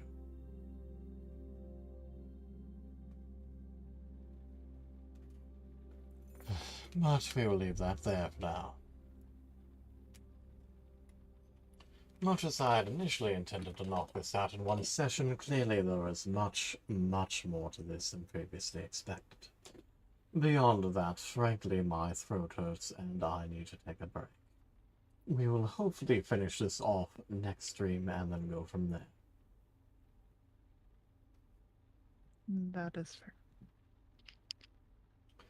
That, and I do believe the prey needs to get back in bed.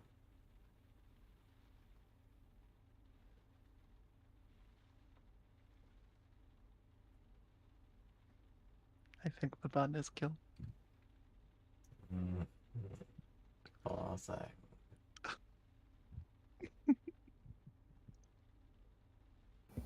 Only slightly killed. And there he is. There we are. Or bun. But yes, thank you to anyone who popped in during the stream, either during Artem's previous bullet hell raid, roguelike, what have you stream, or during tonight's part of Night Call. Even if we did finish this, clearly there's 2 more cases, but I believe we'll just go through the one for now before moving on, and perhaps I'll stream it again and go through the other cases later.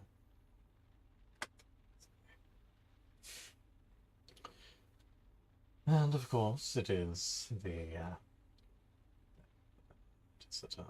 what is the affiliate anniversary, so that is something to celebrate, I suppose. Quite a lot done in one day, effectively 3 different streams, and the sponsorship running. And of course, It was certainly busy. and of course, my thanks to these 2, both in regards to their part earlier and their presence currently.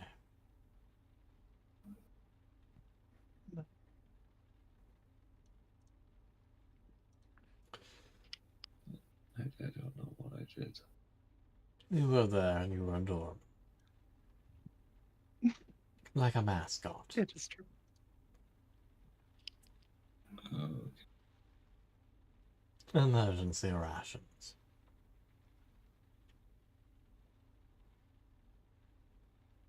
You are not allowed to eat the bun.